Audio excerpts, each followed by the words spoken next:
Mr. Padilla. Mr. Padilla, no.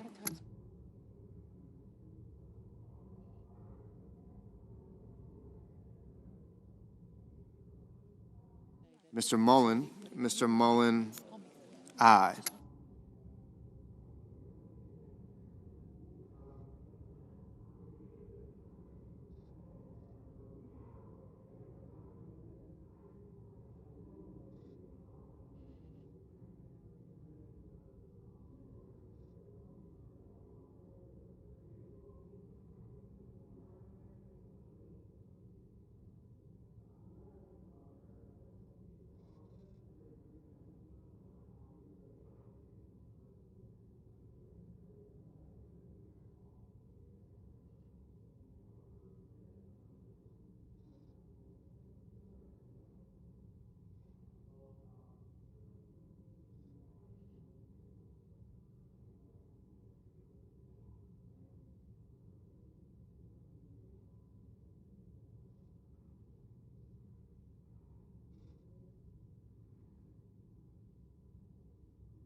Mrs. Shaheen.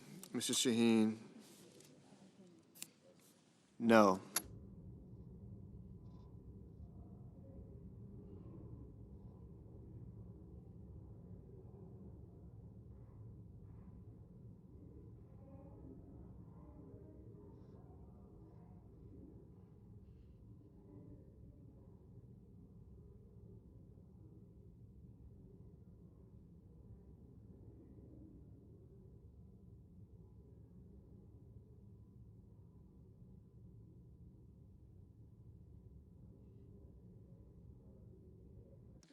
Mr. Banks. Mr. Banks, aye.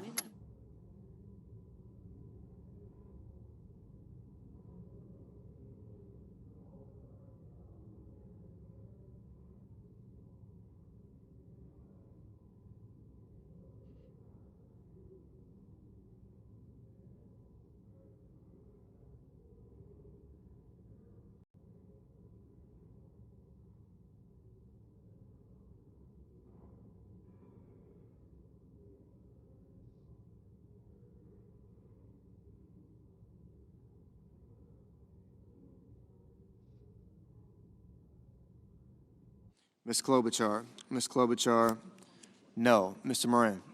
Mr. Moran, aye. Mr. Schumer. Mr. Schumer, no.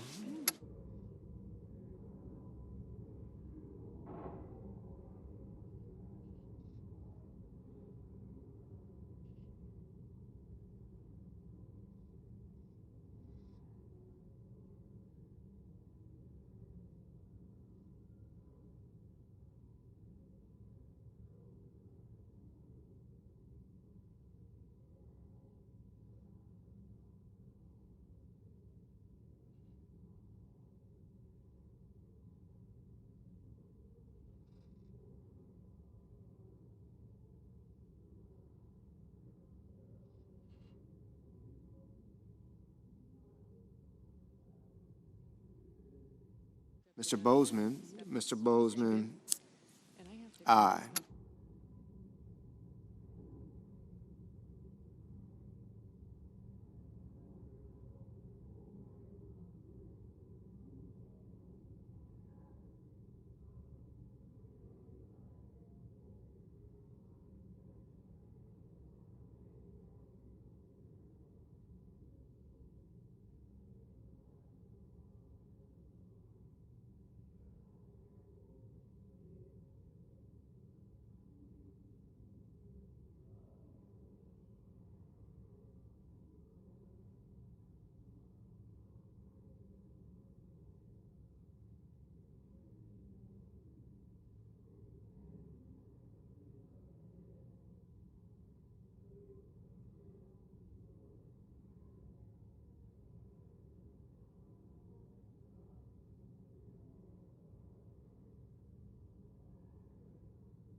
Mr. Sanders, no. Mr.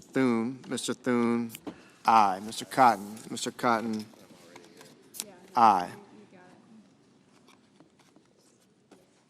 Mrs. Capito, aye.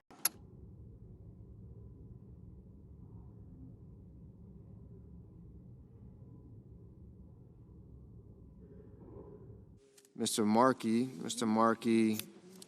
no.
Mr. Scott of South Carolina, aye.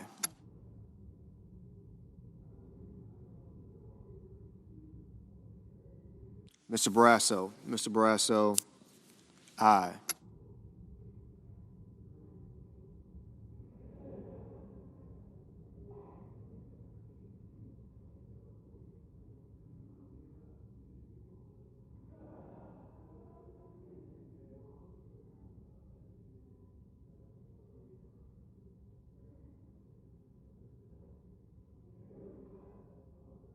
Mr. Graham, aye.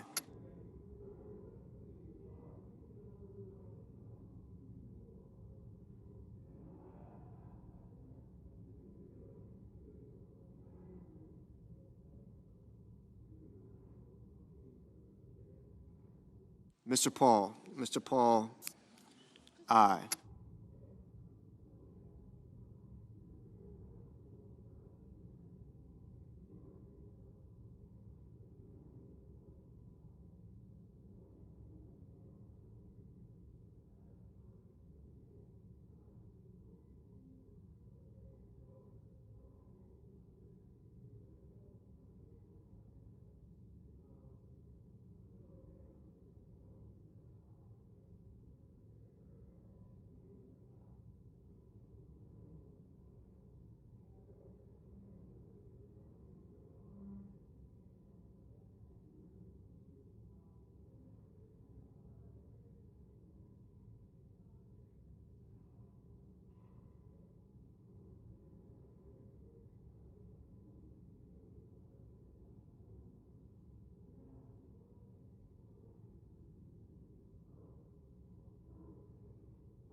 Mr. Hawley, aye.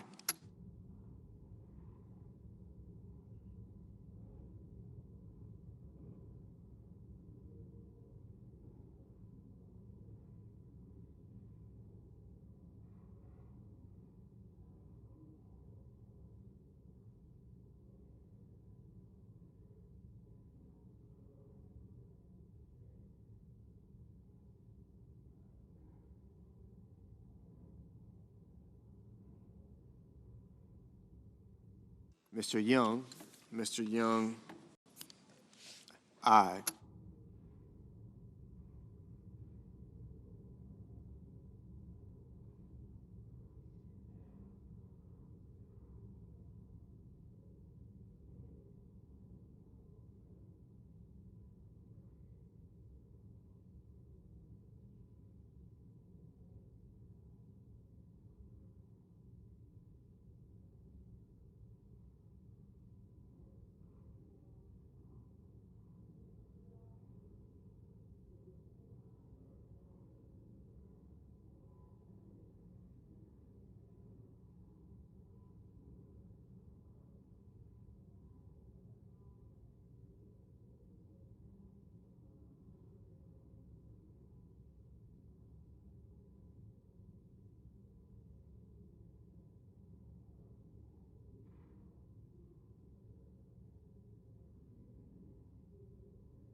Mr. Justice, aye.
Mr. Schmidt, aye.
Mr. Crapo, Mr. Crapo, aye.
On this vote, the yeas are 51, the nays are 45. The nomination is confirmed. Under the previous order, the motion to reconsider is considered made and laid upon the table, and the President will be immediately notified of the Senate's action. Mr. President. The Majority Leader. Thank you. Mr. President, I move to proceed to legislative session. The questions on the motion? All those in favor say aye. Aye. All opposed, no. The ayes appear to have it. The ayes do have it. The motion is agreed to. Mr. President. The Democratic Leader. Mr. President, if MAGA Republicans want to bog down the Senate over a debate on voter suppression, Democrats are ready. We're ready to be here all day, all night, as long as it takes to ensure the powers of voter suppression do not win the day. Let me be very clear. The SAVE Act is not a voter ID bill. It is in every sense a voter suppression bill. It could purge millions of American citizens from the voter rolls through a screening algorithm designed by Elon Musk's Doge Squad. It could disenfranchise over 20 million American citizens. It would kill online voter registration. It would kill vote by mail. It would kill voter motor registration. What does any of that have to do with election security? It doesn't. It's a naked attempt to rig our elections. The SAVE Act also rejects the most common forms of ID for anyone trying to register. The way this works, you don't have to be notified if you're kicked off the rolls. You show up on Election Day, they say, "You were sorry, Mr. Smith, Ms. Jones, you're not on the rolls anymore." And then they make it impossible to re-register, certainly on that day, and you lose your right to vote. Driver licenses are no longer enough.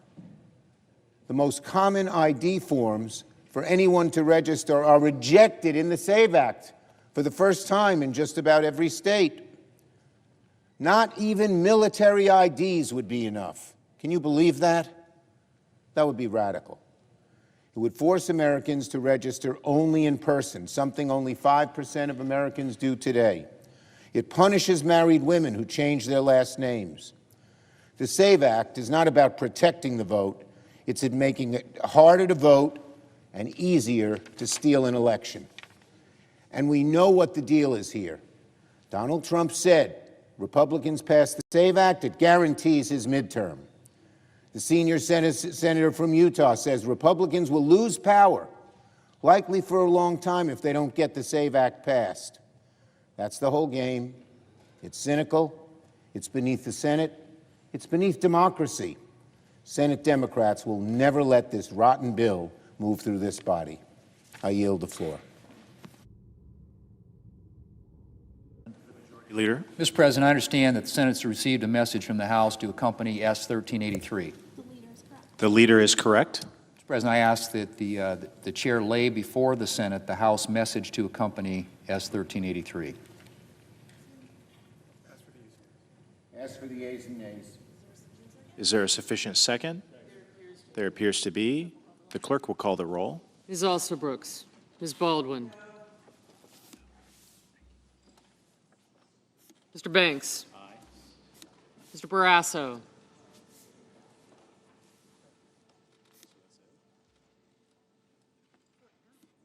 Mr. Bennett,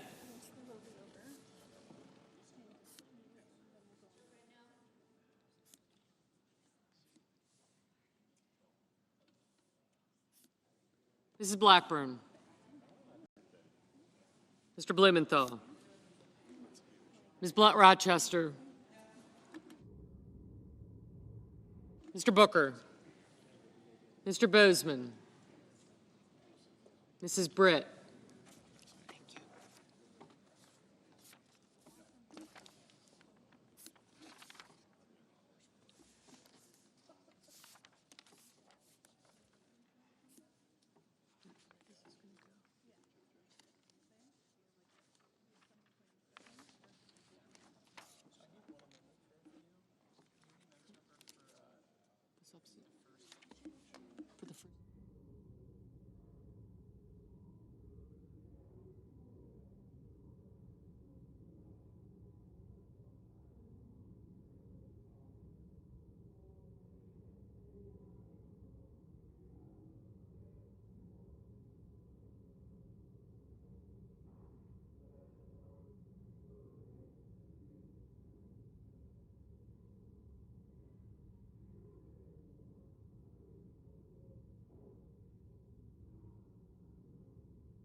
Mr. Budd. Ms. Cantwell. Mrs. Capito.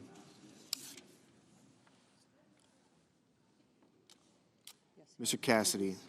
For some reason, I thought you were asking me what I was going to report. Ms. Collins. I was asking that earlier too. I didn't ask about that. So I apologize. Okay, so Mr. Coons. motion to approve. Mr. Cornyn. You have this side, Ms. Cortez Masto. 420. then you have the top of the one, Mr. Cotton. that's the second degree to the side. Mr. Kramer. Motion to refer, you have this one. Mr. Crapo. Report back forthwith with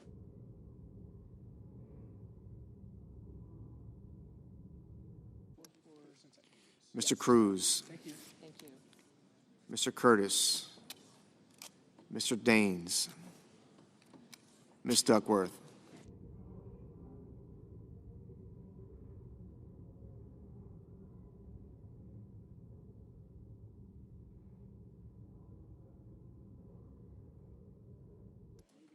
Mr. Durbin.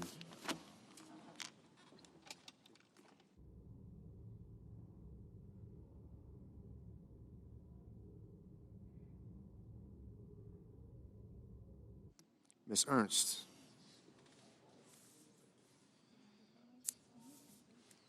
Mr. Fetterman. Mrs. Fisher. Mr. Gallego. Mrs. Gillibrand. Mr. Graham.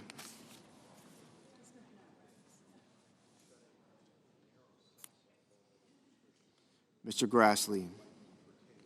Mr. Haggerty. Ms. Hassan. Mr. Hawley. Mr. Heinrich. Mr. Hickenlooper.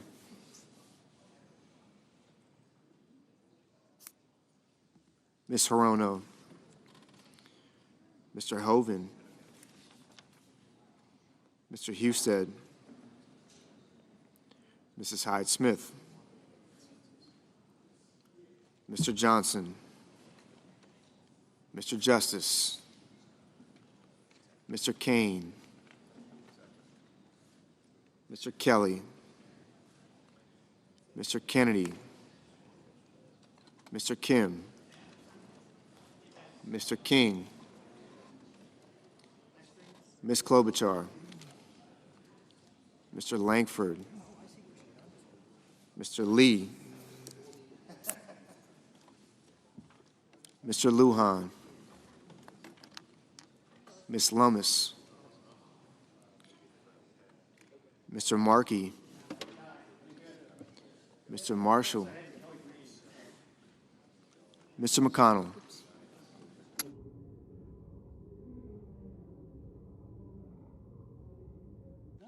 Mr. McCormick. Mr. Merkley. Mrs. Moody. Mr. Moran. Mr. Moreno, Mr. Mullen, Ms. Murkowski, Christie, would you Mr. Murphy, a small clip binder clip, Mrs. Murray, Mr. Ossoff, a medium? Mr. Padilla, Mr. Paul, Mr. Peters, Mr. Reed, Mr. Ricketts, Mr. Rich, Ms. Rosen, Mr. Rounds, Mr. Sanders,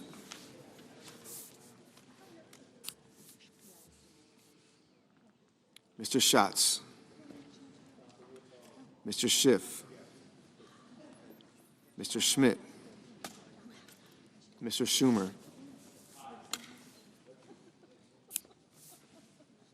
Mr. Scott of Florida, Mr. Scott of South Carolina, Mrs. Shaheen, Mr. Sheehy, Ms. Slotkin, Ms. Smith, Mr. Sullivan,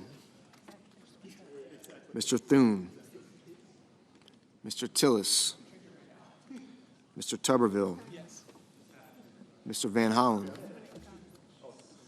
Mr. Warner, Mr. Warnock, Ms. Warren, Mr. Welch, Mr. Whitehouse, Mr. Wicker, Mr. Wyden, Mr. Young.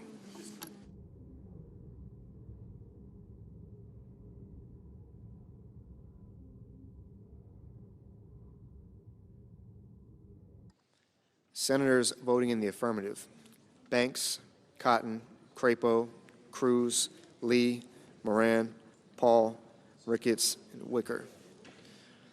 Senators voting in the negative: Baldwin, Bennett, Blunt Rochester, Cantwell, Cortez Masto, Vetterman, Gillibrand, Kelly, King, Markey, Murray, Ossoff, Padilla, Sanders, Schatz, Schumer, Slotkin, Smith, Warner, and Wyden.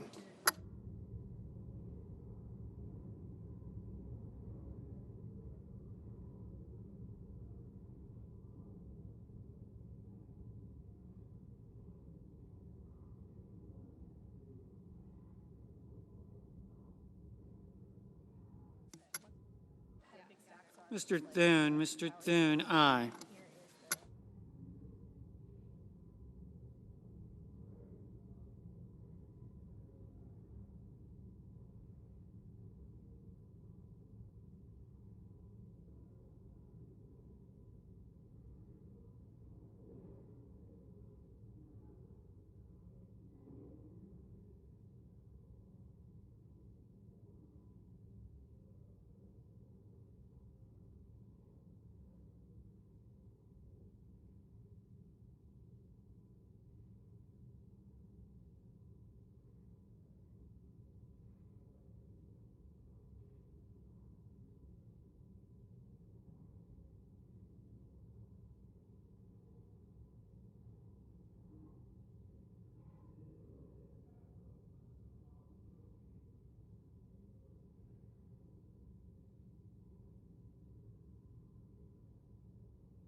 Mr. Cornyn, aye.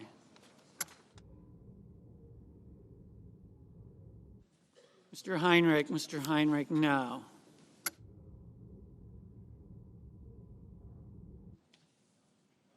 Mr. Whitehouse,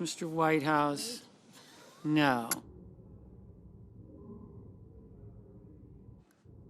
Mr. Curtis, aye.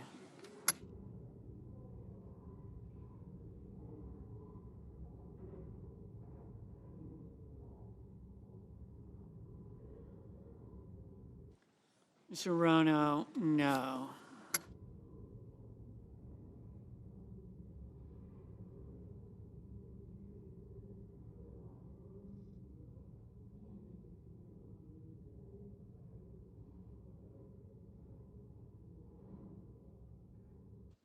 Mr. Hickenlooper.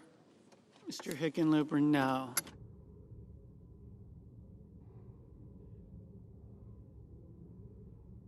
Mr. Justice, aye.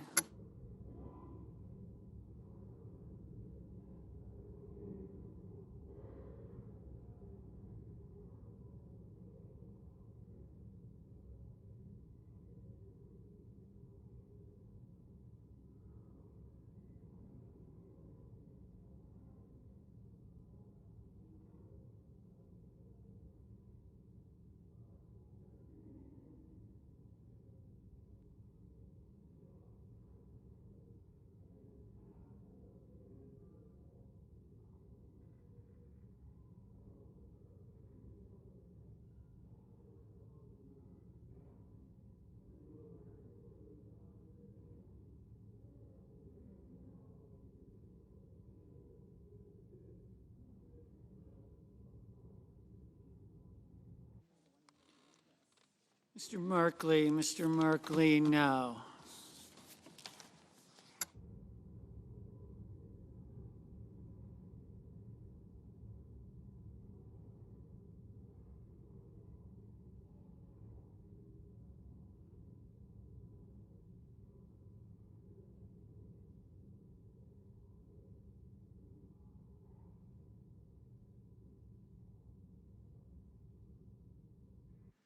Mr. Sheehy, aye.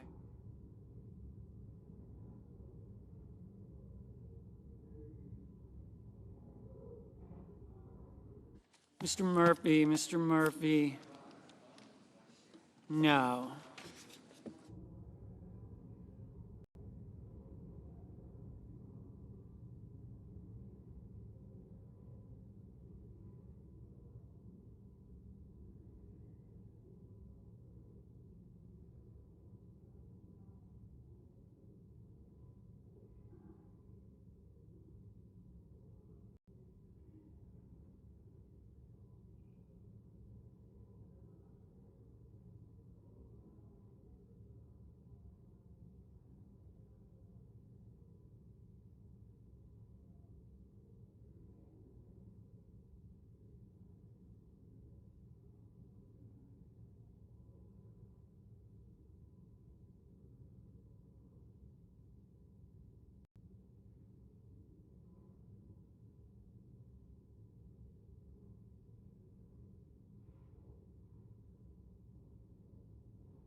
Mr. Peters, no.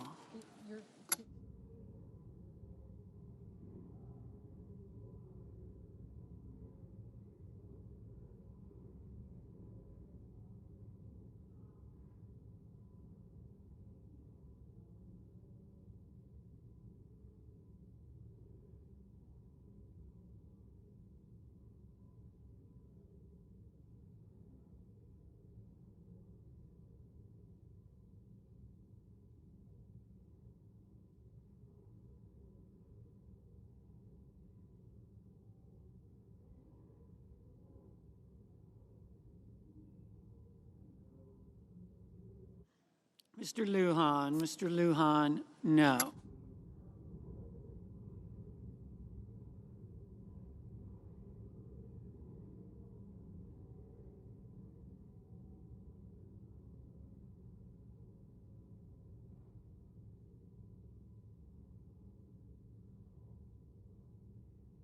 Mr.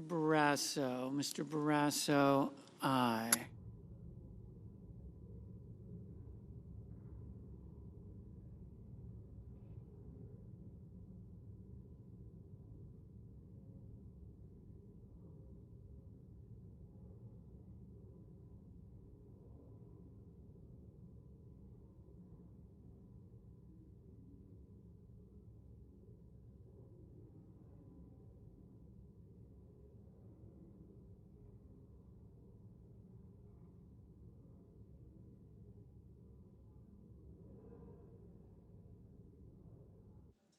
Mrs. Moody, Mrs. Moody, aye.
Mrs. Brett, aye.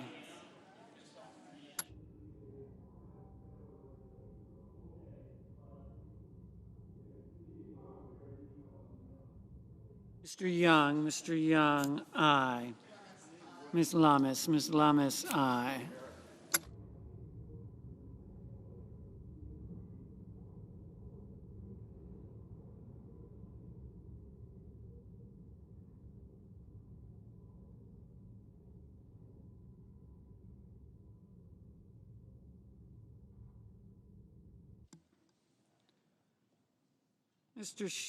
Mr. Schiff, no.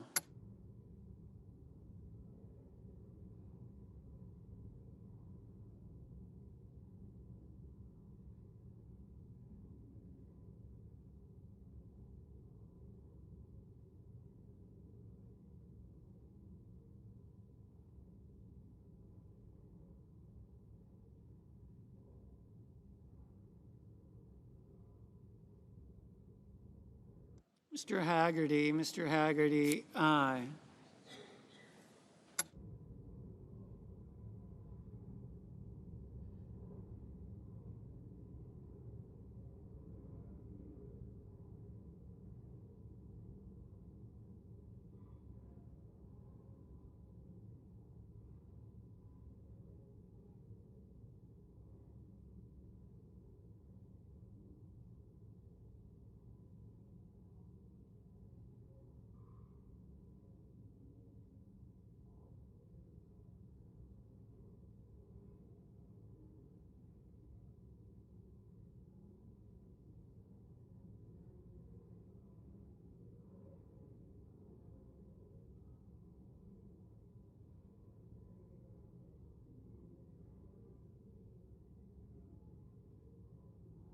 Mrs.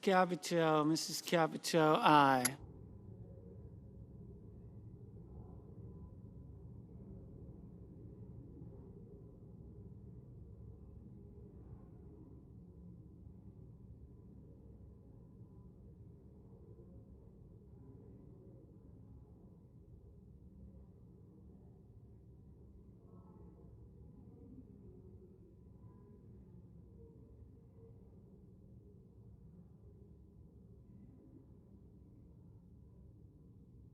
Mr. Reed, no.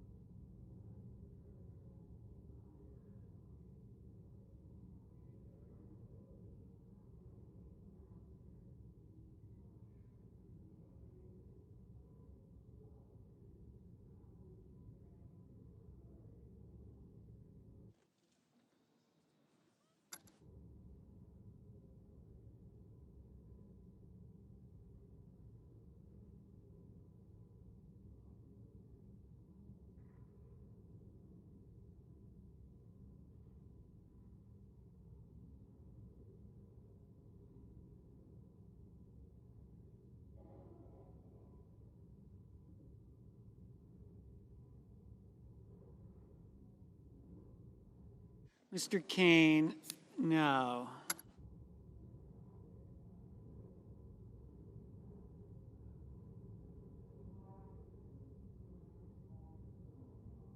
Mr. Kim, no. Mr. Welch, no. Mr. Scott of Florida, aye. Mr. Risch, aye.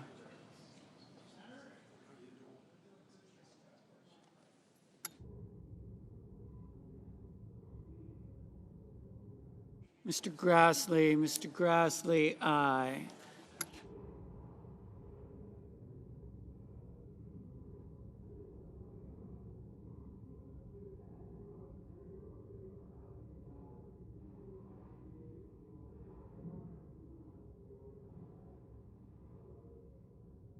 Mr. Blumenthal, no. Mr. Moreno, aye.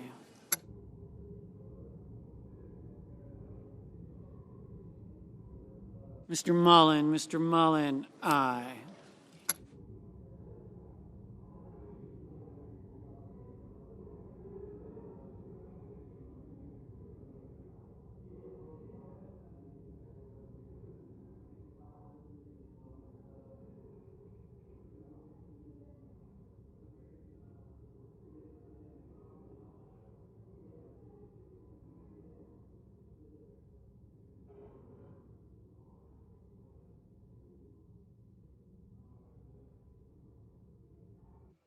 Miss Ernst, aye.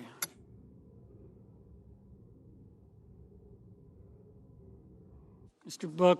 Booker, no.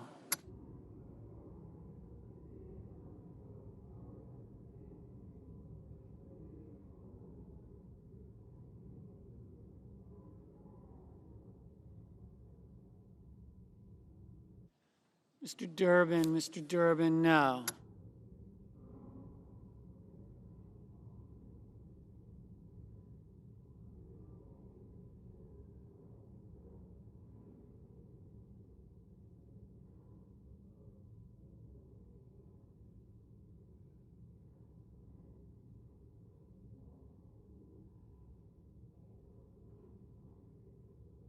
Mr. Graham, aye. Mrs. Shaheen, no.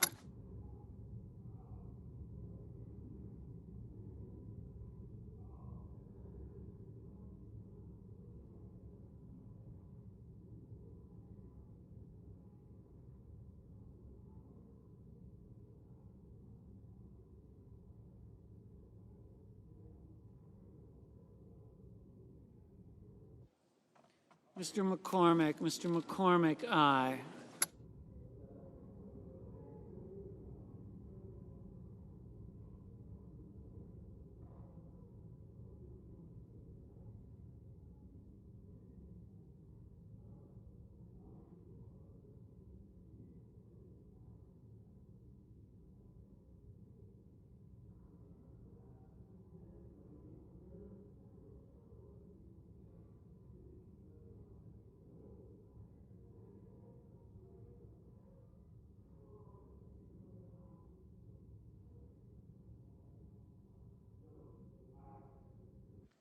Mr. Langford, aye.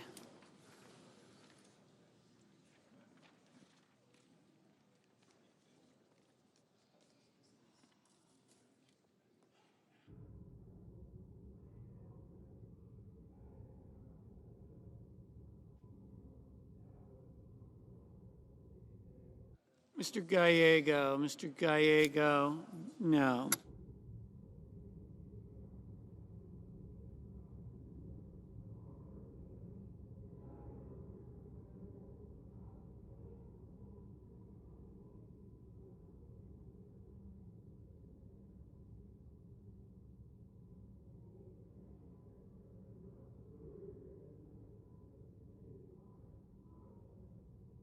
Mrs. Blackburn, aye. Ms. Hassan, no.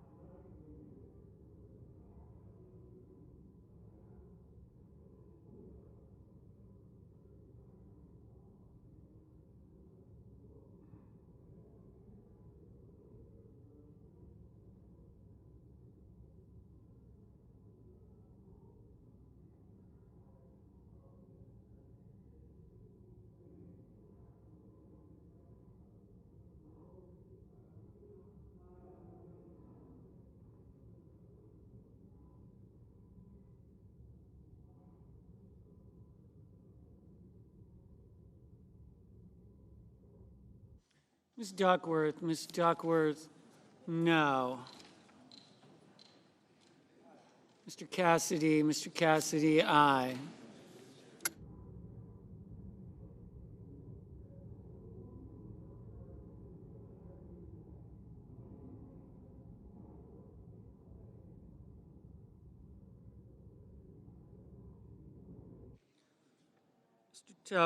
Mr. Tuberville, aye.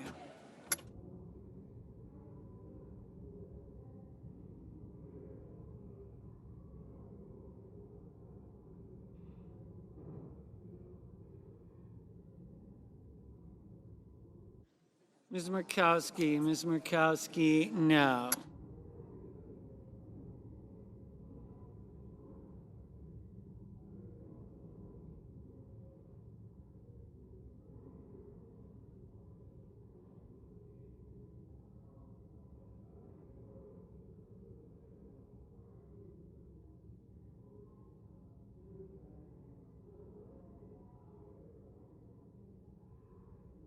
Mr.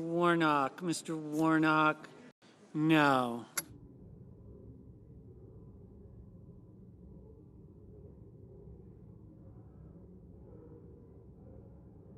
Mr. Scott of South Carolina, aye.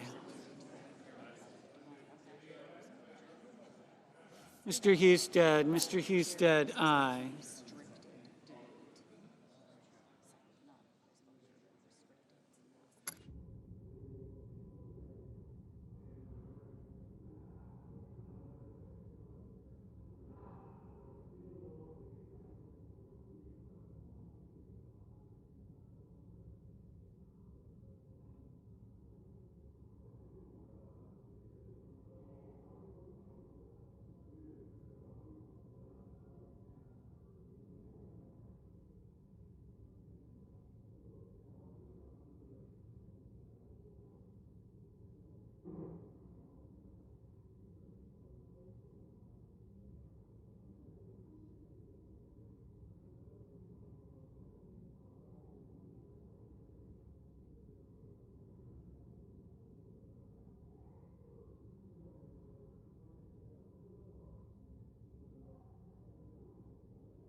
Ms. Warren, no.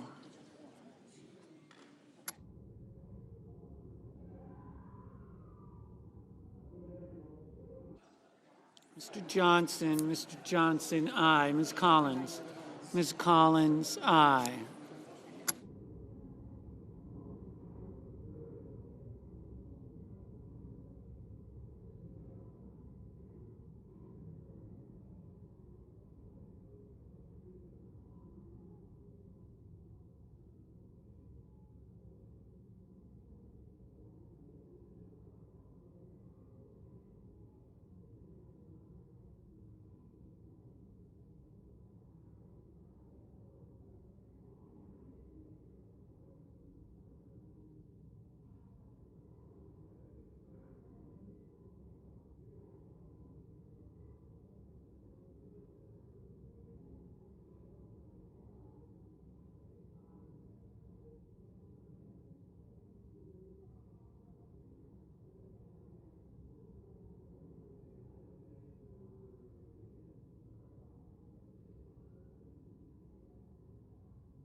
Mr.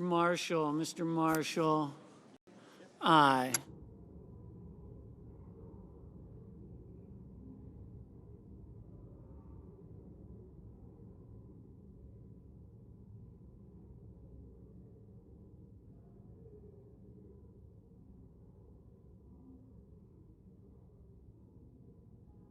Ms. Rosen, no.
Mr. Budd, aye.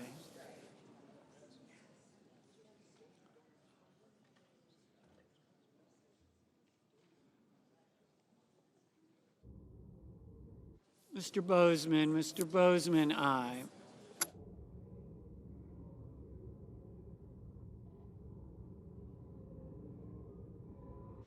Ms. Klobuchar, no.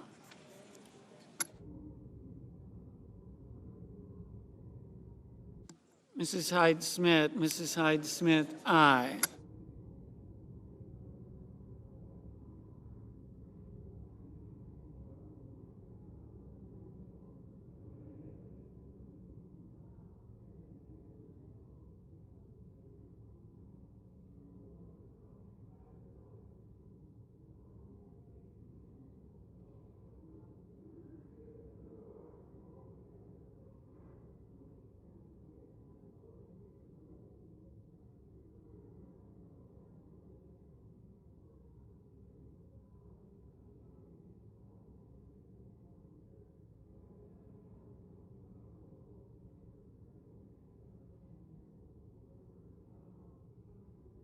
Ms. Alsobrooks, Ms. Alsobrooks, no.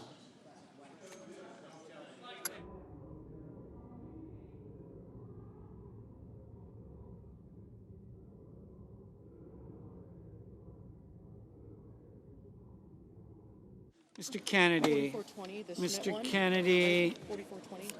aye. Mr. Schumer. Mr. Schumer, no.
Mr. McConnell, Mr. McConnell, aye.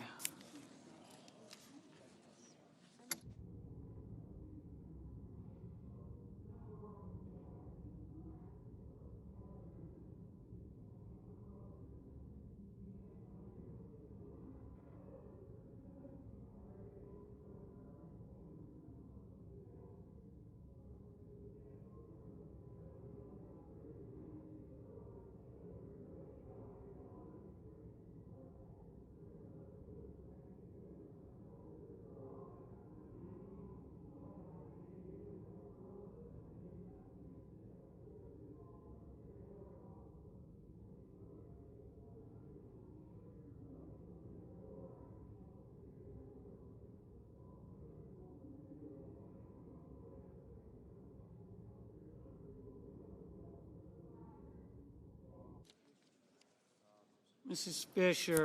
Fisher, aye. Mr. Schmidt, aye.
Mr. Van Hollen, no.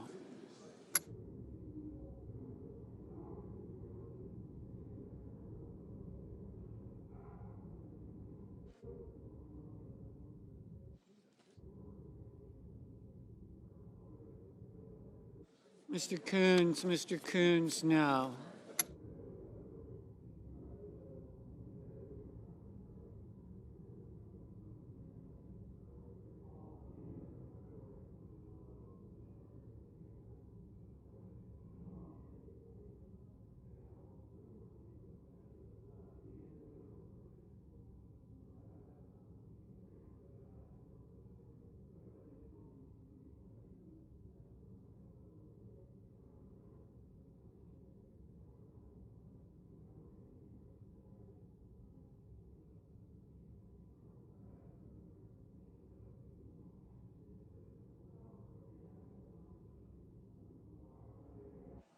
Mr. Sullivan, aye.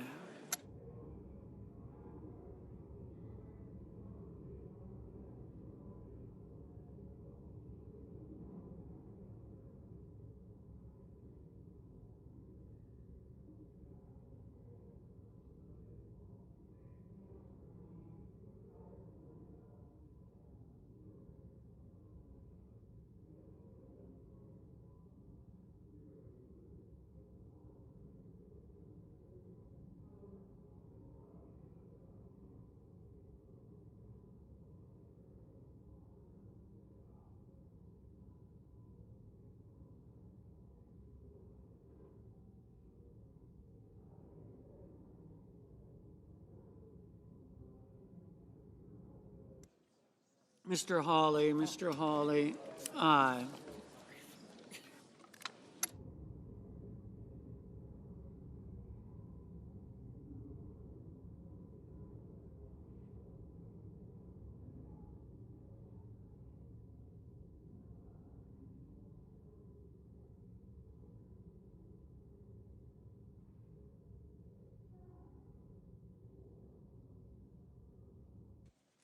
Mr. Rounds, aye.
Mr.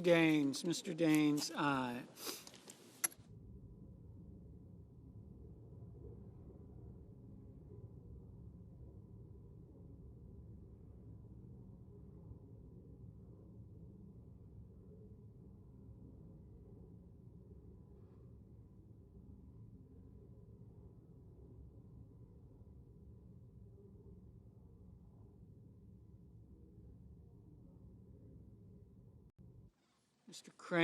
Mr. Kramer, aye.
Mr. Hoven, aye.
On this vote, the yeas are 51, the nays are 48. The motion is agreed to. Chair lays before the Senate the following message from the House. The chair lays before the Senate the following message from the House.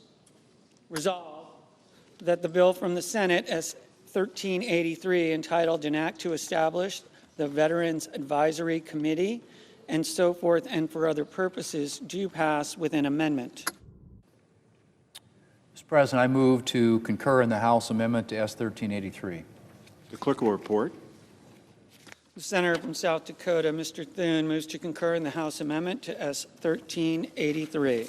I ask that the reading be dispensed with, Without objection, and I move to concur in the House amendment with an amendment. the clerk will report. The senator from South Dakota, Mr. Thune, moves to concur in the House amendment with an amendment numbered 4420. Dispensed with, Without objection, and I ask for the yeas and nays on the motion. is there a sufficient second? There appears to be. The yeas and nays. The yeas and nays are ordered. Mr. President, I have an amendment at the desk to the motion to concur with amendment. The clerk will report. The senator from South Dakota, Mr. Thune, for Mr. Tuberville and Mrs. Blackburn, proposes an amendment number 4421 to amendment number 4420. Mr. President, I ask that the reading be dispensed with, Without objection, and I move to refer the House message to S. 1383 to the Committee on Rules and Administration with instructions to report back forthwith with amendment number 4422. the clerk will report. The senator from South Dakota, Mr. Thune, moves to refer the House message to accompany S. 1383 to the Committee on Rules with instructions to report back forthwith, being amendment number 4422. Mr. President, I ask for the yeas and nays on my motion.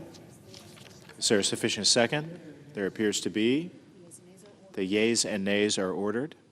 Mr. President, I have an amendment to the instructions. The clerk will report. The senator from South Dakota, Mr. Thune, proposes an amendment number 4423 to the instructions of the motion to refer. Mr. President, I ask that the reading be dispensed with, Without objection, and I ask for the yeas and nays on my amendment. is there a sufficient second? There appears to be. The yeas and nays are ordered.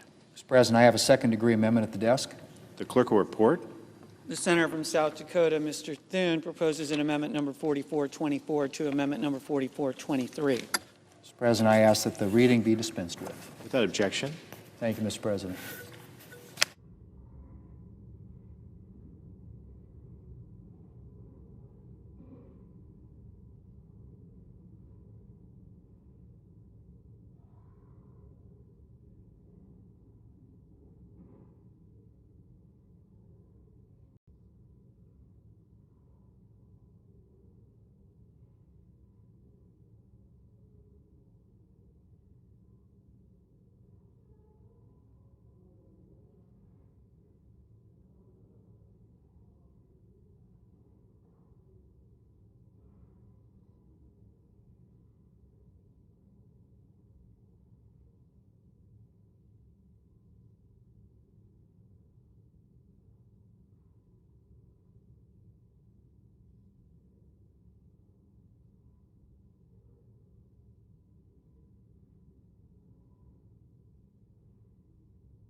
Mr. President. The senator from Kansas. Mr. President, I rise today to say I support the Save America Act. And yes, even if that means ending the only barely more than 100-year-old filibuster, the silent filibuster, I'm still in favor of the Save America Act. As we've just voted to get on this bill, the Senate now begins a long and necessary process to advance the Save America Act. It's a straightforward bill that requires proof of citizenship to register to vote in our federal elections, along with voter ID and validating mail-in ballots. The purpose of this bill is about one simple thing: making sure only duly registered American citizens cast ballots in American elections. It's about making sure our elections are secure. Now, this shouldn't be controversial. Voter ID is supported by the vast majority of Americans, Republicans, Independents, and Democrats alike. Polls show that even around 70% of Democrats believe voter ID is common sense and essential for fair elections. It's something most of us do every day. Show an ID to board a plane, to open a bank account, to buy alcohol, to get a hotel room, to purchase some prescriptions. Why should voting, the most sacred act in our republic, be the only place where we don't ask for basic proof that you're eligible, that you are who you say you are?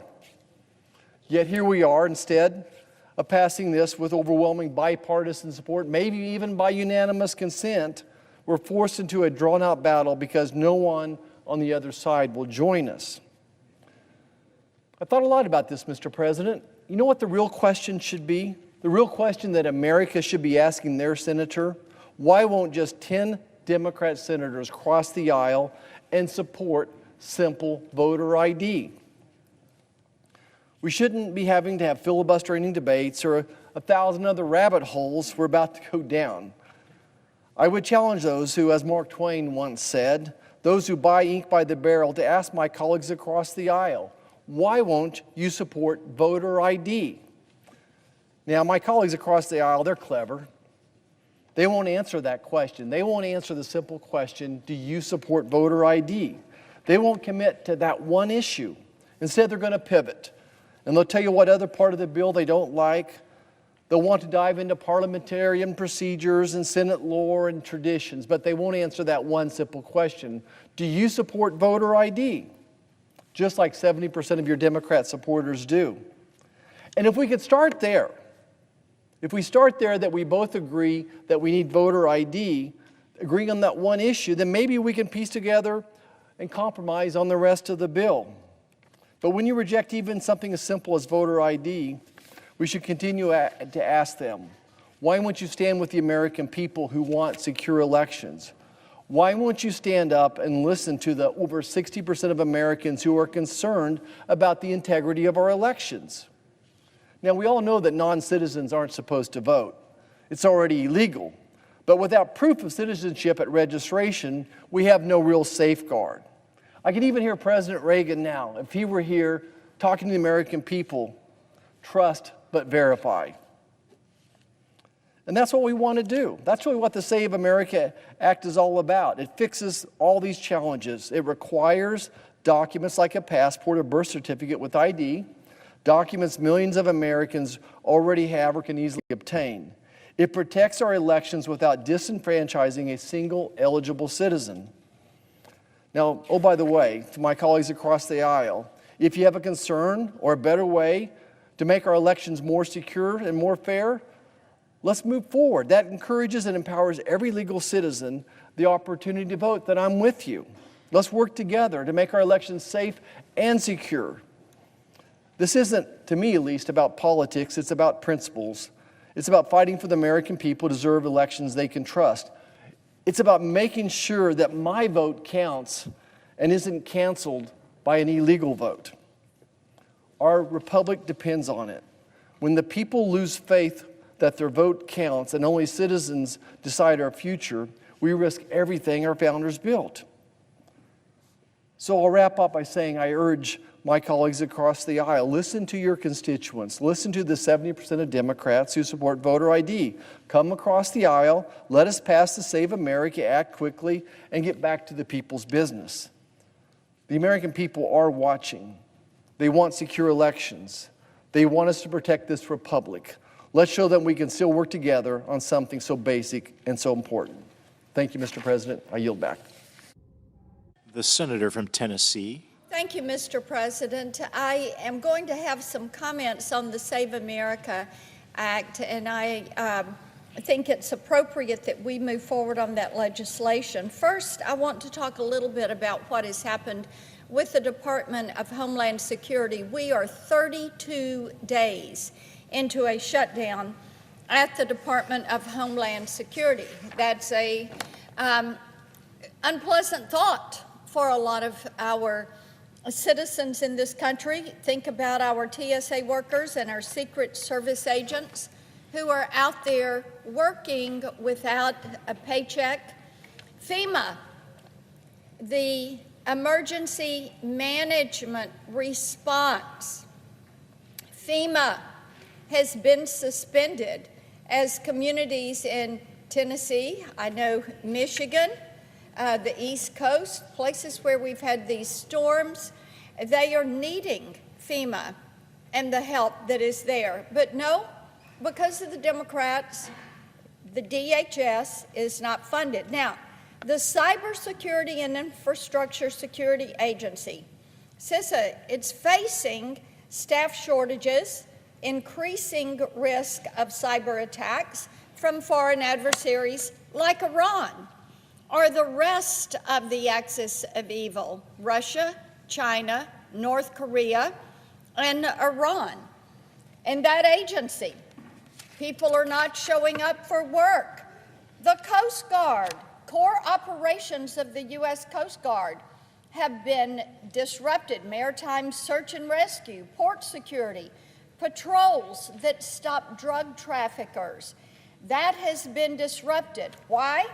Because our colleagues are refusing to fund the Department of Homeland Security. They have voted repeatedly to keep DHS shut down. Now, I think it's irresponsible at any time to block these programs and this department, but especially now. It is so reckless because of the elevated terror threats that we are seeing, especially from Iran, which, by the way, Mr. President, Iran is the world's largest state sponsor of terrorism. Now, you can look at what has happened since Operation Epic Fury started. You had the shooting at a bar in Austin, Texas. The attacker wore an undershirt displaying an Iranian flag. The FBI looking at that as terrorism. On Thursday, a man from Lebanon plowed a truck strapped with explosives through a synagogue in Michigan.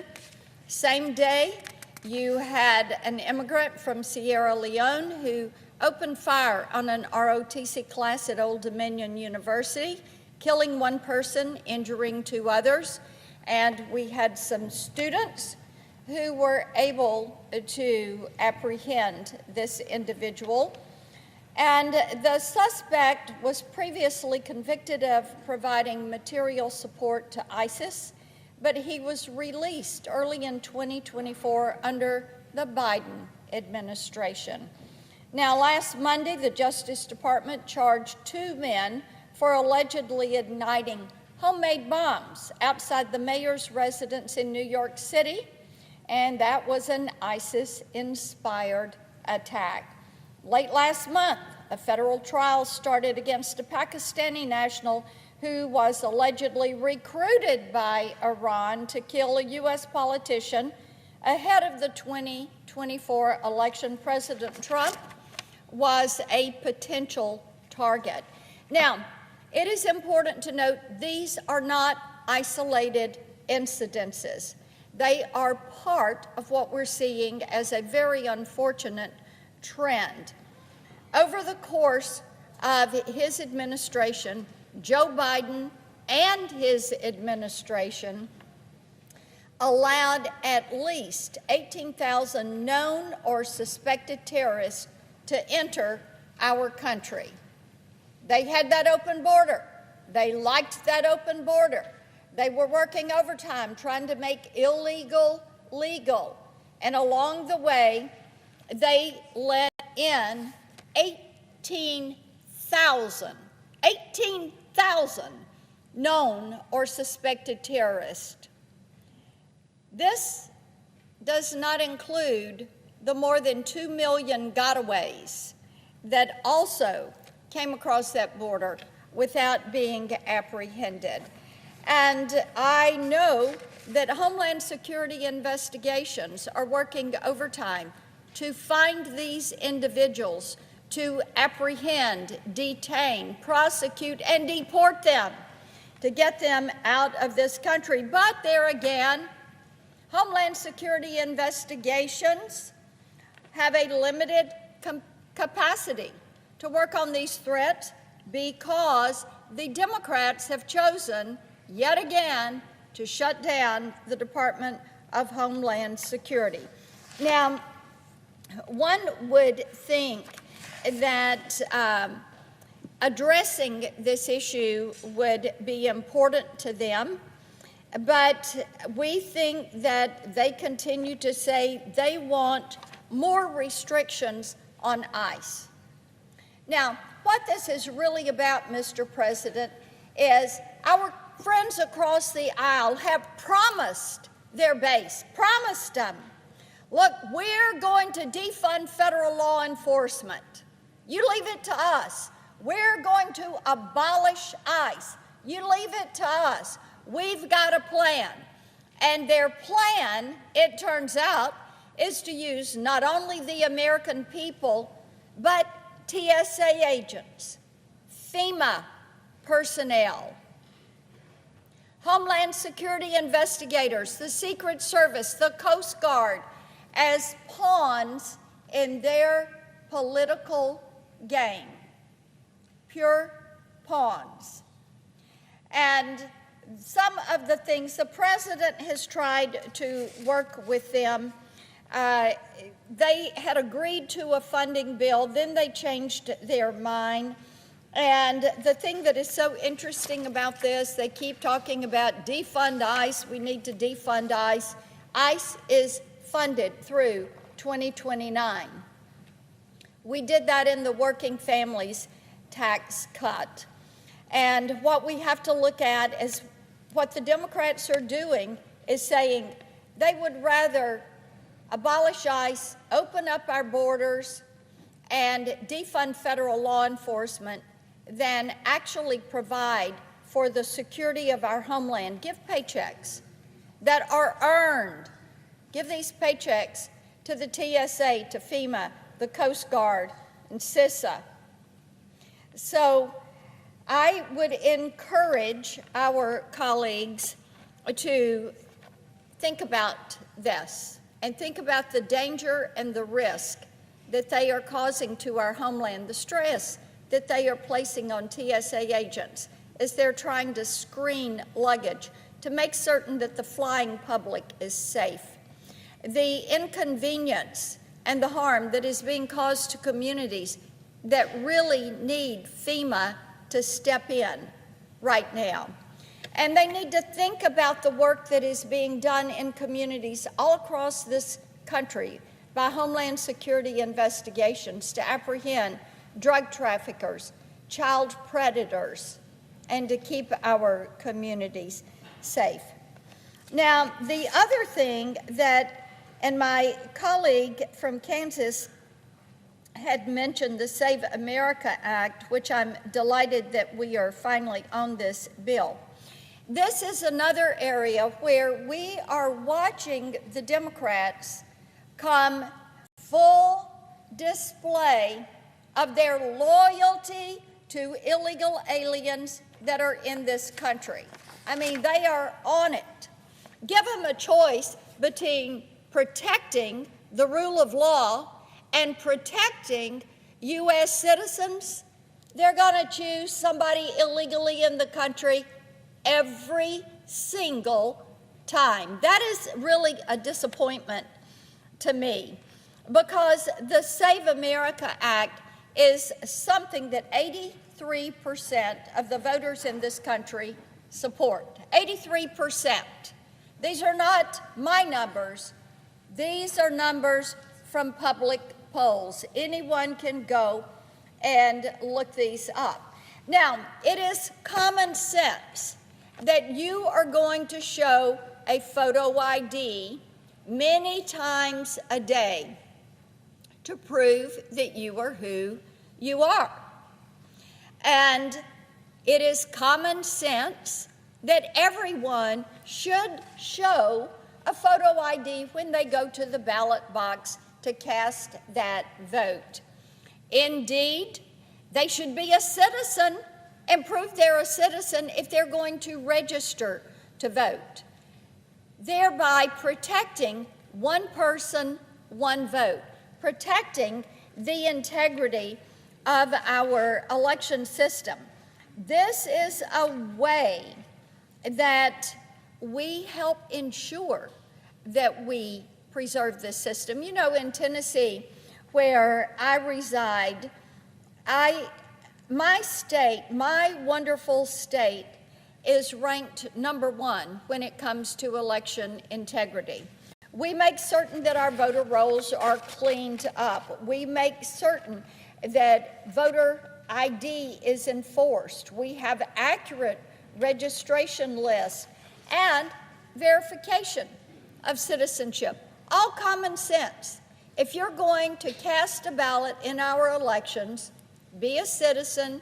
Let's prove that you are the person showing up to cast that vote, and be respectful of the situation. You know, Mr. President, we have said, let's make it easier to vote and harder to cheat so that we protect the integrity of this system, so that we eliminate fraud, and so we preserve confidence in our election results. Well, it is just nonsensical that our colleagues across the aisle oppose this.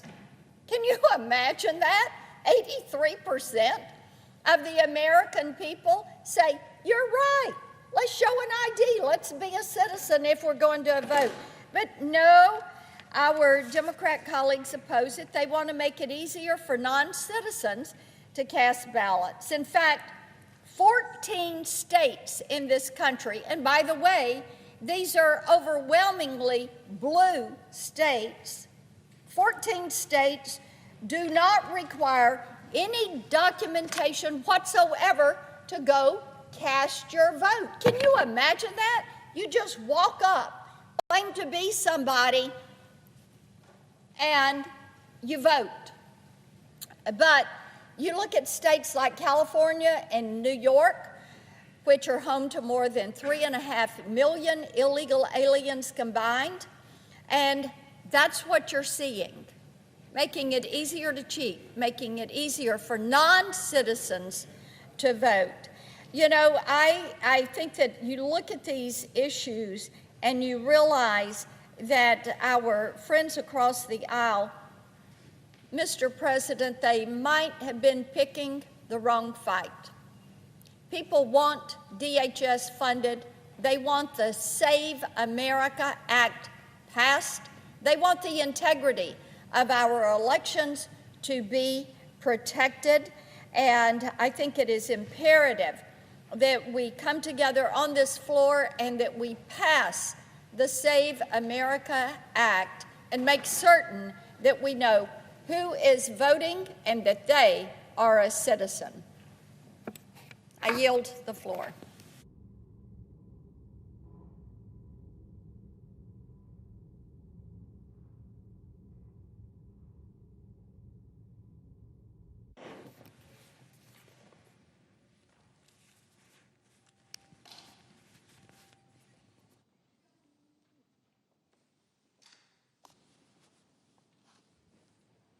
Mr. President. The senator from Texas. Mr. President, later this year, American citizens across the country will exercise one of their most valuable and sacred rights, the right to vote. A right that has been hard-earned and fought for from the founding generation of our republic to today. And how is the right to self-government, the right to vote, secured? It was secured by American colonists who rejected the royal edict and hurtled tea into Boston Harbor, declaring no taxation without representation. It was secured by ordinary men who seized their muskets and fired the shot heard round the world at Lexington and Concord. It was secured by Continental troops who marched to the fields of Saratoga and the coastline of Yorktown, repeating those immortal words of Patrick Henry, "Give me liberty or give me death." For nearly 250 years, Americans have cast their votes for leaders at every level, from local officials to state representatives to the President of the United States. Every member of this body is here today because we were elected fairly and honestly and given a mandate by our constituents to serve them here in Washington and to protect the liberties and freedoms our founders fought to preserve. The power of the ballot box determines the course of our nation, the history we are writing, and the freedoms that we continue to defend. And while no single ballot in isolation may seem decisive, together, the votes of the American people shape the course of our nation and the course of history. But it is worth remembering that our voting system did not begin as it exists today.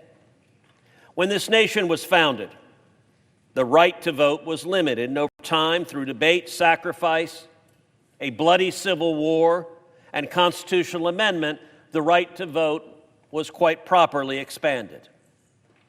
The 15th Amendment prohibited denying the vote based on race. The 19th Amendment guaranteed women the right to vote. And the 26th Amendment lowered the voting age to 18. At every stage of our constitutional amendment process, the goal was the same: to ensure that the right to vote belonged to American citizens and that it was exercised with integrity.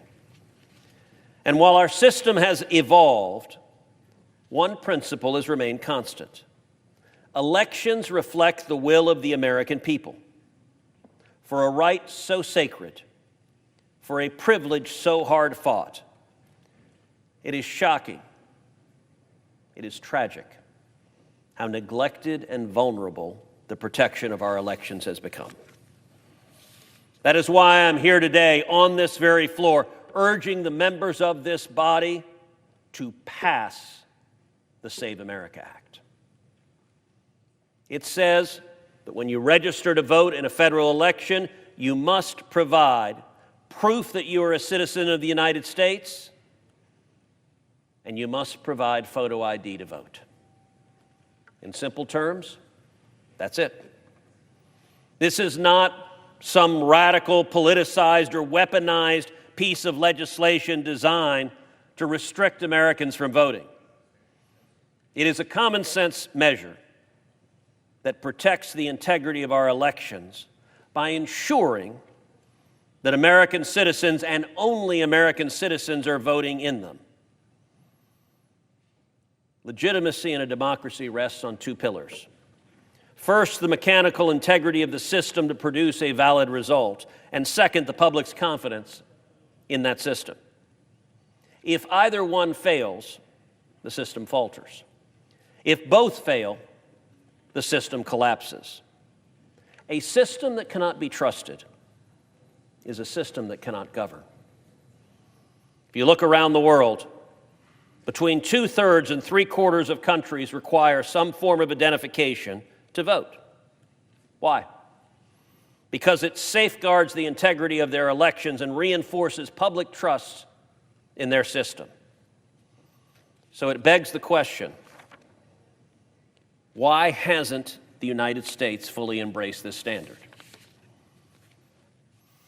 Well, for the last several months, we have heard claim after claim about how this legislation would somehow inhibit people from voting, that requiring identification is discriminatory, that the American people do not support voter ID. Mr. President, our Democrat colleagues are fond of bellowing into the TV cameras that photo ID to vote is Jim Crow,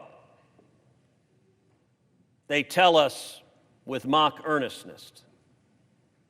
Now, I will admit, our Democrat colleagues should be experts in Jim Crow, because it was Democrat politicians who passed the Jim Crow laws. It was Democrat politicians who founded the Ku Klux Klan.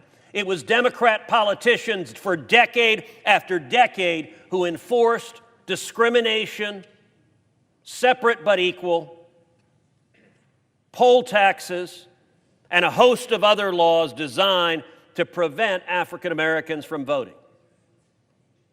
But do you know who has rejected their disingenuous claim that photo ID to vote is Jim Crow?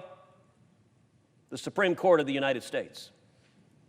Supreme Court of the United States, the state of Indiana, passed photo ID law requiring that you show a photo ID to vote, and a group of left-wing plaintiffs filed litigation challenging that. The case went all the way to the United States Supreme Court. At the time, I was the Solicitor General of the state of Texas. I led a coalition of states before the Supreme Court defending photo ID to vote. And the left-wing plaintiffs made the same argument that our Democrat colleagues make today, that requiring photo ID to vote would somehow disenfranchise minorities. The Supreme Court, by a vote of 6-3, rejected their argument. The author of the majority opinion was John Paul Stevens. John Paul Stevens was one of the great liberals on the court. He was not a conservative. He was not on the right wing. He was the leading liberal for years on the U.S. Supreme Court. He rejected that claim, and he pointed out that when someone votes illegally, they are stealing the votes of legal voters. They are stealing the votes of American citizens. The Supreme Court explained that when photo ID laws have been implemented, minority participation in the election goes up, not down. And the Supreme Court explained that requiring photo ID enhances the integrity of an election and the integrity of democracy. Now, our Democrat colleagues don't want to acknowledge any of those facts. And I guess it's understandable, because the American people have heard their specious arguments and they have rejected them. Mr. President, 81% of Americans support requiring photo ID to vote. But my Democrat colleagues might say, what about African Americans? Well, about 3/4 of African Americans in the United States support requiring photo ID to vote. How about Hispanics? More than 80% of Hispanics in America support requiring photo ID to vote. How about Democrats? Here's an astonishing statistic. If you get out of elected office, if you ask a Democrat on the street, 70% of Democrats in America support requiring photo ID to vote. The one group that doesn't are elected Democrats in the United States Senate and the United States House. And by the way, the premise of their argument that minorities, if you require photo ID to vote, are not going to be able to vote is frankly insulting. Mr. President, I'm proud to be an Hispanic American. I've been an Hispanic all my life. You know what I've got in my wallet? I have a driver's license. I look at my colleagues across the way. I feel confident they have driver's licenses in their wallets as well. Hispanics are not morons. African Americans are not morons. And when you claim minorities can't figure out how to get a driver's license, well, gosh, what do you need a photo ID to vote to do right now in America? You need a photo ID to purchase alcohol or to purchase tobacco. You need a photo ID to gamble or purchase lottery tickets. You need a photo ID to go into a bar. You need a photo ID to get on a plane. You need a photo ID to rent a car. You need a photo ID just to drive a car, not even rent a car, drive a car. You need a photo ID to apply for government benefits. You need a photo ID to enroll in college. You need a photo ID to open a bank account. You need a photo ID to check into a hotel. And I got to admit, this is my personal favorite. You need a photo ID, actually 2 photo IDs, to shovel snow in New York City. These are routine, everyday activities. The gallery is full. I feel confident everyone in the gallery who is not a child has a driver's license. And by the way, you wouldn't be admitted to the gallery if you didn't. And I feel confident every member of this chamber has done just about anything I listed well, except shoveling snow. I'm not convinced many of my colleagues have shoveled snow. Although they do shovel other things.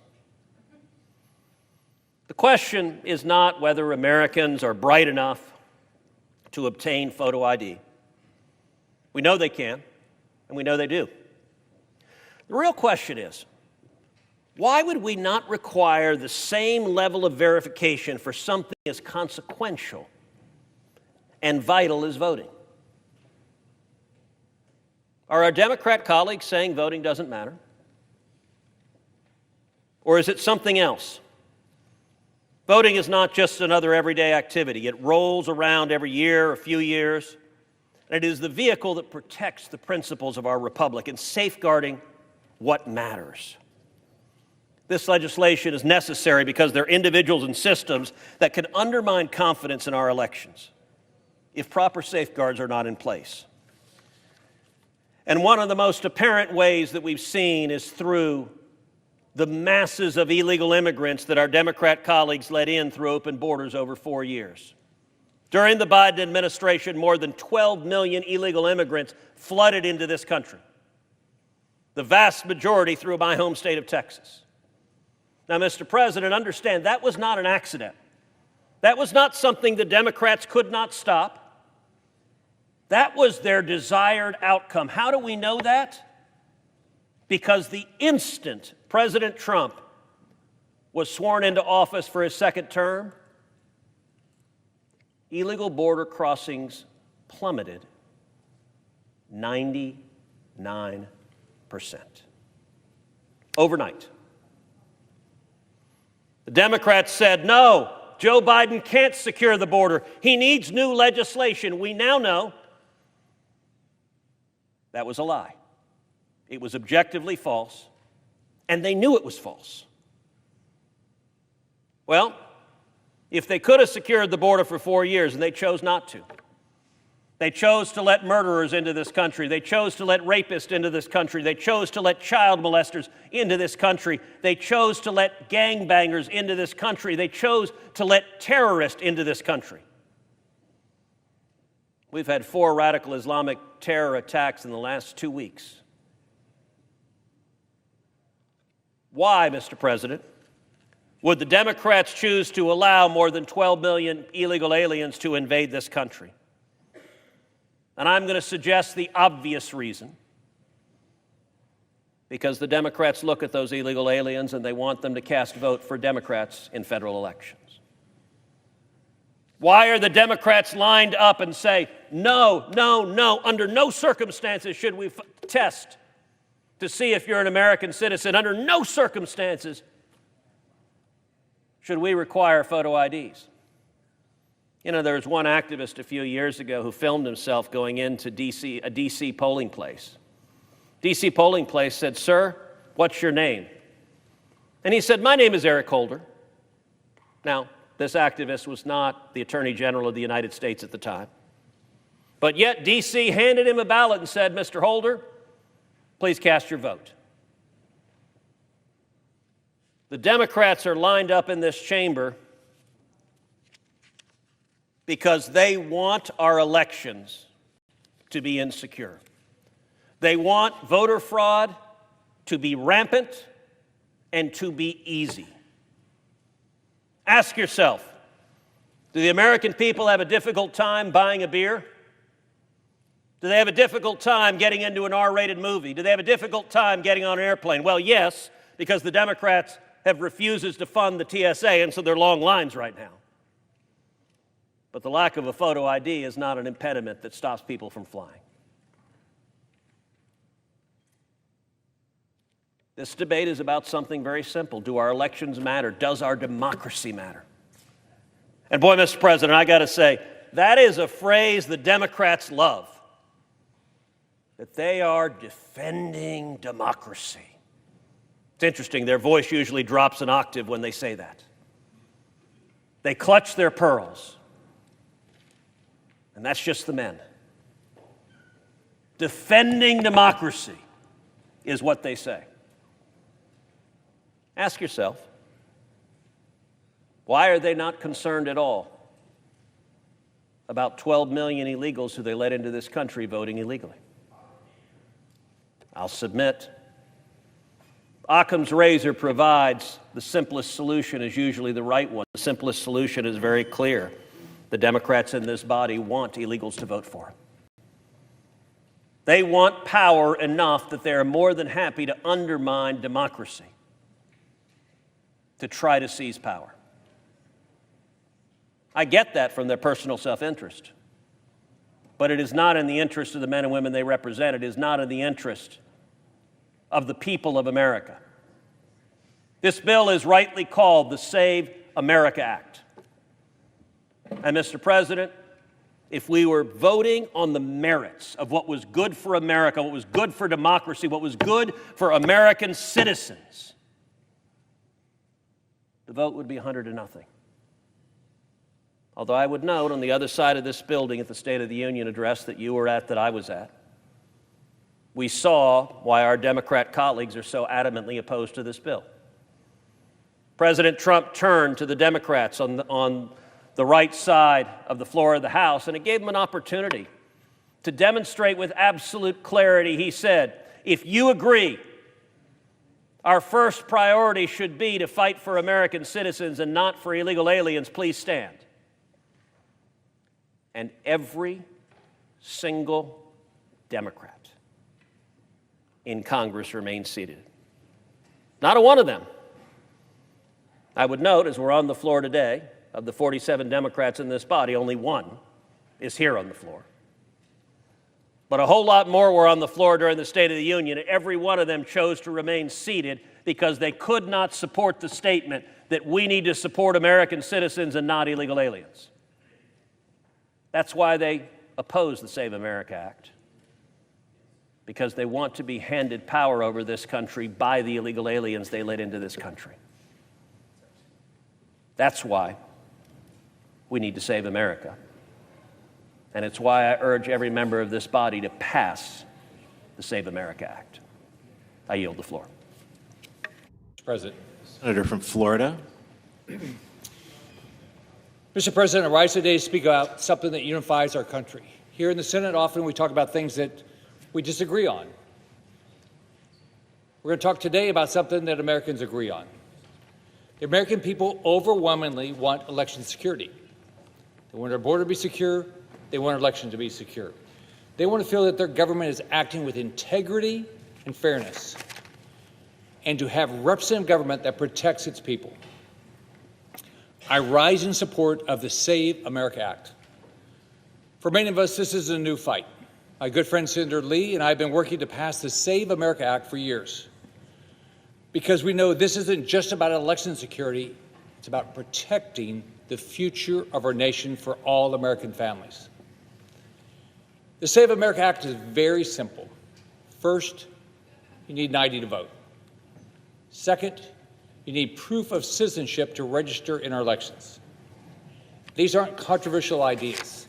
In fact, the vast majority of Americans, no matter their party affiliation, their race, their gender, you name it, they support these ideas. And why wouldn't they? Americans want to know that our elections are both free and fair, that our democracy is safe. They believe in our country, and that its citizens can make good decisions. They want to know that their vote counts and is not diluted by someone who is not a U.S. citizen.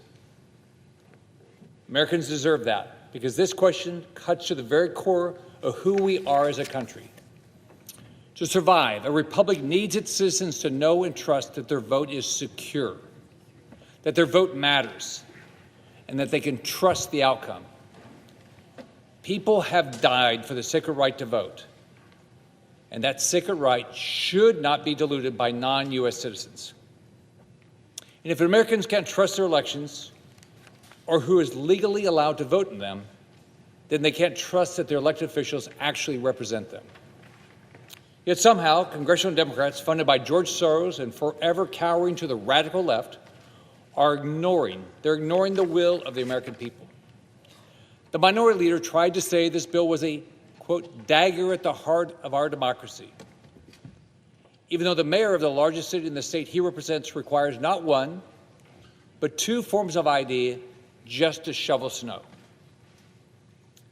I'd say not passing this bill and allowing illegals to vote and the integrity of the election to be undermined is the real dagger. That's why the Save America Act is crucial. The fact is, so much of what Democrats are saying about this bill simply is not true. Democrats are lying to all of us, and they know it. It's the same tired playbook they've tried time and time again. So let's unpack their arguments. You're going to hear them say this is Jim Crow 2.0. Yep, that's right. We have once again reached the point where Democrats claim the thing that they don't like is racist. It's wrong, it's insulting. And the Democrats know it. Everyone knows it, but they hope the American public won't notice. And here's why this is so wrong. What Democrats are really saying is that the 83% of Americans who support voter ID laws are all racist. And let's remember, it was the Democrats who passed Jim Crow laws, not Republicans. Everyone who is paying attention can see what they are doing.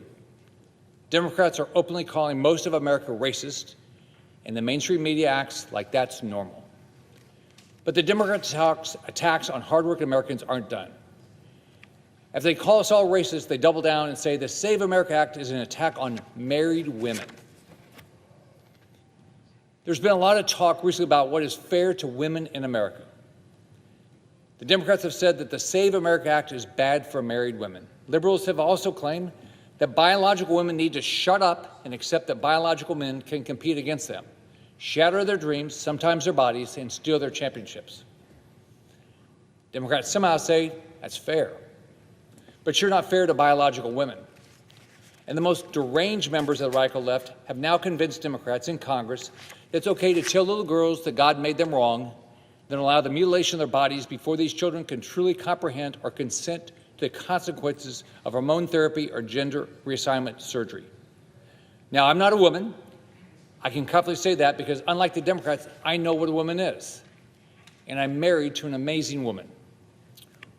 We've raised two incredible, smart, and strong women who now have families of their own. They're independent and can make decisions for themselves. They don't need anyone to tell them how to run their lives. I'm lucky enough to have one little girl in my life who calls me Grandpa. Even at 5, she's very comfortable telling me what to do. While not a woman, I do have pieces of advice for the Democrats. One, stop telling Americans that women can't figure out how to register to vote because you want to keep illegals voting. Women are smarter than Democrats think they are, much smarter. And 2, stop destroying women's sports by telling Americans that women can physically compete with biological males. Stop telling Americans that just because a little girl wears shorts instead of dresses and wants to hang out with the boys instead of the girls, that's okay to permanently disfigure her. It's disgusting, and every Democrat here knows it. But they are too cowardly to tell the truth to the radical lunatics running their party. Thankful, when we pass the Save America Act, we will end these dangerous attacks on women by Democrats for good. Look around and acknowledge what the Democrats are doing. They're saying to women, don't support the Save America Act. You'll never figure out how to register to vote again. Do you realize how insulting that is? You think I ever would look at my wife or my daughters or my granddaughter and think they aren't smart enough, or in the case of my granddaughter, won't be smart enough to do what they need to do? Now, I'm not going to stand here and let Democrats in Washington claim that these amazing, strong, smart women cannot figure out how to register to vote. This is nothing but a made-up talking point from Democrats because they want to allow, here's their goal, they want to allow illegals to vote. It's real simple. I'm tired of hearing Democrats use every excuse in the book to allow illegals to vote in our elections. Now, we all know that Democrats can't win on their radical ideas, so they have to try to weaponize our elections. That's wrong. Americans who are perfectly capable of showing their ID to board an airplane, visit a doctor's office, and prove their citizenship deserve secure elections. We are only here today because Democrats have created a system in this country that has totally failed the American people, and Americans want secure elections. We must make sure Americans can have the faith that their vote counts and that the election results reflect the will of the people. We must put simple standards in place that a majority of Americans approve of, and that will help Americans trust that our elections are free and fair. And why wouldn't Democrats want to make certain that elections in the United States of America are free and fair? We want that for every other country in the world. Why wouldn't we want it here? The fact is, over the last decades, Democrats' priorities are totally out of whack with what Americans want. Under the Biden administration, Democrats purposely opened our borders, and our country was flooded by illegal aliens.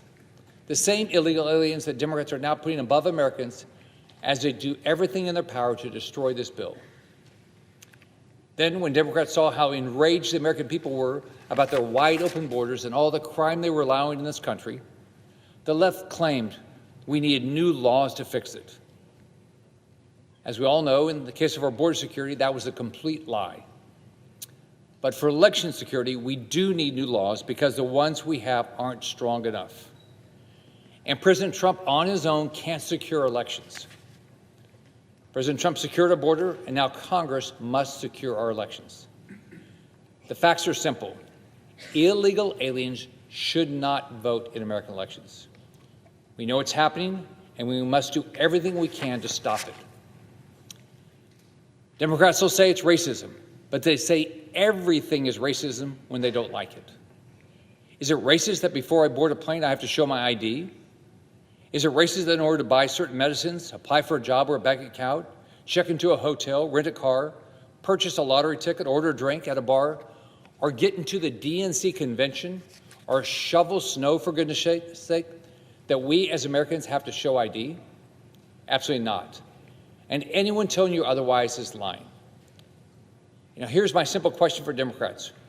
Why should voting in our elections, something that dictates the direction of our country and is essential to building trust in government, have a lower ID standard than buying a six-pack of beer or a lottery ticket? The answer is simple. It shouldn't.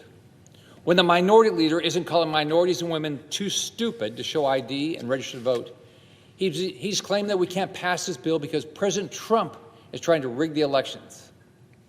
He's lying, and he's telling on himself. The minority leader and Democrats think that stopping illegal aliens from voting in American elections is rigging the system. Now, that's a remarkable thing for them to admit. But when they tell you who they are, we have to listen.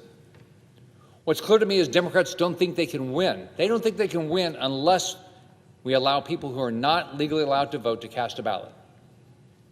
Clearly, the minority leader is more concerned about what passing the Save America Act would mean for his future as majority leader than he is about election security, faith in our democracy, or delivering for the American people. Democrats, George Soros and the radical left will try to convince you that their opposition to this bill is about fairness and integrity. It's about protecting American democracy. Don't listen to them. It's not fair for illegals to vote in American elections. I don't get to vote in the French elections or the British elections or the Canadian elections. It's not fair to let men compete in women's sports. It's not fair to allow the mutilation of children with gender reassignment surgery for minors. The fact is that fairness, integrity, and our future are on the line. It's this bill that will protect them. It's what Senator Lee and I and so many others are fighting for today as we once again call on this body to pass the Save America Act. I urge my colleagues to support it. I yield back my time.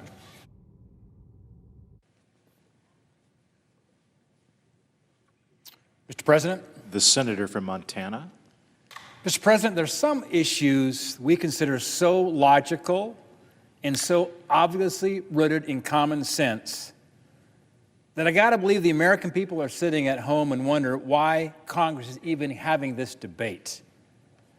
And such is the case with the bill the U.S. Senate is considering this week, the Save America Act. Let me be clear, the bill before us today requires proof of citizenship when registering to vote, and it requires photo ID in order to vote in a federal election.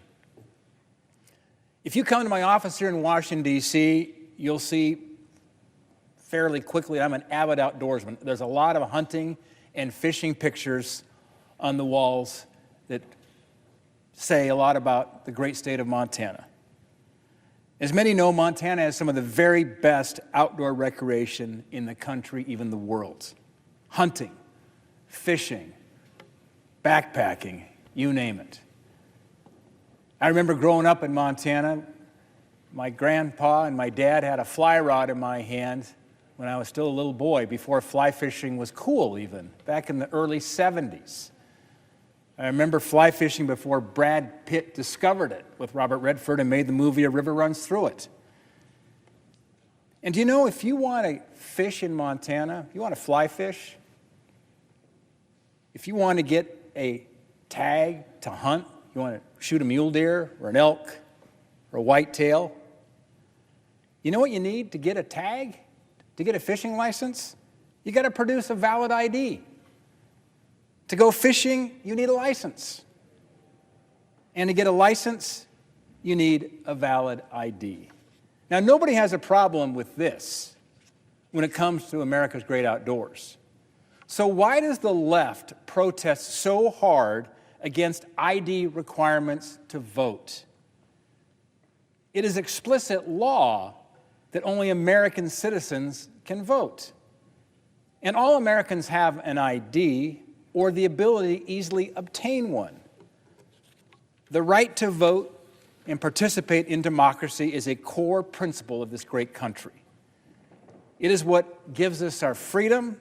It's what gives us a voice. But when election integrity is compromised, our institutions suffer. And the people don't trust the outcome of elections or their government anymore. And that is why 95% of Republicans and 71% of Democrats support having voter ID. It's truly that bipartisan. I'm not sure there's a more bipartisan issue right now facing us in Washington. People want to restore trust in their elections and their government. So why is this so hard? I'll tell you why it's so hard. Our friends on the other side of the aisle are captive to their radical base. I grew up as the grandson of a Democrat in Montana. My dad was a Democrat growing up. But this is a different kind of Democrat today. The radical base is steering the party that we debate with across the aisle here in Washington.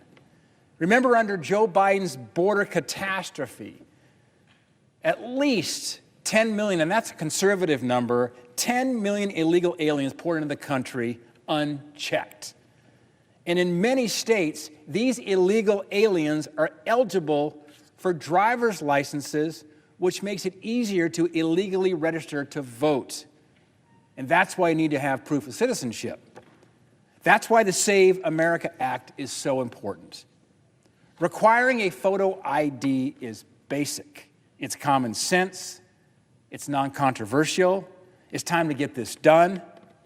I'm very grateful to my colleague, Senator Mike Lee of Utah, and my colleague, Senator Eric Schmidt of Missouri, who've been fighting so hard to get this bill across the finish line. I urge the rest of our colleagues to get on board, support the Save America Act, stand up for election integrity, and vote for the Save America Act. Thank you. The Senator for Missouri. Thank you, Mr. President. There are moments when the Senate is asked whether it will merely manage decline or whether it will still govern. This is one of those moments. What is before us today is a test of whether the Senate still understands what it's for, a test of whether Article 1 of the Constitution still means what it says, that Congress possesses the power to write the rules of the road, a test of whether this body still exists to defend the American people, strengthen the Republic, and use constitutional authority for the common good. That is why I rise in support of my substitute amendment to the Save America Act. and it comes before us at a fitting hour in our nation's life. America is approaching her 250th birthday. We're taught in schools to think of the American founding as though it were unimaginably far away, sealed off behind glass. But 250 years is smaller than it seems. President John Tyler was born during the first Congress in 1790. He was born in the very infancy of this republic. President Tyler's last living grandson died only last year. That is how near the founding still is, and how recent this great experiment in self-government remains. And if the founding is that near, then our duty is that much clearer. We're not the curators of a dead tradition. We are the stewards of a living republic. Our republic was founded on a daring claim that free people could govern itself. Not that a free people could drift forever. Not that a free people could live off inherited greatness while its leaders refuse every hard question. Not that a free people could dissolve every boundary, mock every limit, and still expect to remain free. No, the American founding rested on a harder truth. Liberty is fragile, and so it requires structure. Man is fallen, and so self-government requires virtue. A republic requires citizens, truth, and the courage to defend both. That's why this bill matters. Some may say this bill will say these titles. Some will say that this bill and all of its titles don't belong together. That five-pronged, three-titled amendment is just a package or a wish list or a collection of unrelated priorities. But that only proves they do not understand what time it is, and they don't understand what our republic is. The five-prong and three titles of this amendment are united by one central question. Will American law still defend the basic conditions of self-government? Title I, Save American Voter, says the franchise belongs to its citizens and voting should be secure.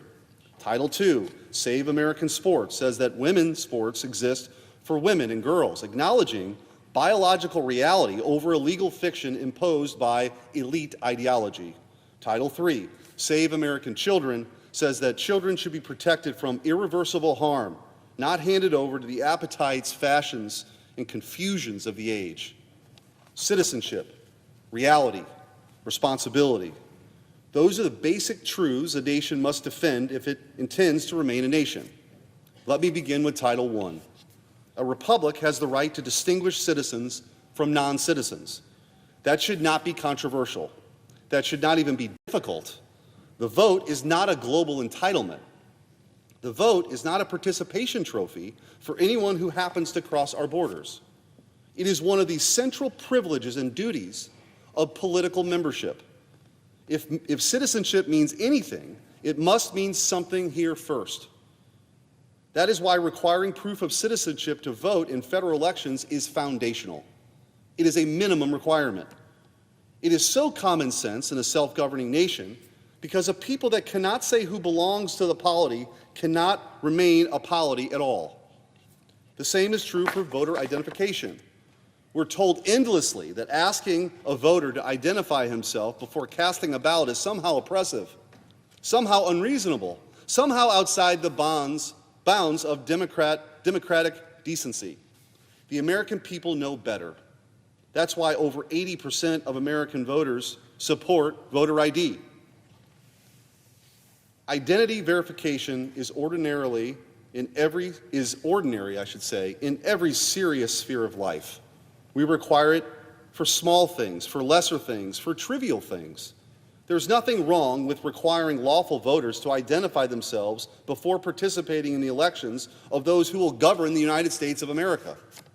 Honest elections require lawful voters, lawful ballots, and lawful verification. And then there's the question of mail voting. For too long, this country has been told to accept a system of mass mail-in voting as though it were the settled inheritance of the American Republic. It is not. In its current form, mass mail-in voting is a modern phenomenon, and in many places it is a direct holdover from the COVID era. COVID is over. The emergency has passed. The extraordinary accommodations of that period should not become the permanent architecture of American elections. For most of our history, the presumption was simple. If you could vote in person, you voted in person. You appeared before lawful election officials. Your identity could be verified. Your ballot could be secured. The chain of custody could be protected. The people could trust what they were seeing. That is not cruelty. That is not oppression. That is what Republican government looks like. Now, of course, there are those who are unable to vote in person, and they should be helped. Military voters should be helped. Individuals with disabilities should be helped. Those who are sick should be helped. Caregivers with real burdens should be helped. Those with genuine, qualifying hardships should be helped. But accommodation should remain the exception, not the organizing principle of the whole system, because voting is not a consumer transaction. The highest values in election administration should be on legitimacy, public confidence, and trust. Not so long ago, even Democrats shared these values. The Carter-Baker Commission, formed by former Democrat President Jimmy Carter and former Republican Secretary of State James Baker III, made many of the recommendations that my amendment promotes. Voter ID, proof of citizenship, and limiting mail-in balloting. Democrat senators may not support these provisions, but their voters do. 71% of self-identified Democrats support voter ID. A free people should want its elections to be visible, accountable, and resistant to bad actors. That is what Title I is trying to restore. Not the denial of lawful voting, but the integrity of lawful voting. Not confusion, but confidence. Not looseness, but legitimacy. I know this issue because I have experienced these fights myself. When I served as Missouri's Attorney General, I fought in court and defended our state's election integrity laws against a coordinated assault from the left in 2020. The left's dark money-funded elections super lawyers did not merely challenge one rule here or there, they challenged the very idea that we can get serious rules to protect the ballot, deter fraud, preserve order, and sustain public confidence in the vote. They came for the safeguards that made elections credible. They came for the principle that absentee and mail voting must be governed by rules. They came for the simple proposition that the people are entitled not only to cast a ballot, but to trust the system by which ballots are cast, handled, counted, and certified. And Missouri won. We defended the truth that election law is the framework by which free people govern itself. Election law isn't the arcane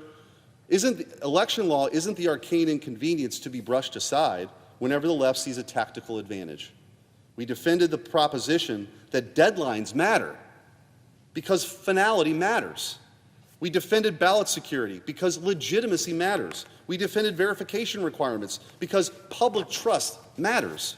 We defended the authority of the people acting through their laws to insist that elections be honest, orderly, and worthy of confidence, and Missouri won. That fight has taught me something I've never forgotten. The fight over election integrity is about more than mechanics or procedure. Rather, it's about whether we still have the moral confidence to defend the elementary conditions of self-government. Because once every safeguard is treated as suspect, once every verification measure is denounced as oppression, once every effort to secure the ballot is caricatured as hostility to democracy, what is really under attack is the public's faith that elections are fair, lawful, and real. So when I speak today about voter ID, proof of citizenship, and limits on mass mail voting, I do so from experience. I've fought these battles before. I've seen the pressure campaign to dissolve the rules that protect the vote. I've seen how quickly common sense is denounced when it stands in the way of ideological ambition. I've seen when the public officials are willing to stand firm, and when you do that, you can win. That is what Title I and Saving American Voters is all about. It's not extreme, it's not novel. It's the restoration of an old and necessary principle that in a republic, the vote must be lawful, secure, and worthy of confidence of the American people. Now let me turn to Title II. If the law cannot defend women from men acting as women, it cannot defend reality. Women's sports exist because men and women are not the same. That is biological reality. It is moral reality. It's the plain reality on which fair competition depends. And when the law refuses to recognize that reality, the category of women's sports becomes fraudulent. Girls are told to surrender fairness. They're told to surrender privacy. They're told to surrender safety. They're told to surrender recognition. And they're told to do all of this so the ruling class can flatter itself for its own moral sophistication. The state has no right to impose that sacrifice. I have 2 daughters. They both love sports. But this is more than just about sports. It's about whether the law is still going to reflect reality or whether it will be conscripted into enforcing a falsehood. It is about whether a civilization still possesses enough moral confidence to say, what is the truth? And that's not cruelty. It's about whether we still believe that girls deserve a realm of fair competition that is actually their own. A serious republic does not ask girls to bear the cost of elite confusion. A serious republic tells the truth about the world and builds laws on that truth. That is what Title II does. Now let me turn to Title III. A decent nation protects children. Children are not ideological property. Children are not experimental material. Children are not raw material for the ambitions of activists, for the cowardice of institutions, or for the self-indulgence of adults who've forgotten the law exists first to defend those who need protection. There are lines that a humane society does not cross.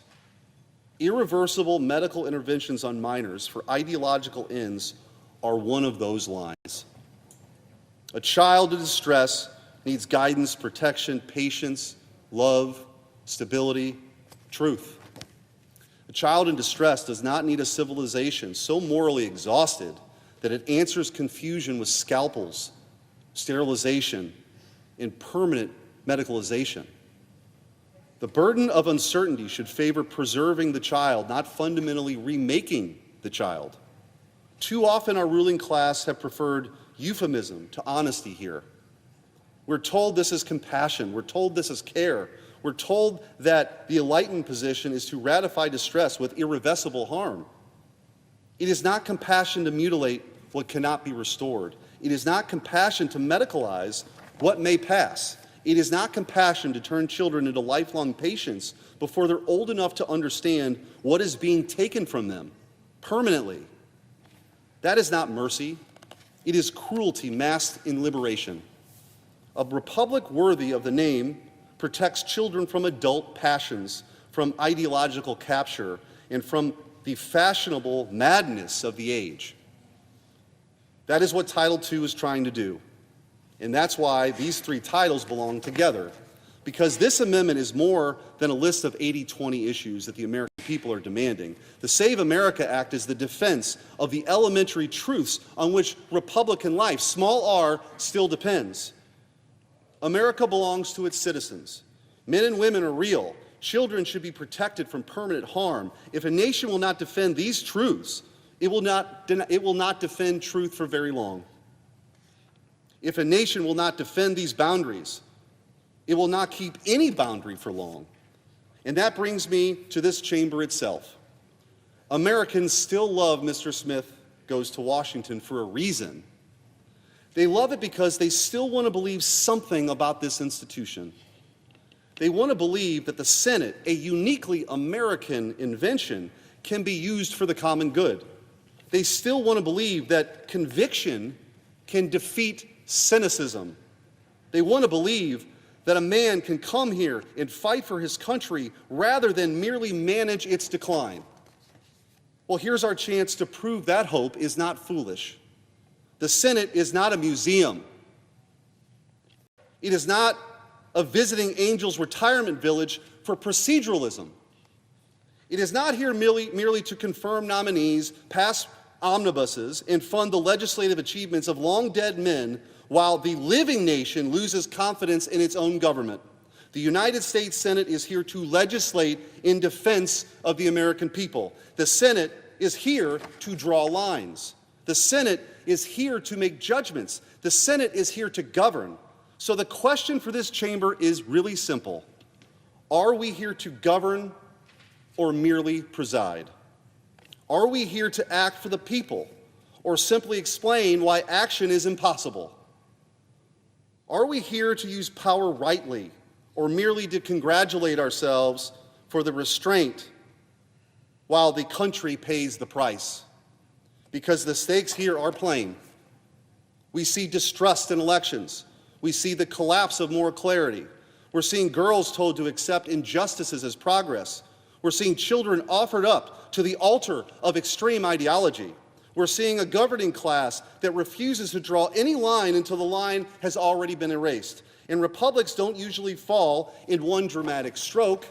They weaken when truth is no longer defended. They weaken when citizenship is diluted. They weaken when institutions lose the will to govern. They weaken when elites ask ordinary people to live under conditions they themselves know are disordered.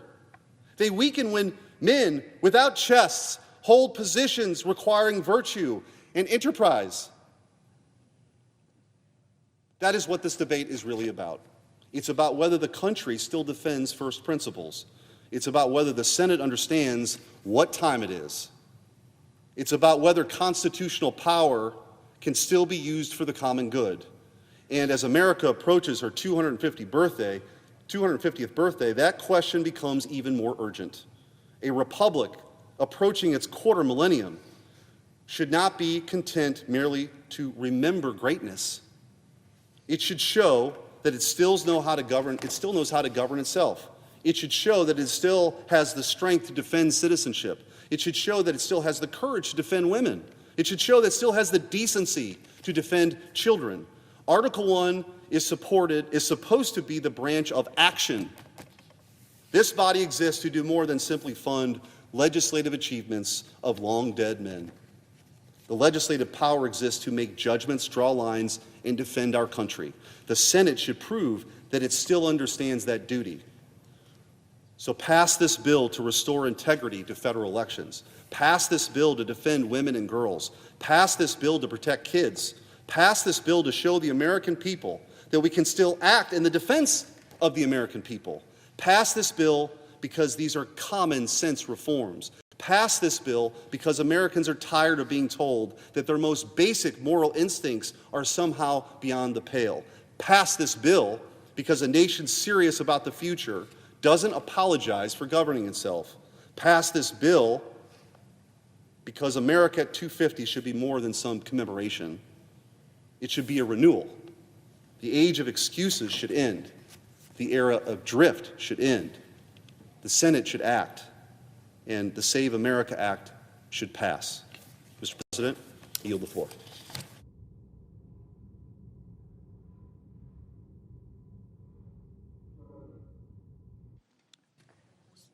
Senator from Missouri. Mr. President, I ask unanimous consent that the next 60 minutes be under control of the Democrat leader or his designee, followed by the next 60 minutes by the Republican leader or his designee, and finally the next 60 minutes be the Democratic leader or his designee, and following that, the majority leader or designee be recognized. Without objection. Mr. President. Washington. Thank you, Mr. President. Mr. President, you know, when it comes to broken promises, seems like Trump and Republicans have raised every price they ever said they would lower. Costs on groceries, with Trump's sweeping tariffs, the largest tax increase on working families in American history. They sent energy costs higher by canceling clean energy projects. They sent gas prices skyrocketing by starting a new war in the Middle East. And they let healthcare premiums skyrocket for patients, doubling, tripling, and more through sheer indifference.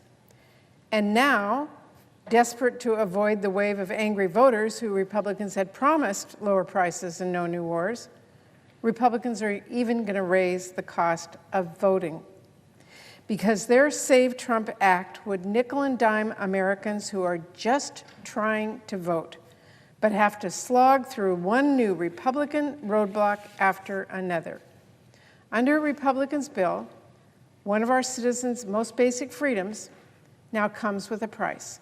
And it comes with a lot of brand new hurdles that serve no purpose but to trip people up. Some folks will have to shell out for a copy of their birth certificate. Some will have to get a passport, and that's $165, by the way. Some folks will have to travel hours away to register in person, costing time and travel fare, or maybe gas costs, which Trump is now sending through the roof. And that is not the half of it. Just consider all the people who will face new challenges just to vote for no good reason. If you are a student who just moved to start college, Republicans will make it harder for you to vote. Because if this bill passes, you will need to show a photo ID and proof of citizenship in every single state. But a student ID won't count. Many tribal IDs also won't be enough under the new Republican restrictions. If you are a married woman who changed her last name, like me and the overwhelming majority of moms across the country, Republicans will make it harder for you to vote. Because you would now have to bring an ID, proof of citizenship, and some additional paperwork showing your name change. That could affect 70 million people. If you are a senior who just moved into a new nursing home and has mobility issues, Republicans will make it harder for you to vote. Because you can no longer just register online or by mail, you now have to show up in person to show your papers. Voting will also be harder for rural families, far from any place where they could show their papers and register in person. In Washington State, we have a lot of families who might have to take a ferry just to register to vote. Or heaven forbid, you're someone living abroad, maybe working for an American company or working at a nonprofit or even serving our nation as a diplomat. You might just have to buy a flight all the way back home so you can register. And the inconvenience doesn't stop at registration, because Republicans will make voting by mail harder for everyone as well. They are going to require you to photocopy your ID when you apply for that mail-in ballot. And then they are going to require another photocopy when you send in your mail-in ballot. At least as long as Trump doesn't get his wish to scrap mail-in voting altogether. And if you are someone who doesn't know where your birth certificate is, or doesn't have easy access to it, or if you are one of half of Americans who doesn't have a passport, that's 146 million people, you're going to have to pay fees and fill out a lot of paperwork. And what is the Republican plan for when the State Department gets flooded with record-breaking number of passport applications, by the way, because there is no money for surge capacity in this bill? What are Americans supposed to do when their paperwork gets delayed for weeks on end, or heaven forbid the president just slow walks it? And by the way, under the Save Trump Act, there's a perfectly awful chance that you do everything right and still get robbed of your vote by Republicans. Because this bill pushes states to rely on a DHS verification tool that just frankly is a dumpster fire. States that have tried this got results with huge errors, where DHS was wrongly saying many citizens were not citizens. The Trump administration tool has already wrongly advised states to purge lawful voters from their voter rolls.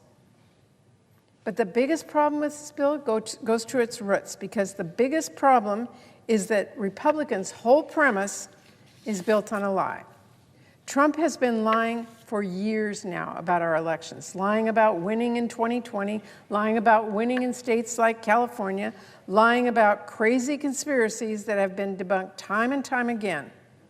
He's been debunked by Republican election commissioners. He has been debunked by thorough news investigations and carefully conducted audits. He's been debunked by million-dollar legal cases where other liars were sued for defamation. That has not stopped Trump. And instead of calling out the lies, like so many of them once actually did, first Republicans just started ignoring this, and then they started normalizing them, And now many of them are repeating these lies and conspiracies. Mr. President, our elections are free and they are fair. That is beyond question. Anyone who values our democracy should be shouting that from the rooftops. But instead of defending our democracy, instead of defending our elections from misinformation and conspiracies and a president who has stated quite directly he wants to take control over the elections, Republicans are joining Trump in the same sort of ruse he pulled to rile people up on January 6th. The biggest fraud here is Republicans who know their agenda is unpopular, Republicans who know that when entrusted by the voters to fulfill their promises, all they have done is break them, raising prices, starting new wars. Republicans who know they will not keep their majorities in a free and fair election, so they're pushing for this bill instead. Mr. President, this is not how elections work. This is not how America works. In this country, we fight for change with our voices and our votes. And if Republicans think for a second Democrats will let them take away people's votes, they better buckle up, because you can bet we will use our voices to block this bill for as long as it takes. Thank you, Mr. President. I yield the floor. President. Senator from Minnesota. Mr. President, I rise today to join my colleagues in standing up to protect Americans' constitutional right to vote and to fight back against this administration's most recent attack on access to the ballot box. Instead of making the case to Americans about policies and what you want to do and why you think it's important to have, say, the tariffs that in my state are wreaking havoc for our farmers with more yet to come, this legislation would actually be an end around of the voting process. This legislation would make it hard for a whole bunch of American citizens to vote, which appears to be the end game given what the president has said about it. By his own admission, he said that passing this bill will guarantee the midterms. That's not my quote. It's an exact quote from the President of the United States. The Save America Act will kick American citizens off state voter rolls. And how is this happening? Well, this is a complete invasion of the privacy of voters. It makes state secretaries of state give the voter rolls, the voter information, the voter data to the Department of Homeland Security, as in the same agency that brought us ICE, and then run that information through some kind of Doge-like system that's somehow going to spit back out to the states which voters they should kick off the voter rolls. Then the bill also creates these bureaucratic hurdles that make it complicated and costly for American citizens to register to vote or change their registration, particularly for the 69 million women who have chosen to change their name when they get married. Why should they be penalized? And millions of American citizens don't have the specific document required by this bill to prove citizenship, because this bill won't allow for driver's licenses anymore. You've got to produce other documents, like a passport or a birth certificate. More than half of Americans don't have passports, and they cost at least $165 to get. Birth certificates can cost $30. In my state, they're $24. And they can take tons of in-person time to obtain. Anyone that's ever had that experience, maybe for some other purpose, that you have to get your birth certificate, that's not always as easy as people think. And this bill also requires people to register to vote in person at their election offices, effectively ending proven and popular methods of registration used by millions of Americans in Democratic and Republican-led states all across the country, like online and mail-in registration. This would be a significant barrier for registration for millions of voters, especially for people in rural areas who have to drive hours to get that registration completed now.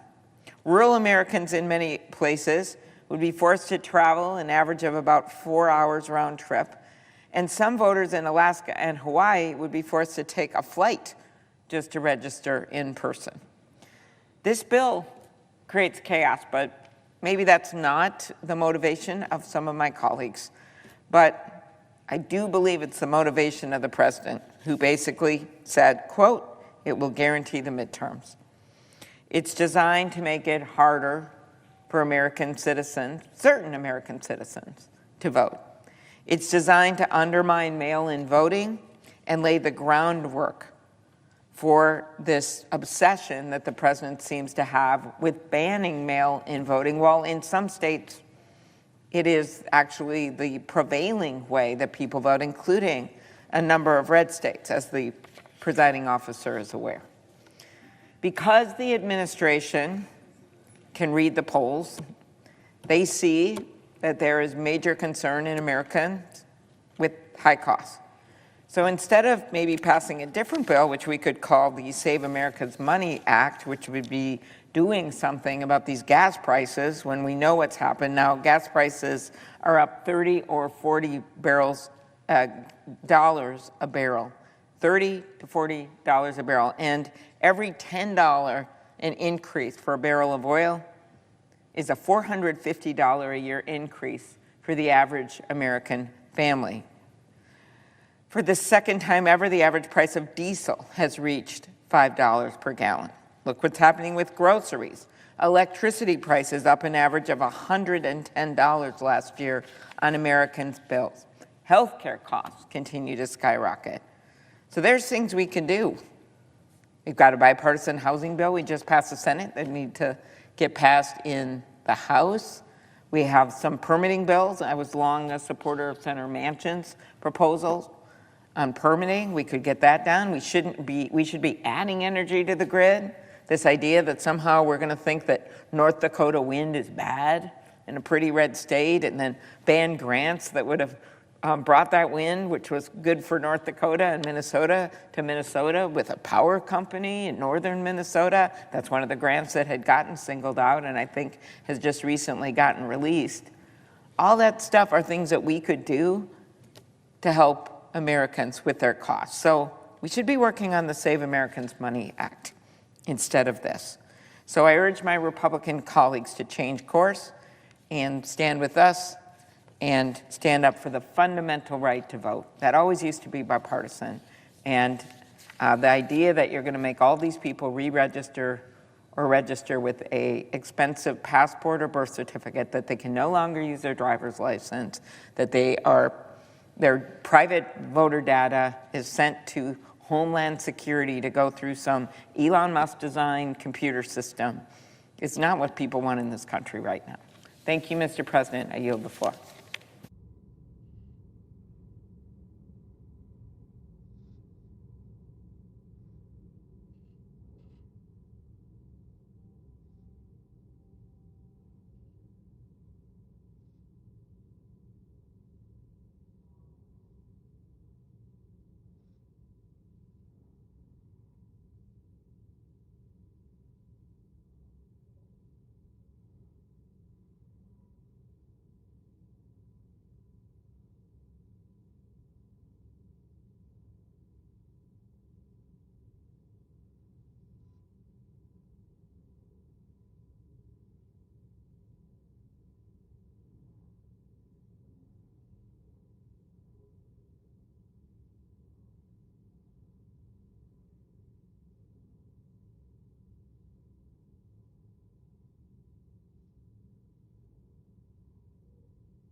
Senator from New Jersey.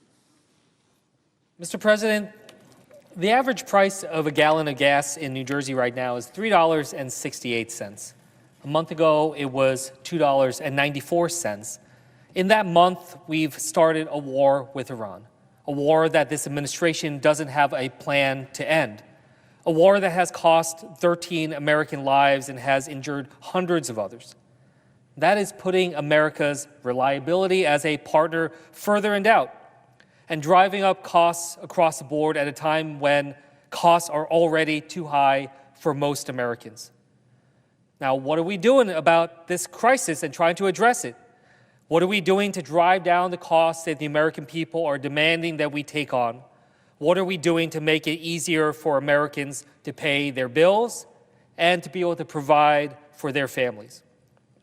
We are here on the Senate floor today debating a bill that Donald Trump wants because he's afraid. He knows that he's at the weakest point of his presidency. His approval numbers are way down, and in a little more than 230 days, voters will go to the ballot box for the midterm elections. So instead of working to lower costs, instead of ending this war and getting gas prices down, instead of focusing on working families, Donald Trump has Senate Republicans here to peddle a bill because, in his words, quote, it'll guarantee the midterms. A bill, by the way, that, again, to quote Donald Trump, says, quote, supersedes everything else. A bill that Trump says he would, quote, close government to ensure it passes.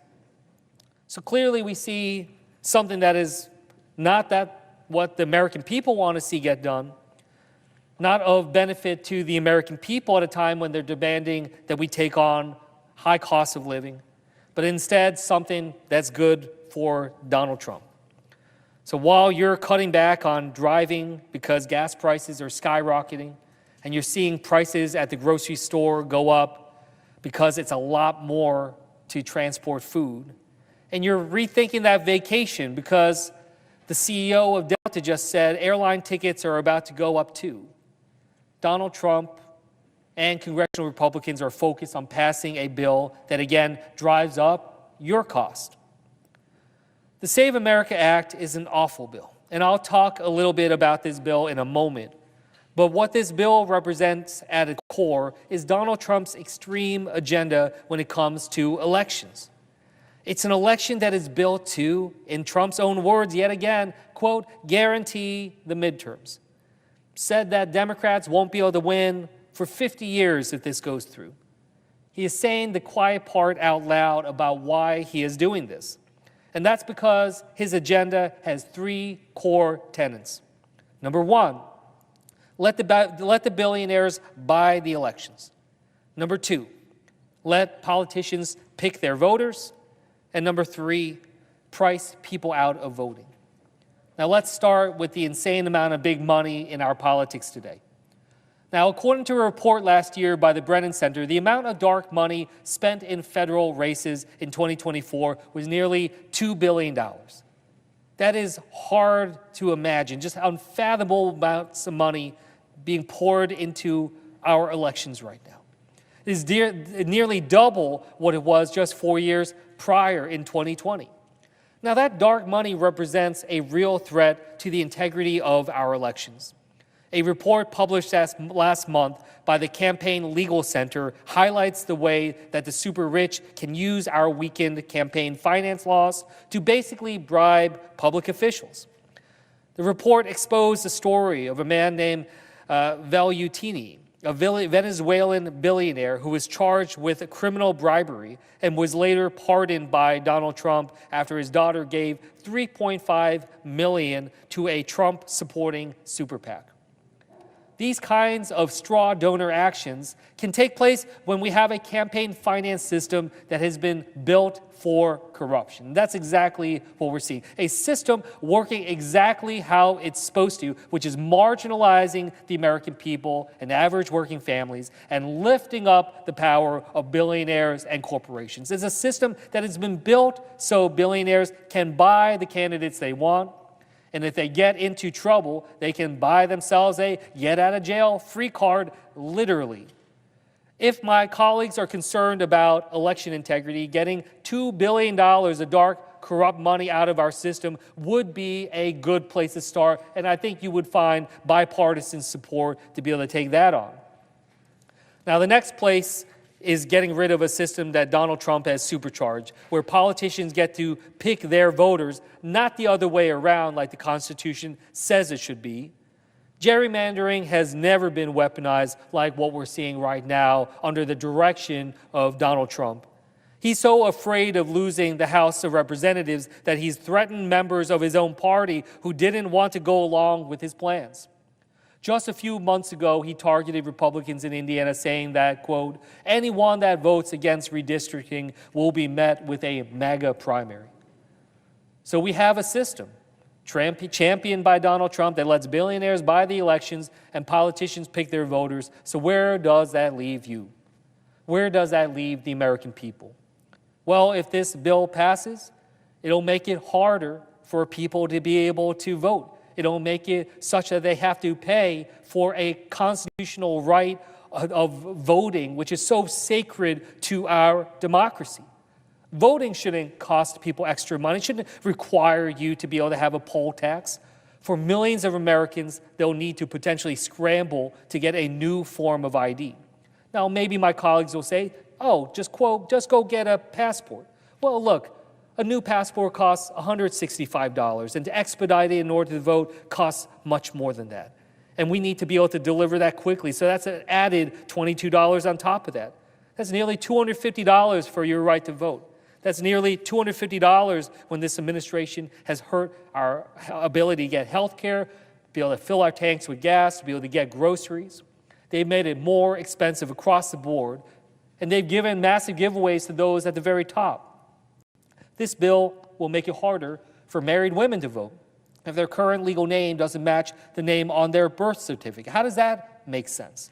And it will make it harder for seniors and young people to vote by throwing up new restrictions on mail-in voting, requiring seniors and others to have to go and register in person when they haven't had to do that before. Why is it that we are trying to make it so hard for Americans to be able to vote? But then you realize that's the point. That's actually the point of this all. Trump wants it to make it harder for you to vote and make it easier for him to have his bidding. Why else did we see this happening right on the tail of so much of what he was doing and pushing gerrymandering so blatantly against our Constitution and our laws?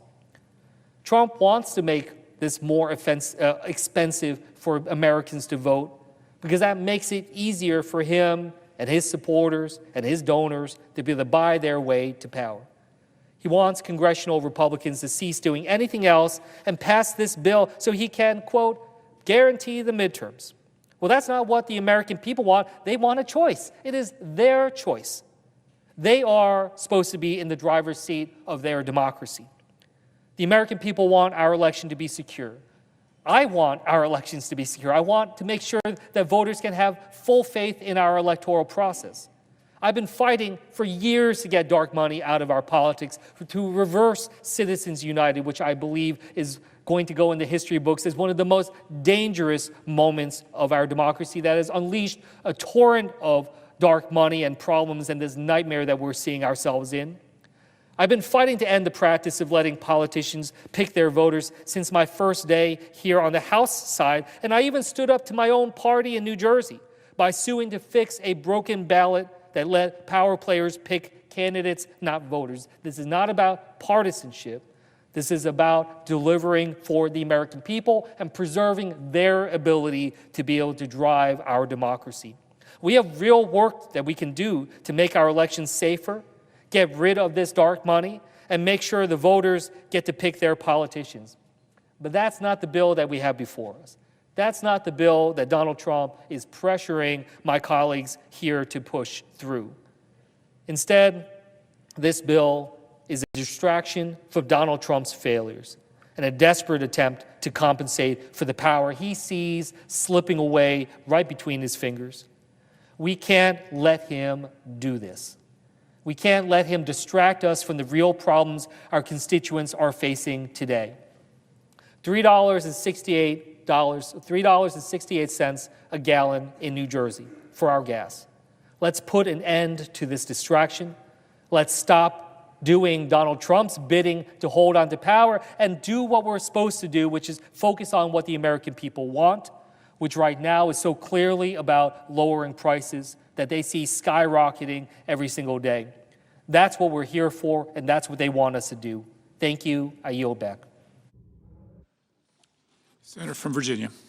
Thank you, Mr. President. Let me, first of all, thank my colleague and friend, the senator from New Jersey, who I think has brought a fresh voice, incredible energy, somebody who's got a history as well of working extraordinarily well in national security issues. And I agree with virtually everything he just said.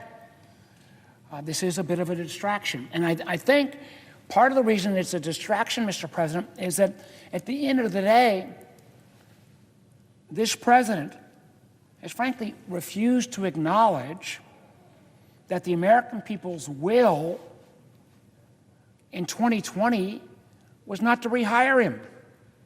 He cannot accept the legitimate outcomes of the 2020 election.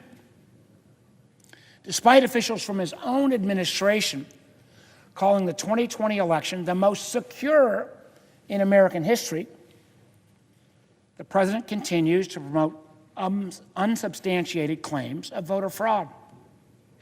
And that's after investigations from multiple courts and states' attorneys generals and election officials from both parties strongly declaring that there was no evidence to support allegations of substantial fraud. Simply put, the 2020 elections were certified, litigated, and affirmed.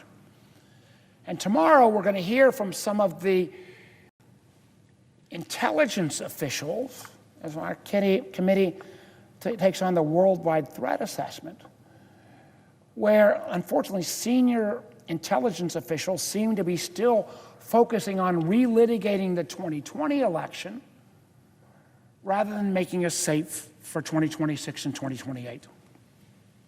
Because the truth is, after all these years, the president and his allies haven't been able to find any evidence of legitimate voter fraud in past elections. As a matter of fact, there have been studies ad nauseum that shows millions and hundreds of millions of votes, yet the number of people that were undocumented who voted by mistake were in the single digits. Now, they're looking forward to the effort that's on the floor right now towards suppressing wrongfully influencing future elections through this so-called Save America Act. Again, I know the presiding officer and my friend from Wisconsin and others are going to say I'm going to go over the top, so let me just try to use the president's own words. The president's own words, and historically, I know the presiding officer comes from Utah, which has got a proud history of states' rights and local control. But the president's own words, he wants Republicans to, quote unquote, take over election administration, going as far as to say Republicans ought to nationalize the voting. If there's ever an Alice in Wonderland, up is down and down is up, that's what's happening. And again, and I don't know if this comment led to her firing, but before he fired her, the president's DHS secretary, Kristi Noem, pushed for the passage of the Save America Act while stating that her goal is to have the right people voting so we can elect the right leaders. I mean, this sounds like it comes out of some dystopian novel or 1930s advocacy. I don't get it. We all know that the strength of our democracy depends on voter participation and access to the ballot box. I've been doing this, I guess, long enough that I remember when things like motor voter and let's make it easier to register were all bipartisan. And unfortunately, contrary to the name of the Save America Act, this legislation undermines the very foundations that it claims to protect. This bill would impose sweeping requirements that will make it extremely difficult for eligible voters to participate in our democracy. New voters, married women, service members will face additional hurdles when registering to vote. That's because under the Save America Act, Americans who have voted for years, who've got no question about their citizenship, would have to go back and provide documentary proof of citizenship to register to vote in federal elections. And let me say at the front end, I support voter ID. We have voter ID in Virginia. I don't think you should be able to vote without showing a legitimate ID. But under this bill, that so-called reasonable policy would put in place requirements that are so stringent that it would mean if you don't have access to the right documentation, like a passport, you won't be able to vote for the President of the United States. The truth is, according to the U.S. State Department, only half of all Americans possess a passport. That means if this bill passed, half of all American citizens would not be able to provide one of the primary acceptable forms of documentation that would be required to vote under the SAVE Act. Additionally, under this bill, states will be barred from accepting online and mail-in voter registration unless the applicant also presents proof of citizenship in person. You know, so somebody who made the choice to change their name, who's now 85 years old and's got to go back and find a birth certificate or get a passport, and then has to show up in person to kind of get registered again, even though she's been voting for the last 50 years with no question about her citizenship.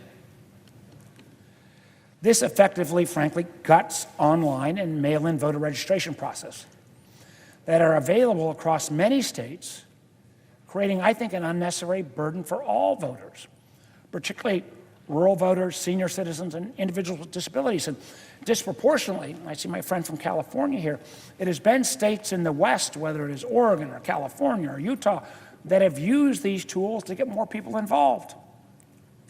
The fact is, these efforts don't make our elections more secure. All this does is disenfranchise millions of eligible voters.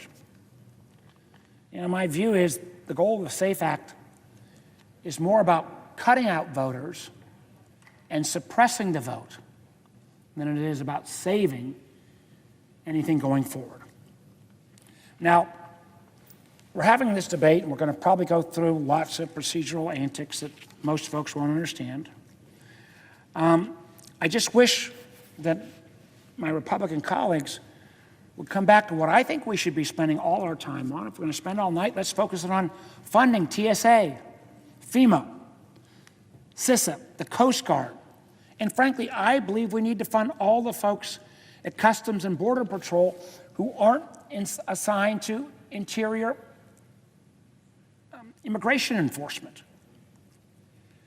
So last week, Senator Murray and Senate Democrats attempted to say, hey, we got to debate about ICE. We got to debate about some of the CBP people who are doing domestic enforcement. If we can't come to an agreement there, let's fight over that. But let's not make sure that we hold all of these other folks hostage.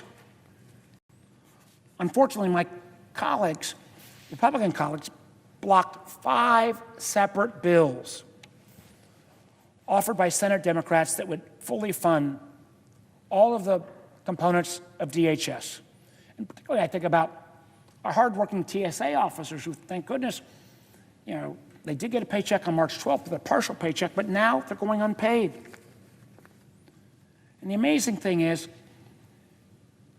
this is kind of a crisis that doesn't need to be a crisis. The fact is, last July, my Republican colleagues voted to give Department of Homeland Security a slush fund worth nearly $170 billion. Of that funding, $75 billion was a blank check to ICE, providing the agency with a budget larger than most global militaries. I actually think the ICE budget is now bigger than the French military. I know it is bigger than the FBI's budget. You know, the truth is that $75 billion could actually fund ICE for the next 7 years without any additional appropriations. Now, I'm here today because myself and my Democratic colleagues are fighting to ensure that all the funding that is used for immigration enforcement will be no longer used in inappropriate ways. I think even most of my Republican colleagues have acknowledged that what happened in Minneapolis kind of went off the rails, that we're seeing ICE agents literally abuse and brutalize Americans and disrespect basic human dignity.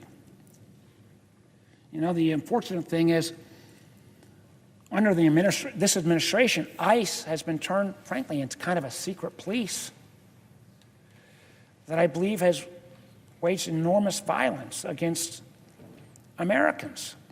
I know in my state that of the daily quota of people they have to pick up, 80 to 85% have never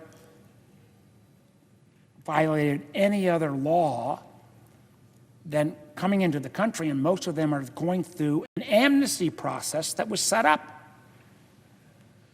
You know, we have seen the images of ICE ripping apart families, you know, arresting moms as they drop off kids to their daycare. Matter of fact, I know that I tried to go do some oversight, part of my job. It took us a lot of hoops to get through to even do that oversight. I believe because of these actions, all our citizens are less safe. So we've got to do meaningful reforms to ICE. I don't think they're outrageous, like requiring body cameras, making sure that immigration enforcement officers show their face and identify themselves, and making sure that there's proper training in upholding traditional use of force standards. These are the same requirements that my local law enforcement have to deal with every day and for years. These aren't new. These are common sense, basic accountability measures that I said that our state and local police abide by, because that's how you keep communities safe. Unfortunately, so far, the White House doesn't seem to see it that way. They continue to drag their feet on negotiations at the expense, frankly, of TSA, FEMA, Coast Guard, Customs and Border Patrol, not folks doing interior enforcement, not getting paid. That doesn't make any sense. Matter of fact, we've even seen tools where in the last shutdown, the administration didn't decide to cut off global entry or TSA pre-check, because those are actually funded by separate fees, but suddenly they decided to amp up the political pressure and close off those programs. Now, thank goodness, because of pressure from the public, the Trump administration reversed course and restarted the global entry program. But it should have never been suspended in the first place.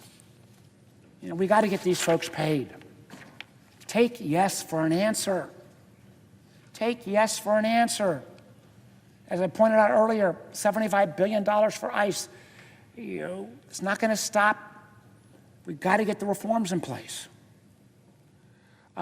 So let's keep the negotiations going. We ought to get them done. You know, I want to make sure that the TSA agents at Dulles, at National, at airports across my Commonwealth get their paychecks.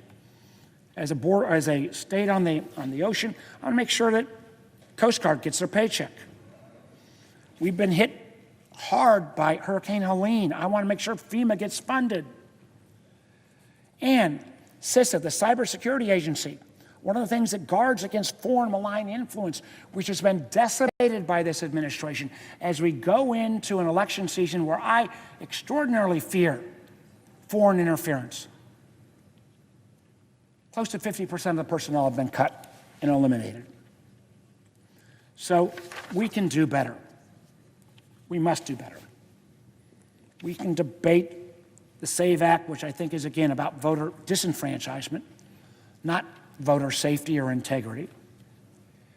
But I do think while we debate this, why not go ahead and take yes for an answer and fund all of the other components of DHS so those folks who help protect us day in and day out get their paychecks? Let's reopen these critical agencies. Let's acknowledge that ICE has got $75 billion slush fund that we can complain about as Democrats, the Democrats in the room, but it is the law of the land. They've got the resources. In the meantime, why hold up the pay of these Americans who are doing so many things to keep us safe? I think those folks deserve better. I think we all deserve better. I guess I'm a little old-fashioned. I actually think back to the subject at hand. You know, our elections are better if more people participate.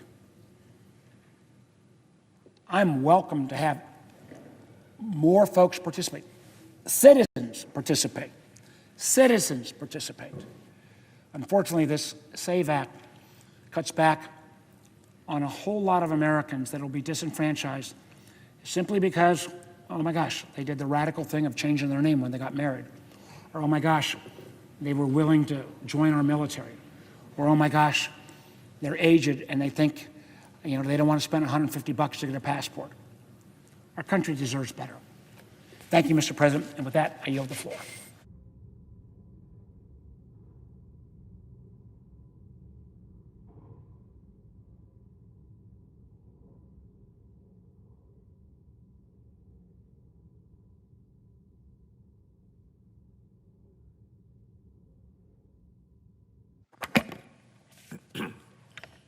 Mr. President. Senator from California. Mr. President, I too rise in opposition to S. 1383, the so-called Save America Act. I think a better name, more actually representative of the content of the bill, would be the Save Republicans from the Consequences of Their Actions Act. And I have some other choice names for it too, but not exactly appropriate for the Senate floor. So we'll stick to the SAVE Act, just to be short. Mr. President, last year, President Trump and Republicans in Congress promised the American people that they would lower costs across the board, but specifically health care costs.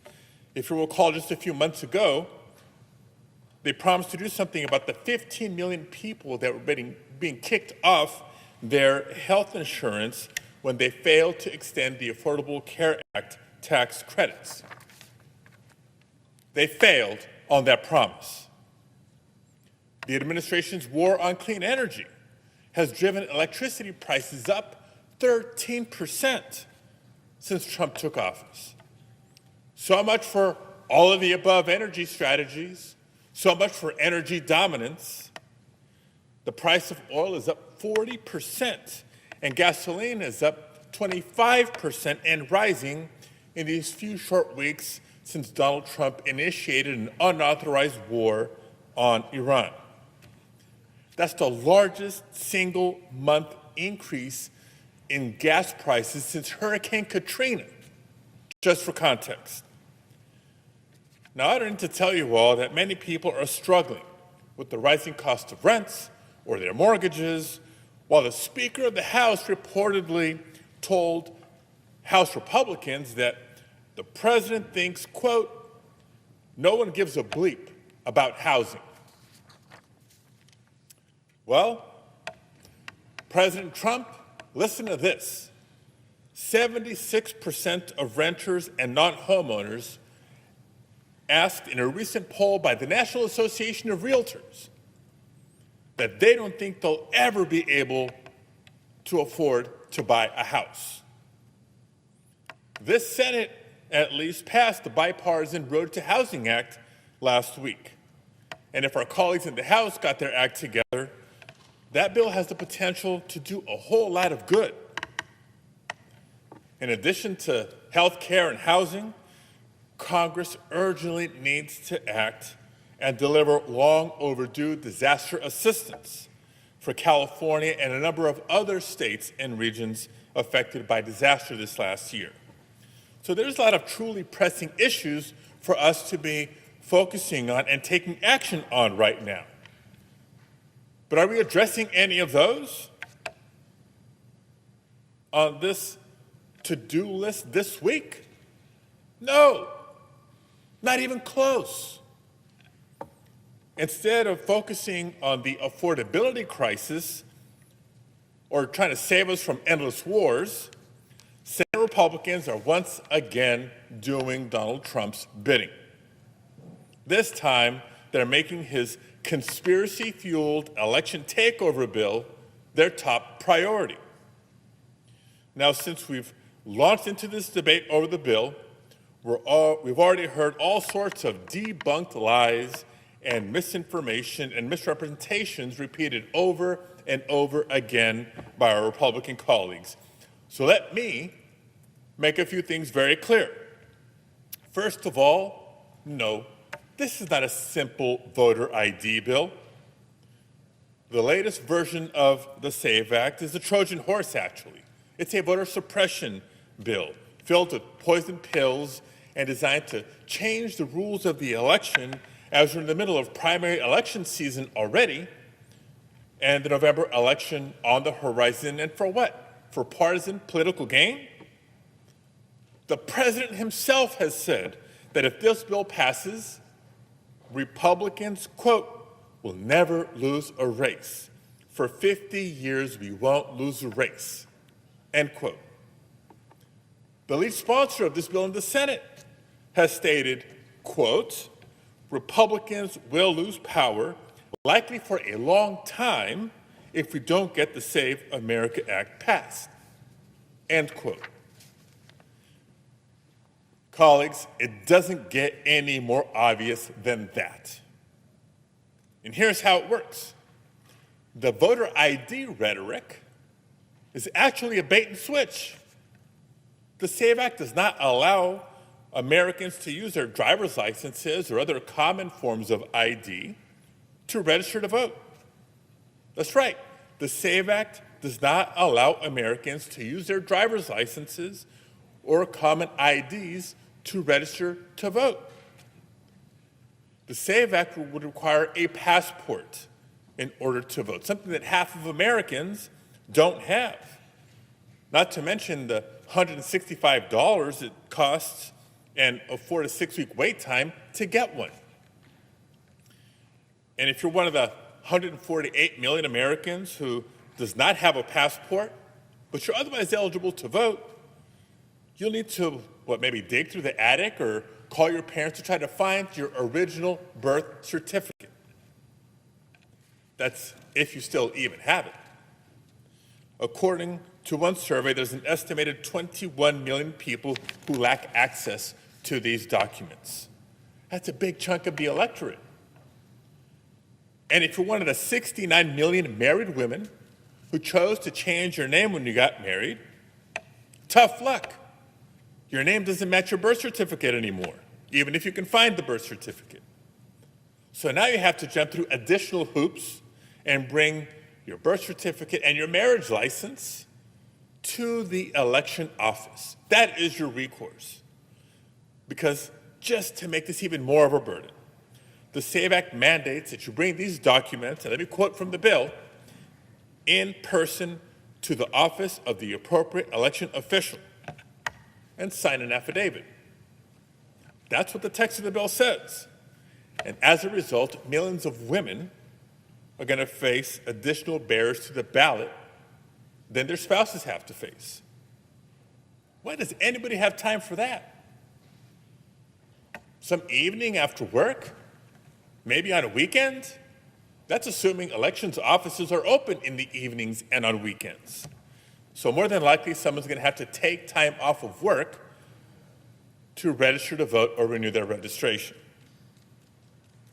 What does the SAVE Act mean in practice if, heaven forbid, this passed and was signed into law?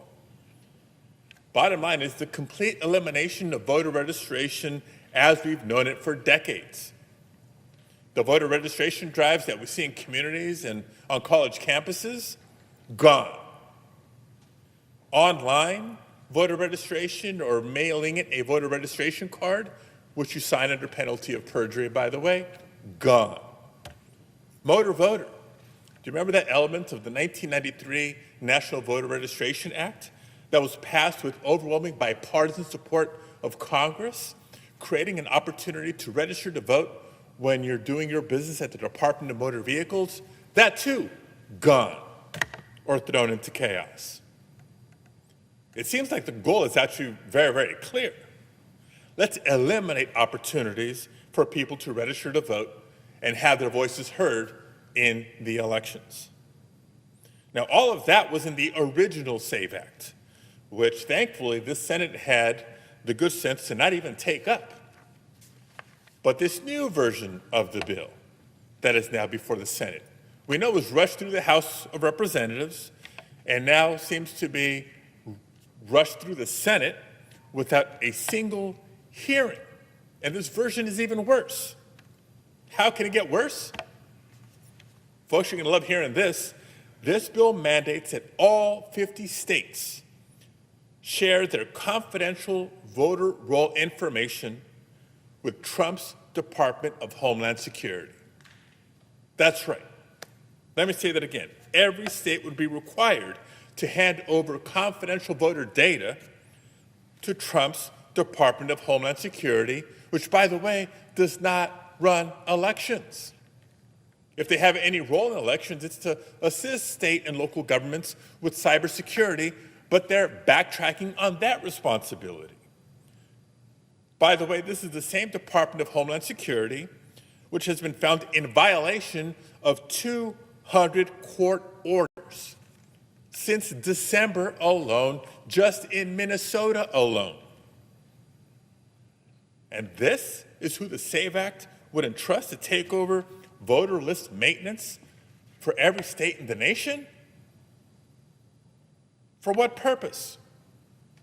So that political appointees of this administration can go through the lists, again, every voter in every state, and order people that were on the voter rolls to be purged from those lists.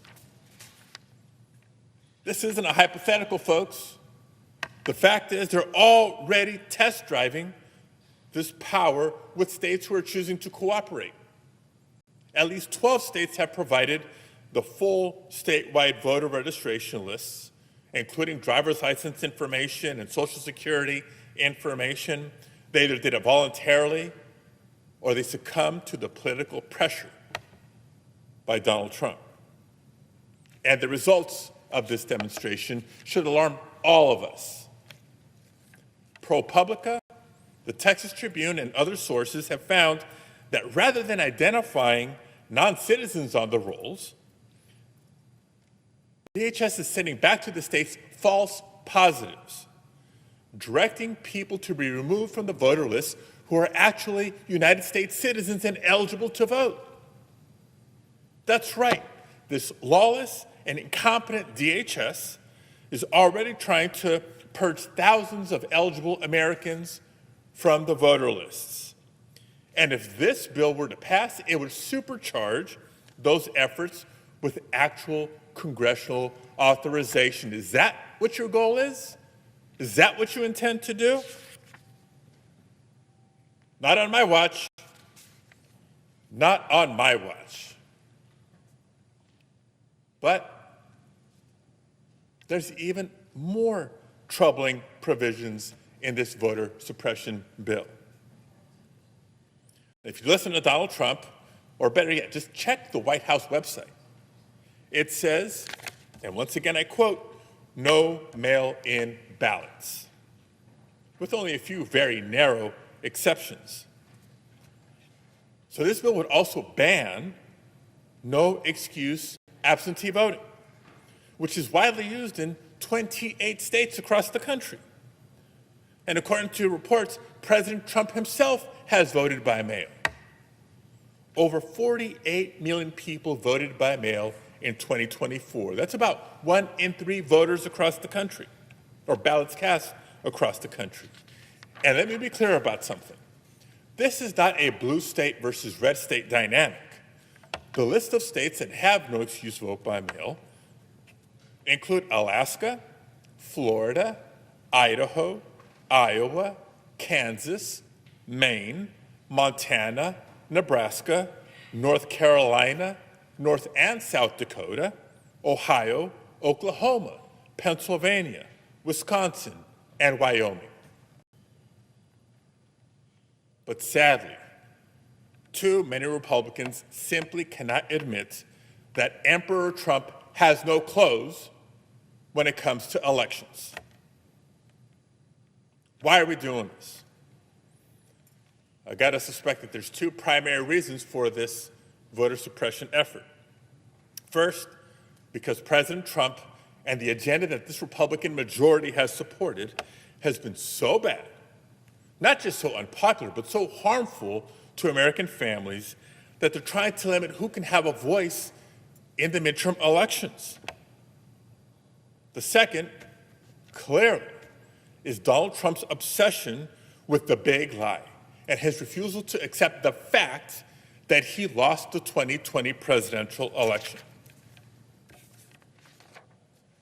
Now, we all know that after losing that 2020 election, Donald Trump encouraged a mob of his supporters to storm this building, the United States Capitol, including this very chamber, on January 6th. Why? Because every single court case, every investigation and recount confirmed the same exact thing. Donald Trump lost that election. But he felt like he needed to stop the peaceful transfer of power. Thank God for all the officers from the more than 15 federal, state, and local law enforcement agencies, as well as the National Guard, who protected the Capitol that day.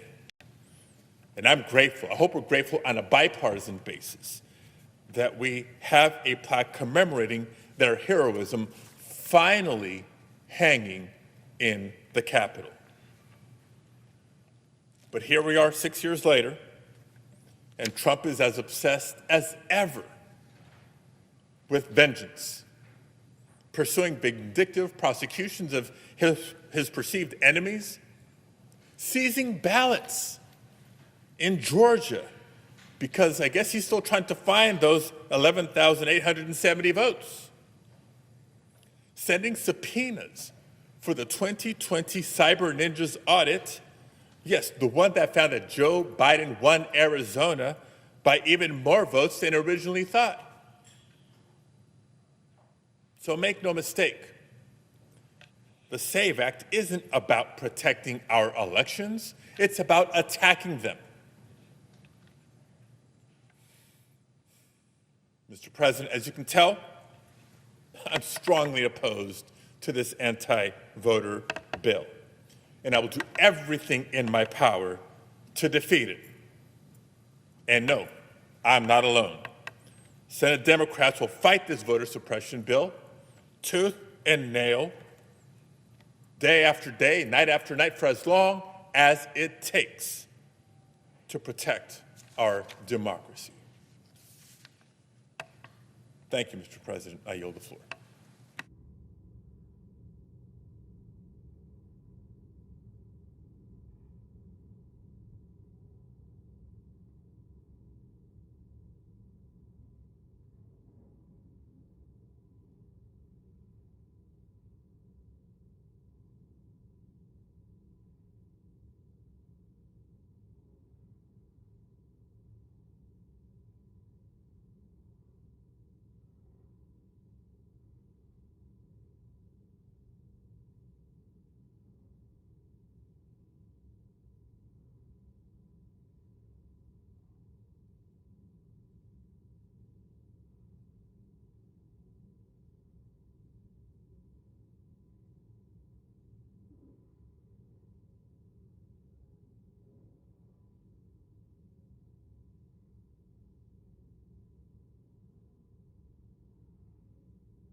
To be continued. Mr. President. Oklahoma. Thank you, Mr. President. 250 years ago, actually 250 years ago this summer, we wrote a letter to good King George III. And in that letter, we now call the Declaration of Independence, we complained about foreign intervention into the activities of Americans, the colonists, who wanted the right to be able to actually control our own destiny. We wanted the ability to be able to speak for our own future, decide for our own families, without having foreign interference coming across an ocean to be able to affect us. We determined that we wanted to run our own nation. Now, 250 years later, we still want to run our own nation.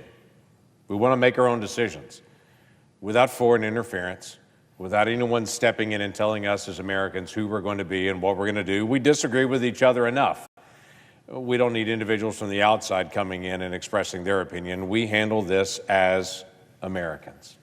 And the way that we do that is with elections. Elections have been routinely done through the history of our country since our Constitution was ratified in 1789. It has been a distinguishing mark of the United States. We're the oldest functioning constitutional democracy in the world. And in our republic, we choose representatives. Those representatives speak on our behalf.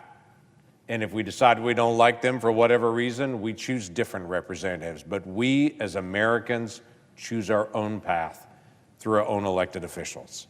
That's what we do, and we do it on a regular, consistent basis. Now, in the earliest days, it was literally a wooden box and slips of paper. We've improved that over the years.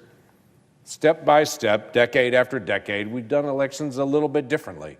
Now, they're done differently all over the country on it, but we have some basic foundational rules that also guide us.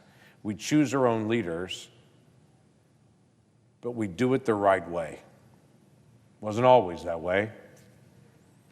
But as we've improved, we make our elections more transparent, better, faster responses, giving more trust. Many folks in my generation will never forget the photograph of staring at a hanging Chad from the Bush election, with a person in an election board closely staring through a magnifying glass to try to figure out if there was a dimple on a piece of paper. There's no election system in the country that does Chads anymore because we all determined that's a terrible idea. It's just a bad way to be able to try to prove the intent of a vote. And a whole younger generation has no idea what a hanging Chad would even be because we no longer do that anymore. We protect the right of all individuals to vote, every American citizen. Because in the middle of the 1960s, we as a nation passed the Voting Rights Act, determining that every person in America has the right to be able to vote, and that would be protected. That if there'd be any jurisdiction in the country that would violate that a federal court could literally step in and to say, no, every single citizen of the country would have a protected right to vote. In fact, if you want me to read it to you, the Voting Rights Act actually begins with this simple statement: all citizens of the United States who are otherwise qualified by law to vote at any election by the people in any state, territory, district, county, city, parish, township, school district, municipality, or other territorial subdivision shall be entitled and allowed to vote. But this simple statement that the Voting Rights Act begins with all citizens. What's interesting is the Voting Rights Act protected the ability of a court to step in and say if some citizen is not being allowed to vote, the courts can step in and mandate that that actually occurs, but it did not set up a way to say, are you a citizen at all? It was just assumed that only citizens would actually be the ones to vote. It's the baseline of the civil rights, that time period in the Voting Rights Act, that our elections would be protected only for citizens, but this is a trust bill in that way, and there is no verify.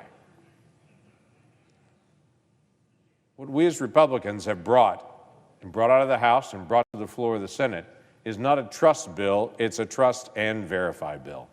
It takes the next step from the Voting Rights Act of 1965, which mandated that it would only be citizens that would vote.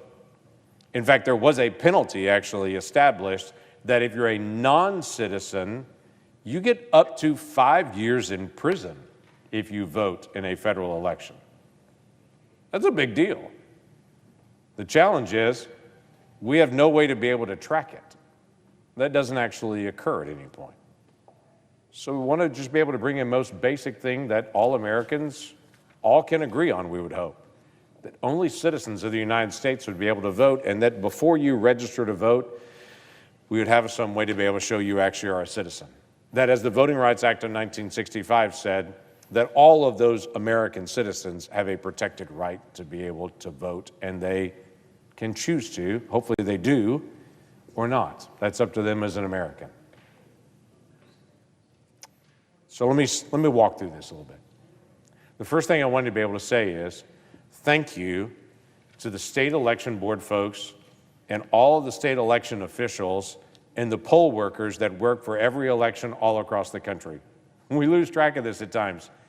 It takes almost 750,000 people just to run a federal election. 750,000. Those are poll workers, those are poll watchers, those are state election officials, those are folks that work behind the scenes in every county and parish and city and municipality all across the country. 750,000 people just to be able to pull together an election. Those folks are incredibly important to be able to protect the most basic rights of individuals to be able to vote and to protect this basic right of one person, one vote. Well, let me just share with this body, here's how we do it in Oklahoma. In Oklahoma, we have one of the highest rated secure election systems in the country. In the country. And we encourage people to come out and to vote and to participate in the entire process. Some of the things that we choose to do is in all of our polling locations, and every time ballots are actually presented, there's always a Republican and a Democrat poll worker that's always there in every area, always. So both parties are always represented in that, so everyone can look at each other and constantly be able to check the system. We're still old school. We do a piece of paper and a marker, and you mark your ballot, and it runs through an optical scanner, and it registers that ballot was actually fully handled. And so at the end of the night, if there's any challenge at all to that ballot, we can go back to the paper ballots and actually count them by hand and to be able to verify all of them. Because we want to make sure that in every single election, we can verify every single vote every single time. In fact, at the end of the night, when the machines are finished, we literally print out on a piece of paper and post on the window of the election board location, wherever this was the election was being held. We actually publicly post out at the instant the election was done that night at 7 p.m. so that it's public information immediately how many votes were taken in this area. So if at some point it shows up later, it was a different number, everyone could see it. We have full verification through the entire process. In Oklahoma, we have voter ID at every single location and every single vote. How do we do it? If you vote in person, you show up to vote on election day, you pull out an ID and you show an ID, every single person. If you vote early, absentee, we have that all over our state in county election boards everywhere. As you walk up, you have to pull out an ID and to be able to show that ID to vote. And if you're going to mail in your ballot, we welcome that, but you've got to show ID when you actually do it. That means actually going to a location where you can get a notary that before you put your ballot in the mail, it shows your envelope, you show the ID, it shows on the envelope who the person is on it, and you actually have a notary to do that. We have voter ID at every single stage. We don't allow ballot harvesting at all. We're a very, very secure system, and we're proud of that. We want every single person to be able to vote, but we want to make sure it's one person, one vote. We occasionally still do have some folks try to vote twice. In Oklahoma, I'm sure that happens in other states as well, where they will do a request for a mail-in ballot. They'll mail it in with a notary and verify that it's them, and then on election day, they'll show up and vote again. During the last presidential election, we have a little over 1.5 million people that showed up to vote on that. We found 2 people that double voted in multiple counties and 27 people that actually double voted in the same county. 29 folks total that double voted and over 1.5 million people. By the way, we didn't ignore those 29. They were all referred for prosecution. Because according to federal law now, according to federal law, it's up to 5 years in prison if you vote twice. So we refer folks for prosecution to say, we don't allow that. We're careful in how we do the balloting and the voting on this. But we have a voter ID, and we walk through the process to make sure that every person actually has that opportunity to be able to vote. Interestingly enough, in Oklahoma, we asked the question several years ago, how many folks showed up for jury duty, and when they showed up for jury duty, were excused from the jury duty because they went before the judge and said, I'm not a citizen of the United States. This happens all the time, actually, where someone comes in and says, I'm not a citizen of the United States, and so I need to be excused. They're not eligible for a jury if you're not a citizen of the United States. We had about 40 people in Oklahoma that made that claim and said, I'm not a citizen of the United States, but when we checked voter rolls, they were registered to vote. 40 that were excused from jury duty, but were also registered to vote. So in Oklahoma law, you know what we do? Anytime in any county, if someone says, I'm not a citizen of the United States in a jury duty, that now gets turned into a list, and if they're registered to vote, their registration gets purged. Because we're serious about only Oklahoma United States citizens voting in Oklahoma. You know why? Because 250 years ago, we fought a war against good King George to say we make our own decisions, not someone else outside of our country. We make our own. So we make sure that we purge our own voter rolls. In fact, that is state law to be able to do that. Listen, we have a very simple, straightforward proposition. It's called the Save America Act. Two most basic features of this Save America Act should not be controversial. They're simple and straightforward. We have to verify you're an American citizen. It's already federal law already right now that you have to be an American citizen. We just don't verify it at all. So this is the trust and verify portion of the bill. We trust you that you're an American citizen. How about we just check? So you have to show that you're an American citizen to be able to register to vote. And the second part of it is you have to have ID to be able to vote. Again, we've done this in Oklahoma for years. This can be done and should be done. And it just shouldn't be that controversial. I have to share, though, just as who I am as a person, Mr. President, as a personal note of privilege on this, I had to smile when I saw the title of our bill as it started working its way through the very calm House of Representatives and was sent over to us. The Save America Act. There are a lot of things that can save America, and this bill is incredibly important. And it's vital that we get it done. But just as personal privilege, can I just say, I personally believe what saves America is if more people had a personal relationship with Jesus Christ.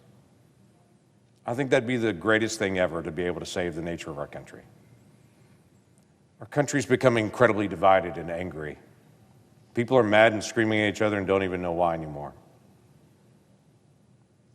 2,000 years ago, a young lawyer walked up to Jesus and said, Rabbi, of all the teachings, of all the commandments that are out there, what's the heaviest? What's the greatest commandment? And he said, the biggest one is to love God with all your heart, soul, mind, and strength. And then he said, you didn't ask me for two, but let me give you the second one. The second one's just like the first one, he said. To love your neighbor as yourself. If we're going to save America, protecting our voting integrity is incredibly important, and let's get that done. But if we're really going to save America, not just a bill. I think we need to get back to the most basic truth. To restart again and ask ourselves, as individuals that make up a nation, if we're going to love God with our heart, soul, mind, and strength, and to love our neighbor as ourselves. And as the old joke says, when the person says, "Who's my neighbor?" the response is, probably the person you wish I wouldn't say. That's the person who's your neighbor. Jesus was headed towards his execution. He knew it, but the people around him didn't.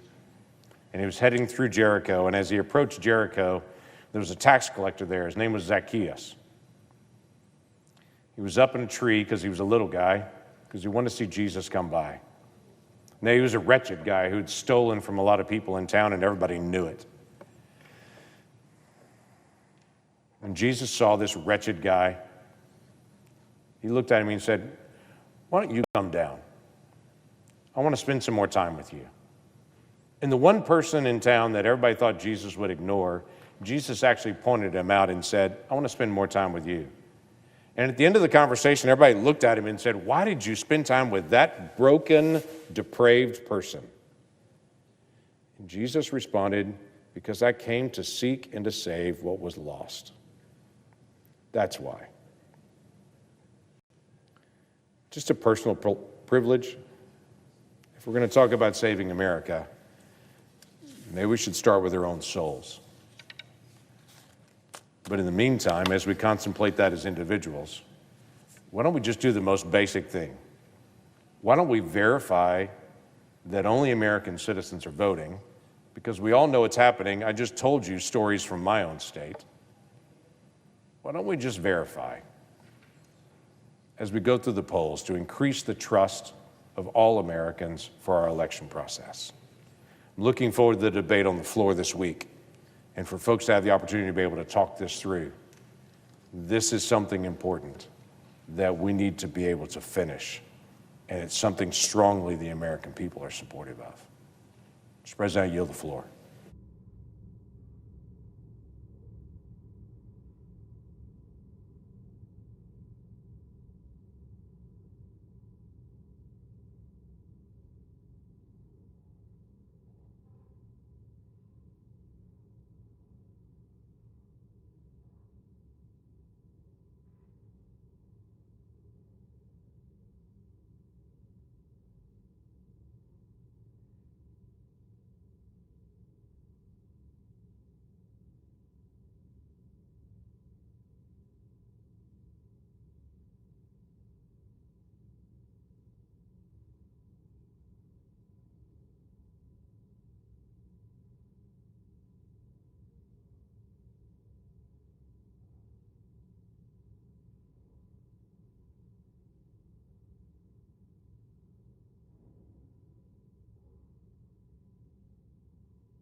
Senator from Ohio.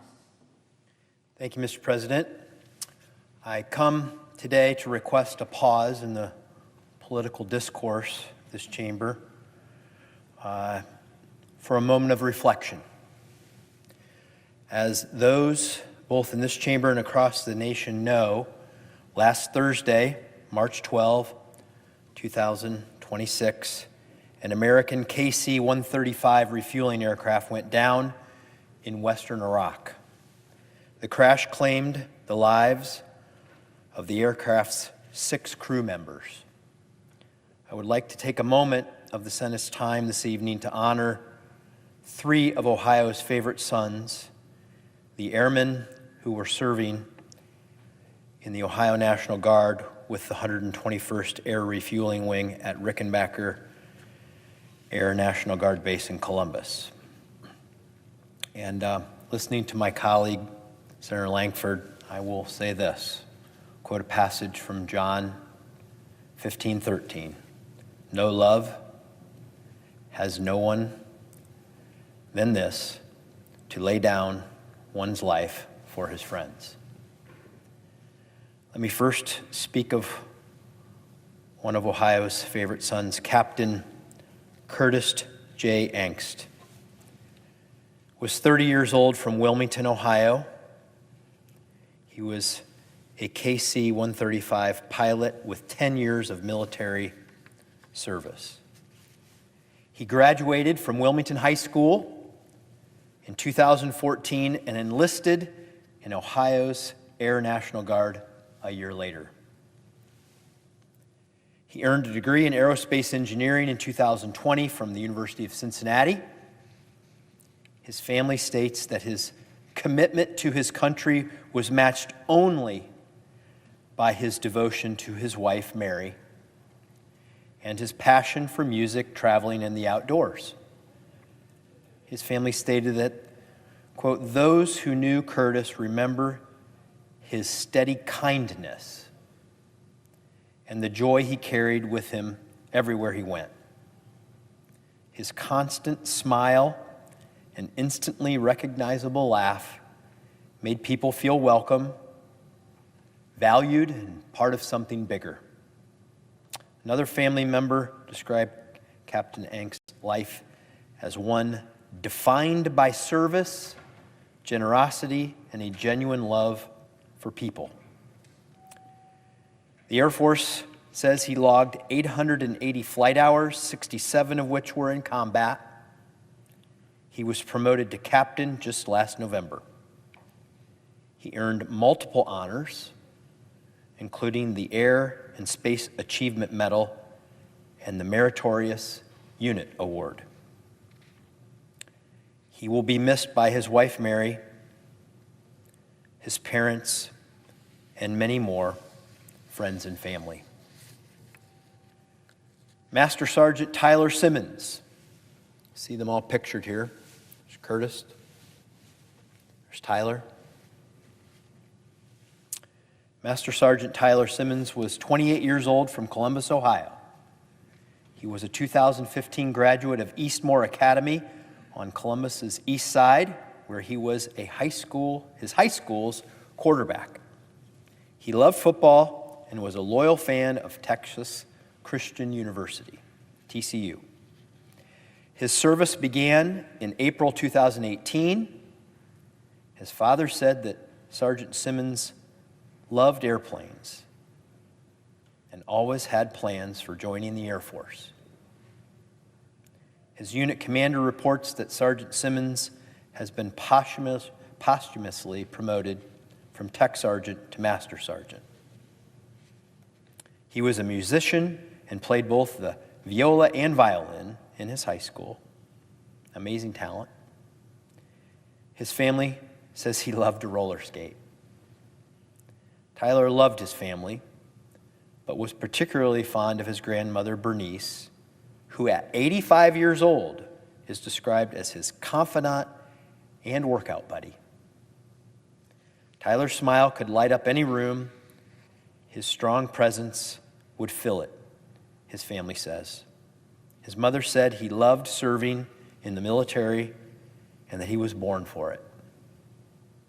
We mourn today alongside Master Sergeant Simmons' entire family. See them pictured there. You can see his smile. You can tell what they mean. They talk about his smile. Third individual I would like to honor is Captain Seth Koval. He was 38 years old from Mooresville, Indiana, and he was an aircraft commander with 19 years of service to our country. He graduated with a bachelor's degree in aviation operations from Purdue University in 2011. He was a KC-135R Stratotanker instructor pilot. See Captain Koval there. Captain Koval first enlisted in 2006 as a machinist with Indiana's National Guard's 122nd Fighter Wing and transferred to the Ohio National Guard, which we were welcome and loved to have him, in 2017. He flew a total of 2,076 hours, 443 of those in combat. His wife said he grew up dreaming of being a pilot. a dream that his hard work made come true. He was a man of devout faith in Jesus. He was a man of devout faith in Jesus as his Lord and Savior. He was described as loving, generous, selfless, kind-hearted, smart, devoted, and a fixer of all things, and a real outdoorsman.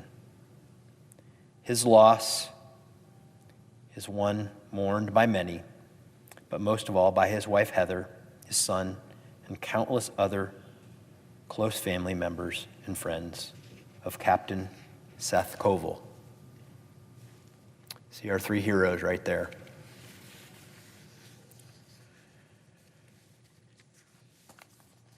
Mr. President, these service members, alongside their three other brothers and sisters in arms, gave the last full measure of devotion to their country last week.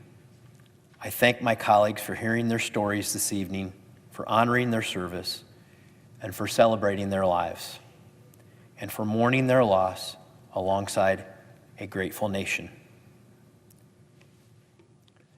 Mr. President, I ask unanimous consent that the Senate observe a moment of silence in remembrance of Captain Curtis Angst, Master Sergeant Tyler Simmons, and Captain Seth Koval.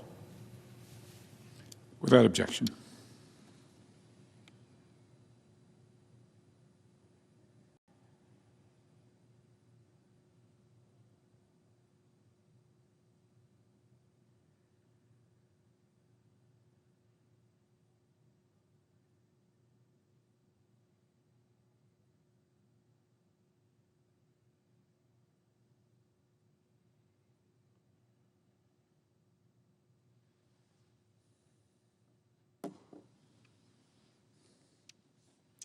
Mr. President, may God bless these service members and their families. I yield the floor.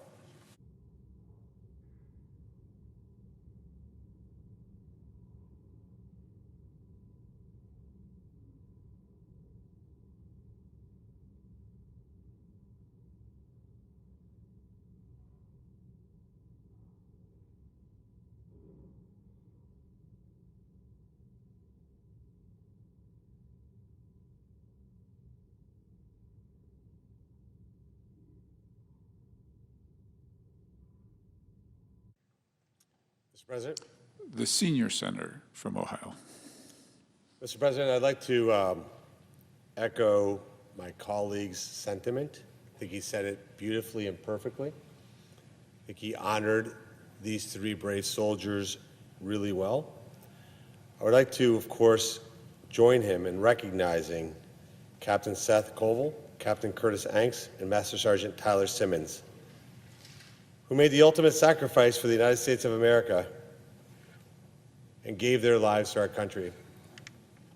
You see them pictured here. I'm a dad, kids that age, and I can't imagine what their mom and dad, their siblings, family members must be going through.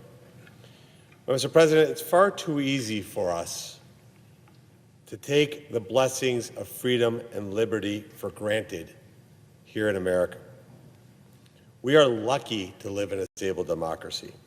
And while our public discourse can sometimes be heated, I look at my colleague from Vermont, and sometimes at the end of the day, we leave and we're frustrated and aggravated about why we can't get this or that. I think it's important for us to acknowledge that at the end of the day, we still break bread together. At the end of the day, we acknowledge, and at least we must acknowledge, that what unites us is much, much greater than what divides us. The honest truth is that we live in the luckiest country.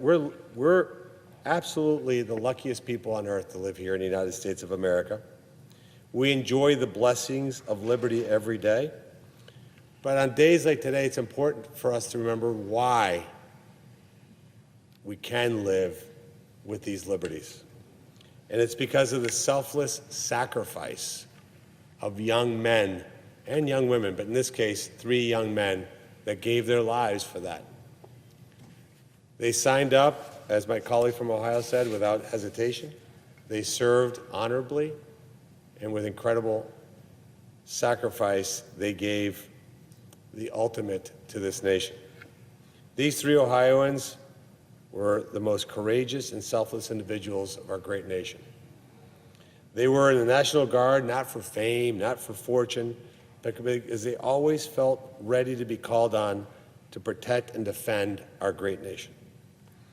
As distinguished members of Ohio's National Guard, they answered that call that their unit was activated. They didn't hesitate, they didn't doubt, they didn't worry.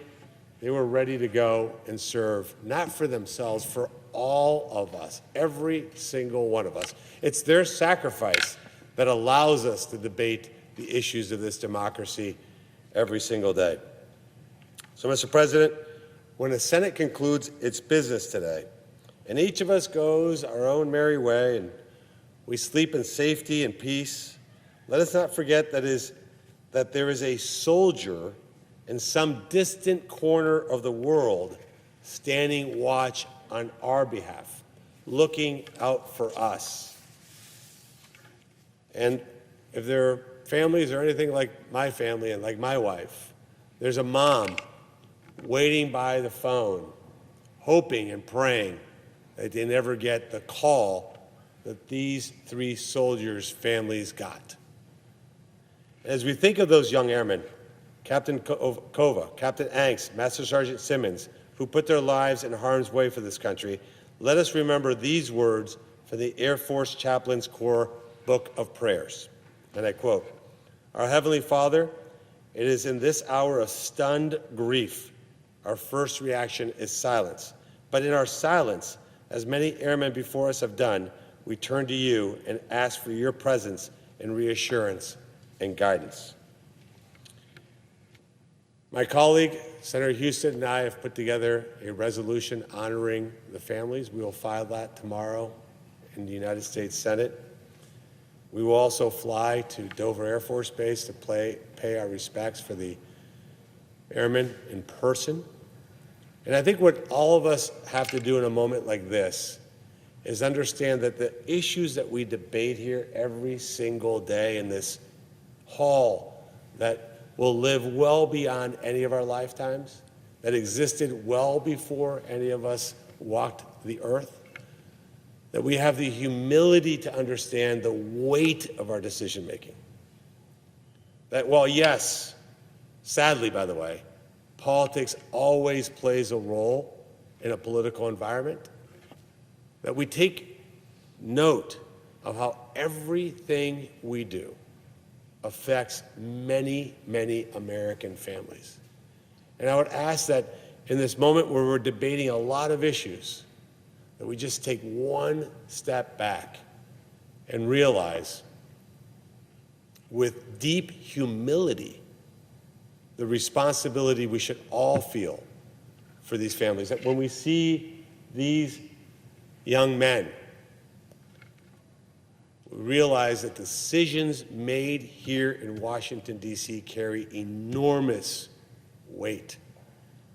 Not to be flippant about it, not to think about what it means for a social media post. These are really important decisions that we make here. And thank God that we have soldiers like these three young men that were willing to answer the call of this country. And as we get into heated debates between Republicans and Democrats, and we start posturing and wondering what this group or that group is going to think, let's just have a little moment and realize that if not for the sacrifice of men like this, we would not even be able to do any of it. So, Mr. President, thank you for giving us the opportunity to honor these three men.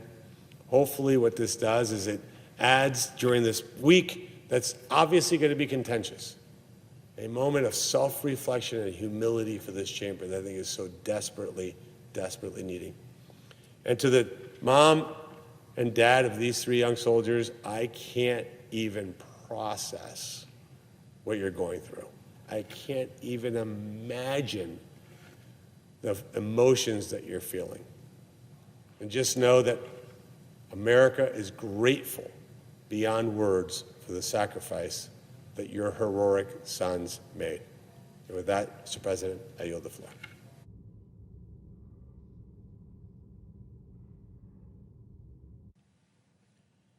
Mr. President. Senator from Delaware.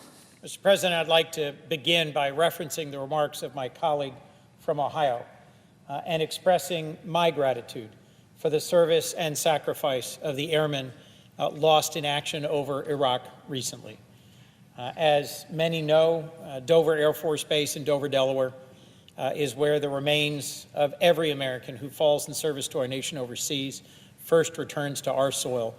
My state and the men and women of the Dover community and Dover Air Force Base have long considered it a sacred obligation, a blessing, and an opportunity to welcome the families who are grieving, to help prepare their sons and daughters for ultimate burial in their home states. And we have welcomed many senators from across the country to what's known as a dignified transfer, which they carry out with great solemnity. So let me join my colleagues from Ohio in expressing deep gratitude to the families of those who've fallen in action in the air over Iraq, and for their service and sacrifice, and for the support to the U.S. military that all of us should be offering at this time of great solemnity. With that, Mr. President, I'm going to turn to the issue of the day in front of this chamber. What is the issue of the day? It's a bill known as the SAVE Act. It's a bill that is principally focused on voter disenfranchisement and voter suppression. Americans today face a whole series of crises: the cost of living and the war in Iran. Our war of choice in Iran is now in its third week, and the cost to American families continues to rise. Prices, costs at home for consumers are rising as well.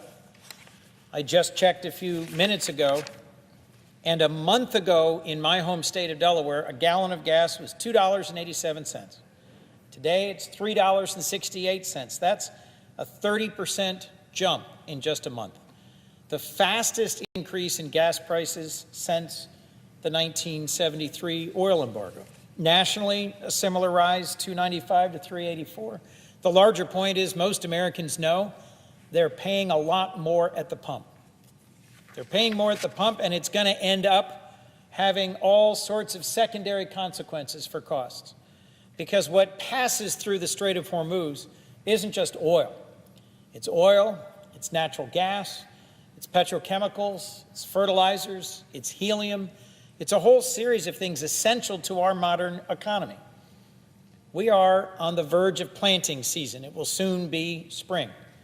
And American farmers are seeing their fertilizer prices jump as well. You might not have ever thought of it, but helium is absolutely critical to a whole series of advanced industrial products, both medical and semiconductor. And it's a byproduct of natural gas production.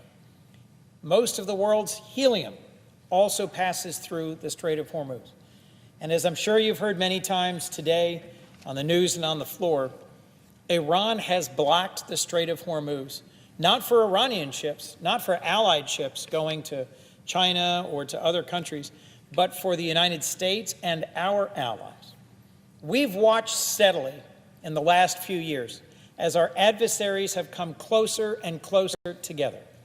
Iran, China, North Korea, Russia.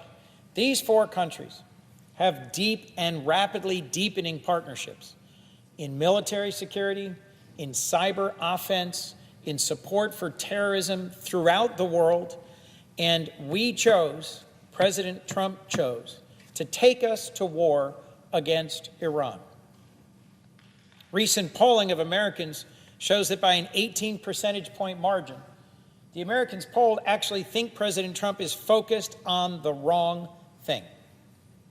That instead of focusing on the cost of living, instead of focusing on growing our economy, instead of focusing on making American manufacturing and innovation strong again, he's focused on the war in Iran. And here in the Senate of the United States, we're focused on a bill that will take away the chance to vote for millions of Americans. In 2024, 48 million Americans voted by mail. Vote by mail has been the law for decades in several of our Western states.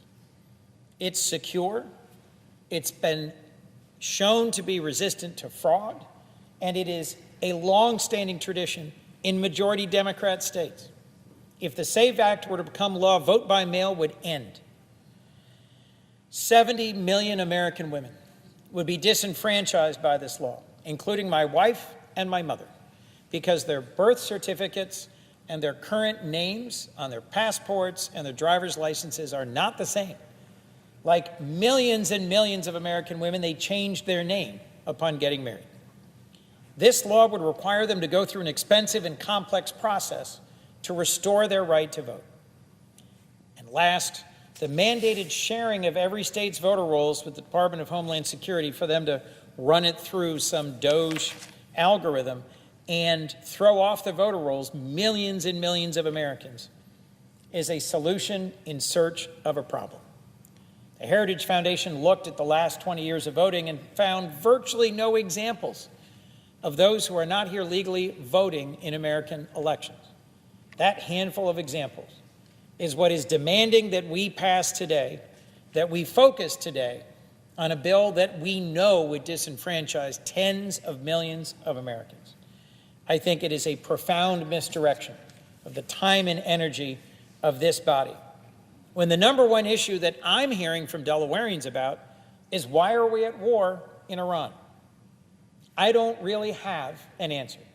And in classified briefings I've attended recently with my colleagues, both on the Foreign Relations Committee, the Defense Appropriations Subcommittee, and the full Senate, I haven't gotten a better answer in those classified briefings than we've gotten in public.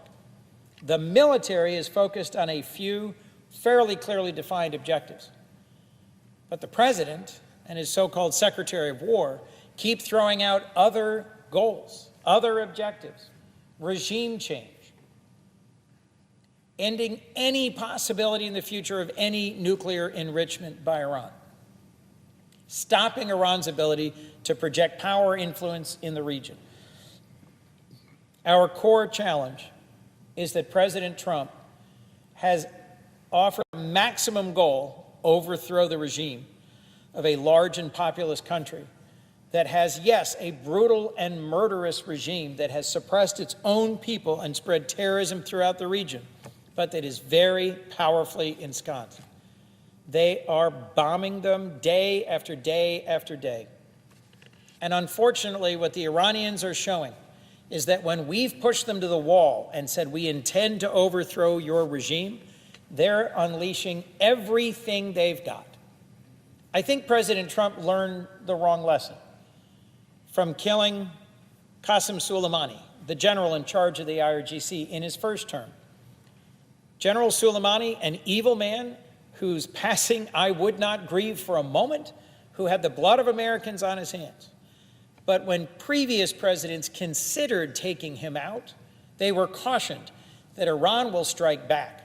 It will use its cyber capabilities, its global terrorism network. It'll close the Strait of Hormuz. It'll go after Americans. And Trump took that bold action, and Iran did not respond in those ways. We waited, but did not see. Despite threats to carry out terrorist attacks against Americans, we did not see Iran respond with full force. And then last summer, President Trump ordered Operation Midnight Hammer, something that had been funded, practiced, developed over many presidencies, over decades. And massive bombs were dropped on Iran's nuclear enrichment facilities at Natanz, at Isfahan, at Fordo, designed underground to have the capability to resist any but the most massive attack. Again, when weighing the possibility of using military force to deny Iran the possibility of a nuclear bomb, previous presidents were cautioned. Iran will use everything they've got. They'll close the Strait of Hormuz. They'll carry out cyber attacks. They'll carry out terrorist attacks in the United States. And they largely didn't. What's the difference? In those two previous attacks, President Trump and the Secretary of War never said that our goal was regime change. This time they did. So when the leaders of this administration, when this president says they're surprised that Iran is attacking all of our partners and allies in the Gulf, surprised that Iran is launching drones at American embassies, surprised that Iran is using its naval mines, its light, fast, cheap, effective drones to close the Strait of Hormuz, how could they possibly be surprised? This has been prepared for by folks in the Pentagon for many, many years. Every intelligence briefing I've had on Iran over my 15 years here, they've said they have three tools: their ballistic missiles and drones, their capability as an aggressive cyber force, and a global network of dispersed terrorists capable of inflicting pain on civilian populations. When we came short of an all-out assault on the regime, they de-escalated. We negotiated, and we were able to step back from the brink of full-on regional war. But this war, where our president did not seek the approval of this chamber, did not fully brief the American people, he posted a midnight Truth Social video recorded in his West Palm Beach resort. He did not address the American people. He did not address the American Congress. Instead, he launched into a war with our ally Israel that he said was about regime change. And what he has succeeded in doing is killing an aging, cancer-ridden Ayatollah and replacing him with a 30-year younger, more conservative, likely to be more aggressive and repressive Ayatollah. And they're showing us the lessons of Vietnam, of Iraq, and of our own revolution. 250 years ago, a small, hardy band of American patriots took on the world's greatest military power. And over the course of that long war, the Americans showed we didn't have to win any battles. In fact, we lost almost every major battle. But we kept melding back into the woods, reappearing, and imposing costs on the British and their Hessian mercenaries. All we had to do was not lose, and we survived. In our war in South Vietnam, in a war in the region against North Vietnamese forces, we dropped huge amounts of munitions from the air. We enjoyed massive air superiority and technical superiority. And all the North Vietnamese had to do was not lose, meld into the jungle, avoid ever engaging with us in a major conflagration where we could win. And in the end, exhausted, we left. I could give a summary of what happened in Iraq, but it's largely the same. We have been tempted to believe that our massive technological superiority, our ability to deliver weapons and armaments with great precision at huge volume will inevitably win the war in Iran, when in fact, with their back against the wall, this hateful, murderous regime of the mullahs and ayatollahs in Tehran is perfectly capable of suppressing their own people and of using their thousands of drones to keep plinking away at Dubai, at Qatar, at Oman, at Saudi Arabia, at our embassies, hurting our families and taking the lives of our soldiers. Folks, in my view, the costs are just too high. We've lost 13 brave American soldiers so far. We've had chaos and dislocation at our embassies and consulates that were not adequately prepared to be evacuated. We've seen the cost of gas and fertilizer and natural gas and oil skyrocket, all of which could have been dealt with more responsibly through better planning. Last, when you're going into a fight, you want as many allies as possible by your side. President George W. Bush made the case to the United Nations, to the Congress, and to our allies, and assembled a coalition. Today, when President Trump acts surprised that Iran is closing the Strait of Hormuz, he is desperately at the last minute calling up and haranguing leaders of our long-trusted closest allies. And surprise, because they weren't involved in the run-up to this war, many have demurred.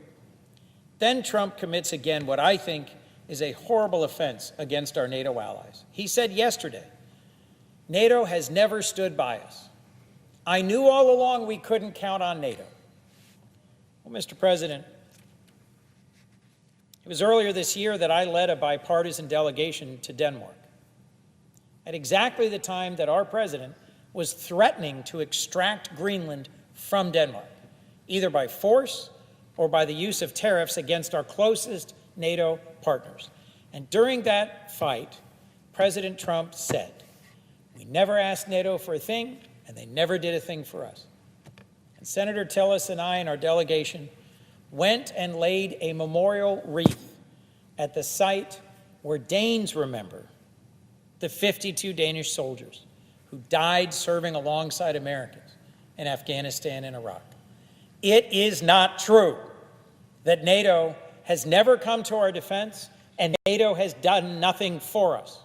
In fact, only once has the NATO self-defense, mutual defense treaty been invoked, after 9/11, by our NATO allies, at our request for our defense. And nearly a third of the combat casualties of the very long and violent war in Afghanistan were NATO troops. So, Mr. President, rather than distracting the American people with this flawed bill designed to accomplish voter suppression, I think you might want to go back to the history books, because it's recent history, and we all lived through it. We have been blessed by the strongest alliance in human history, and our NATO allies last year stepped up and offered tens of billions more for their defense and ours. They have stood by us. And had you done your job and planned for this war appropriately and consulted with Congress and the American people and engaged our allies, you'd be in a very different place than you are today. A place today where our costs are rising and our credibility is sinking. Not a great place for the American people. And with that, Mr. President, I yield the floor.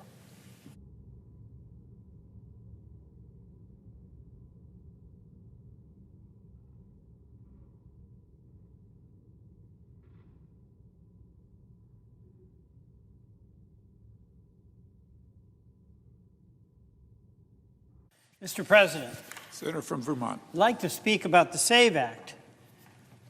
The SAVE Act, the Save America Act, is part of President Trump's and the Republican agenda to disenfranchise voters. You know, I heard my colleague from Oklahoma talk about the Voting Rights Act, and that was really an effort on the part of this Congress to respect and ensure that people who were being denied the vote had the right to vote. And it did take federal action to make that citizens' right a reality. The SAVE Act is really an effort to interfere with the right of people to vote, and it's based on an assertion that is flat out false about widespread voter fraud. And of course, that goes back to January 6th, after the election defeat in 2020, when President Trump then said that that election was rigged and it was false. The outcome was not correct. There was litigation. 63 courts ruled that the president had lost to President Biden. The president is now relying on conspiracy theorists like Kurt Olson, one of the lawyers who pushed Trump's Stop the Steal efforts in court, to now lead the effort seizing election materials related to the 2020 election. And those claims have been debunked, even by many Republican elected officials. A lot of our local Republican elected officials care deeply about protecting the right of citizens to vote.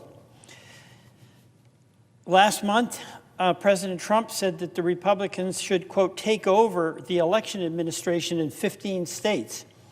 In any attempt by a president, including this president, to take over elections is flat out unconstitutional, as Article 1, Section 4 of the Elections Clause of the U.S. Constitution gives states the duty to administer elections, and Congress the ability to legislate laws around election administration. The executive branch itself has literally no role in direct election administration. And this system works. It's worked well for 250 years. because the states are best positioned to identify and create policies that meet the needs and accommodations of their own communities. There's public reporting that officials in President Trump's White House have been coordinating with far-right activists and operatives like Jerome Corsi to declare a baseless national emergency. We've heard that term used quite a bit in this administration, but to declare a national emergency surrounding the 2026 election. That term has been used, it's been invoked to justify the imposition of tariffs unilaterally by the president with respect to the IEEPA tariffs. The Supreme Court held that that position was unconstitutional. We haven't had the court weigh in on, quote, a national emergency that may be declared around voting, but it's worth very much taking seriously. The Trump administration has defunded election security infrastructure, while at the same time making false claims that our elections are insecure.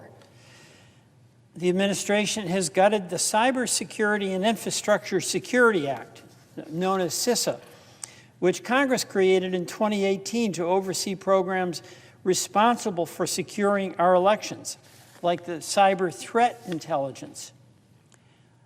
The administration is also trying to seize voters' personal data in violation of federal privacy laws, despite research proving that non-citizen voting is very, very rare.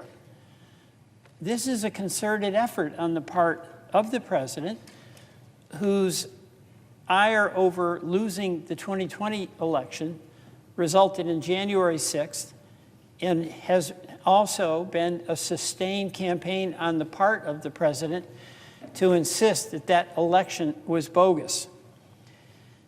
The Save America Act in any form, as it's drafted, would block millions of U.S. citizens from voting. And we can have reasonable ID requirements, like allowing U.S. citizens to register with a driver's license or a military ID. Several states have them. Vermont does not have that except at the initial point of registering, and we have such good high-level participation by voters and basically zero election fraud. But voter registration should permit all eligible citizens, and only eligible citizens, to register to vote and vote in federal elections. That's already federal law. That is not what this Save America legislation does. Your driver's license, Mr. President, wouldn't work. That wouldn't be a valid ID. Your real ID wouldn't work. It gets us on a plane, gets us through security, but it wouldn't work to get you in to vote. Your military ID. We just had a tribute to our soldiers.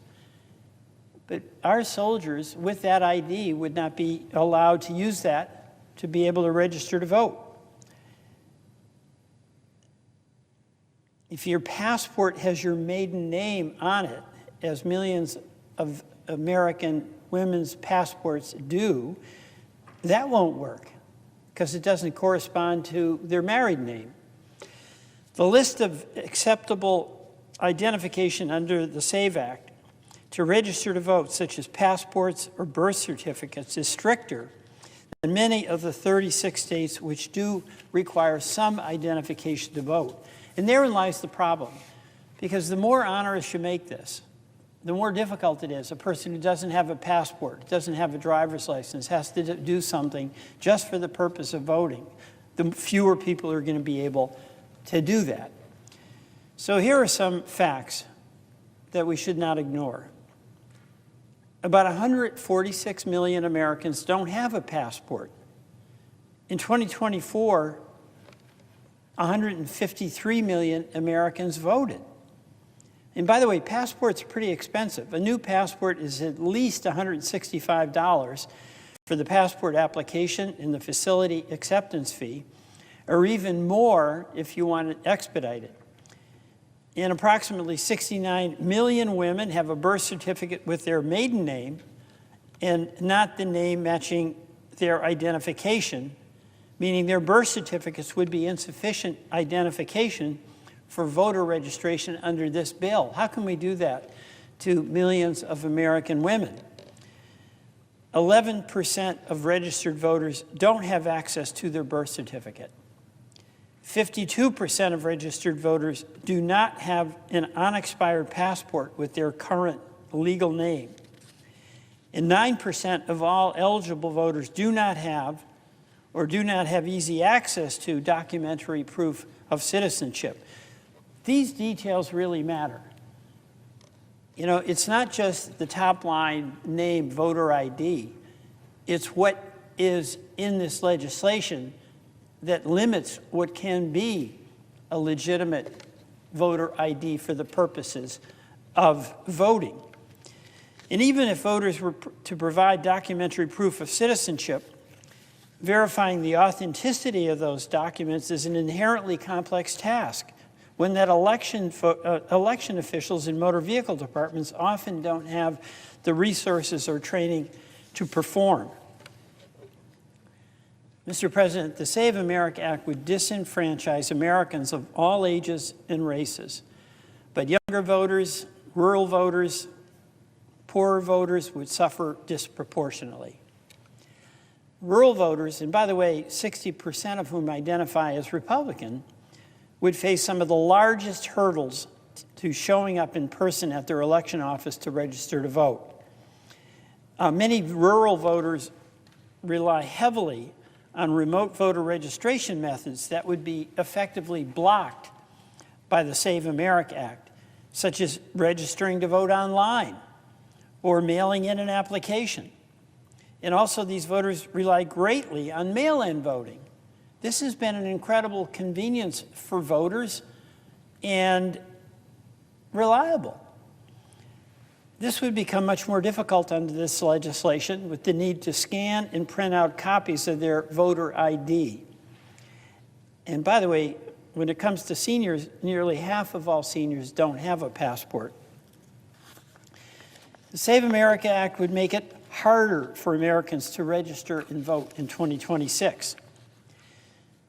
If the Save America Act were signed into law, it would go into effect immediately, overnight, changing the requirements for voter registration for all Americans from the day before the act was signed to the day after. This would effectively block voter registration methods nearly all Americans use in adding new restrictions on voting at the polls and by mail in virtually every state. It would be a mess. The bill not only requires proof of citizenship, but also proof of residence in order to register. This could block even more voters from voting. Roughly 9% of the U.S. population has moved to a new home within their own state in the past year, but many will not update their driver's license until they expire. More people who aren't going to be able to vote, who are entitled to vote. And right now we have protections 90 days out from an election that prevents voters from being removed from the rolls. This bill would end those protections. The Save America Act would eliminate mail registration, and it would disrupt online registration. In 2022, Mr. President, more than 7 million Americans registered to vote by mail, and almost 11 million Americans registered to vote online without any problem to election integrity. These bills would also require online registration systems to be overhauled to fit the bill's requirements. The bill would also prohibit universal mail voting, requiring all male voters to submit an application in order to receive a mail ballot. A lot of bureaucracy here being created. This would end the longstanding principal method of voting in 8 states and in Washington, D.C., and, by the way, in my state of Vermont.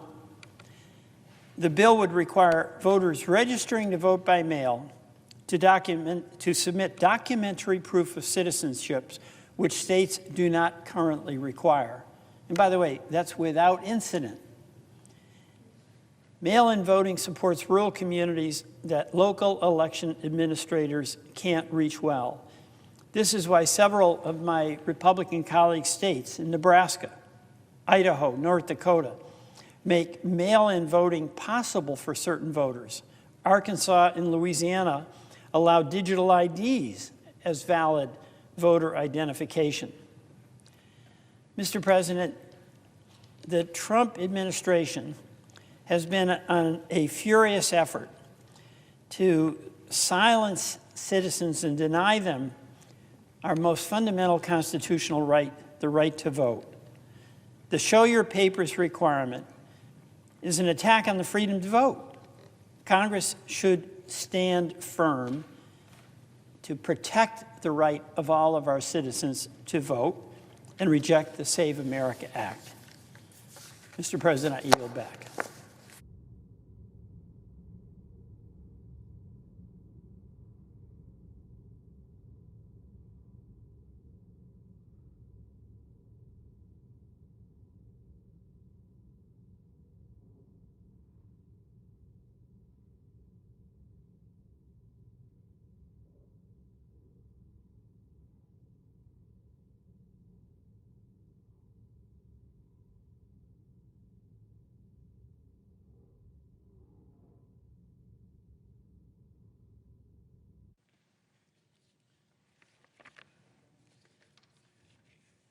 Mr. President. Senator from Connecticut. Thank you, Mr. President. I'm honored to follow my very eloquent colleague from Vermont in the common cause that brings us to the floor tonight, which is to say no to a bill that so fundamentally and far-reachingly would undermine, in fact, destroy our democracy. It may sound like an exaggeration, but it is the truth. Republicans want you to believe that this bill is about making sure that citizens vote. Actually, it's about making sure that citizens cannot vote.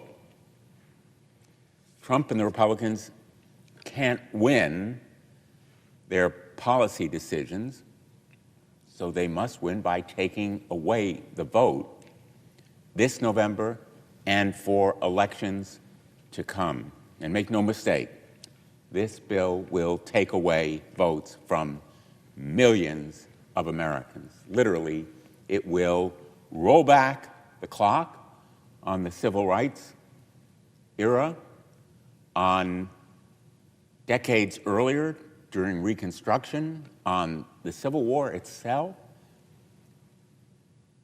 It will move America back in time and jeopardize our very democracy.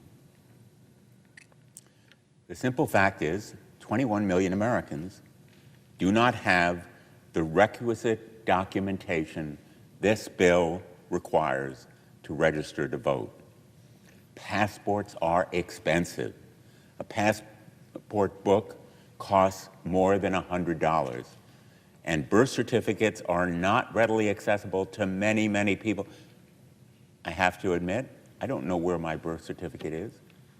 And there are many people who may not have their birth certificate at all and will have to try to track it down and then spend the money that's necessary to obtain it. And then for 69 million married women who've changed their names, but whose documentation reflects at birth their maiden names, they will be required to provide documentary proof of citizenship plus additional documentation like a marriage certificate, or they'll have to sign an affidavit. The Save America Act is not about saving America.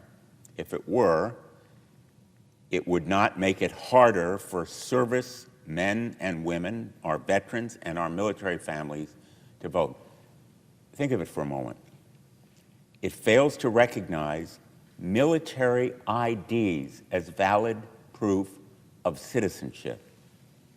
I want to emphasize this point for a moment because I think it so epitomizes what is evil about this legislation. A military ID can grant service members access to military bases, highly secure, sometimes classified, and in some cases, restricted facilities.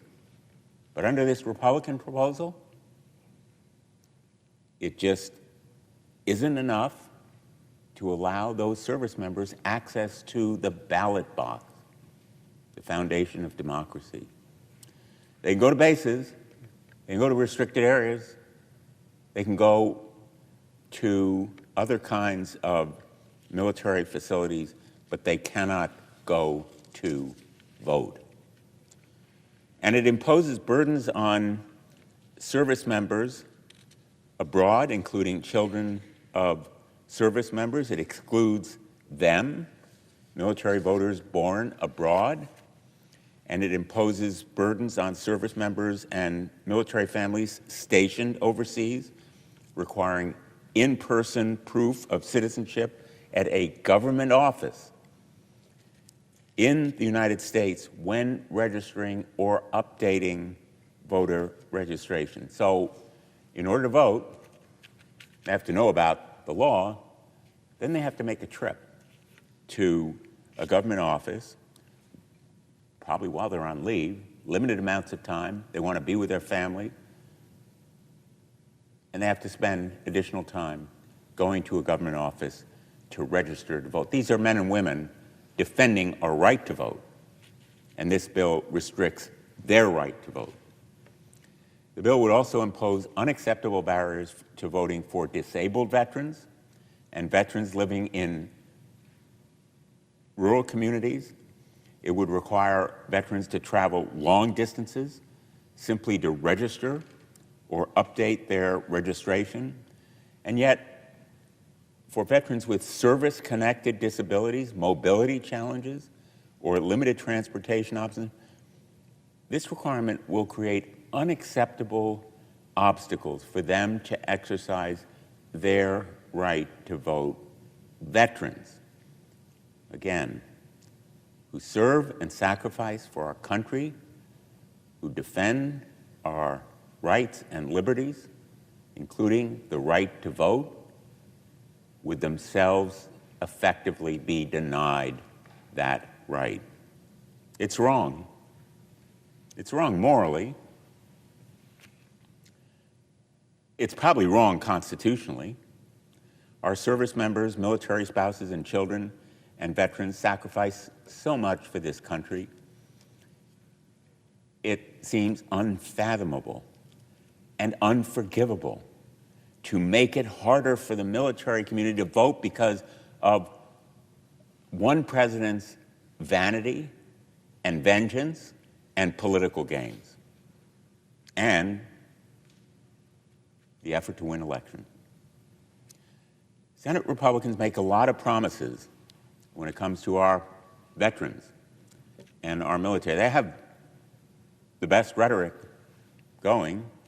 I want to remind them, promises are meaningless unless they're kept. Words are ineffectual unless there is action to support them.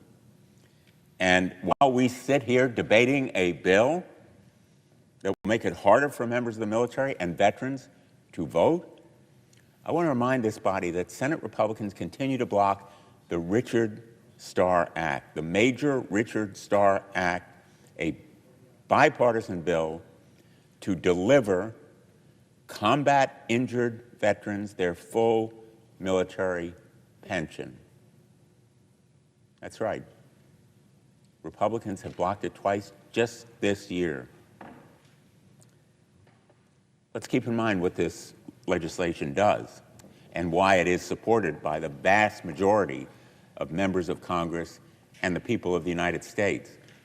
It says, in effect, you cannot deduct from a combat-injured retiree's pay the amount that goes to that person for disability compensation. Republicans say the cost is too high. They say it is double dipping. Our veterans have earned both retirement pay and disability compensation. They have earned it. It is not something given to them out of charity. They've not only blocked passage of that bill, but they've also blocked my efforts even to allow floor consideration of it. I asked for unanimous consent twice, just to give us a vote. Let that sink in. They will not even allow a vote. It wouldn't take more than 30 minutes. Let's see if we have the votes. Let's see who's going to be accountable. We made a promise to these veterans that they would receive both retirement and disability benefits. Our legislation would deliver on that promise.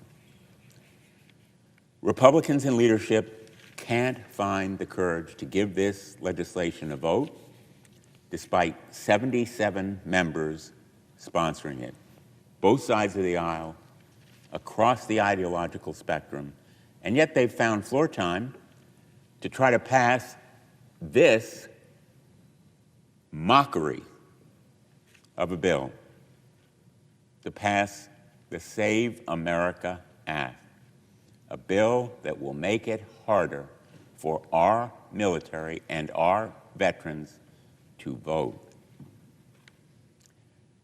This isn't the message we should be sending to Americans, especially amid action that is putting more troops in harm's way.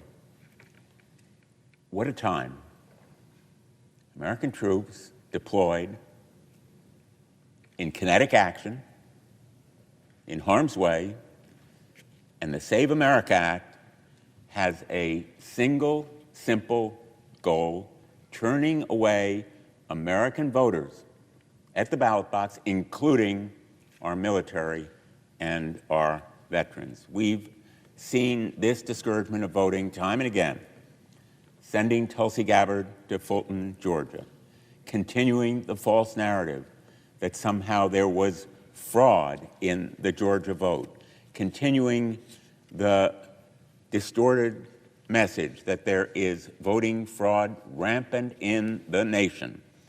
The statistics and the facts prove this contention is absolutely wrong. It is false, fallacious, mistaken. The intimidation of poll workers, the demand for voting information, private information not available to the public, all of it unjustified, probably illegal. This administration continues to pursue it because the goal is to suppress the vote. Let's be clear. Voter suppression is the objective. This bill is the cornerstone of that vast voter suppression effort. I'll give them credit for its consistency. It has been constant. The effort that President Trump is demanding of Republicans in Congress to pass the Save America Act, a bill that would constitute the most significant restriction on the right to vote in generations, because Republicans cannot win this November without it. And they've said the quiet part out loud. In fact, President Trump has shouted the quiet part out loud. We don't have to read between the lines. He's made it absolutely clear that voter suppression is the end, the strategy, and the goal. Over 20 million Americans, 1 in 10 voting-age Americans, simply don't have access to the documentation that this bill would require to vote. Voting identification in some form ought to be required, no question. This is not a voter identification bill. It's a voter purge bill. It would take that private information from voter rolls and, in effect, eliminate those names from the rolls based on other information available to the administration. If President Trump were really serious about stopping voter fraud, especially cyber interference, and possible foreign influence, he would not have dismantled the Cybersecurity and Infrastructure Security Agency. He would not have decimated the agency that is responsible for stopping voter fraud. He would not have dismantled the counterterrorism units of the FBI and the Department of Justice. He would make them more robust, devote more resources to them, because that's the way to stop voter fraud, is to have investigators and experts go after it, pursue it, prosecute it. But the goal here is not to go after non-citizens voting, because that problem is negligible. It's minuscule. The objective is to stop legitimate voters from going to the polls.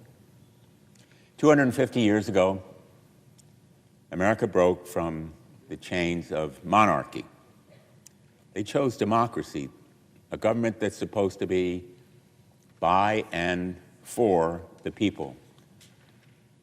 But as we approach this nation's birthday, we're challenged as never before to defend democracy by advocating the right of every American to vote in free and fair elections and defending that right. Not enough to talk about it, but to defend it. Thankfully, we still do have our democracy. It's under threat as never before. We're seeing the tentacles of totalitarianism begin to strangle the free press through the FCC's vicious attacks, through the effort to stifle legitimate dissent within our government and among our people. But we know there are people willing to stand up and speak out. We've seen it in the indivisible rallies across the country. We've seen it in voter registration. We've seen it in the anger that we're all hearing and the angst and anxiety about the future of our great nation in peril at the moment. And we will have it as long as we recognize democracy is not a spectator sport. It is not something that's guaranteed unless we defend it.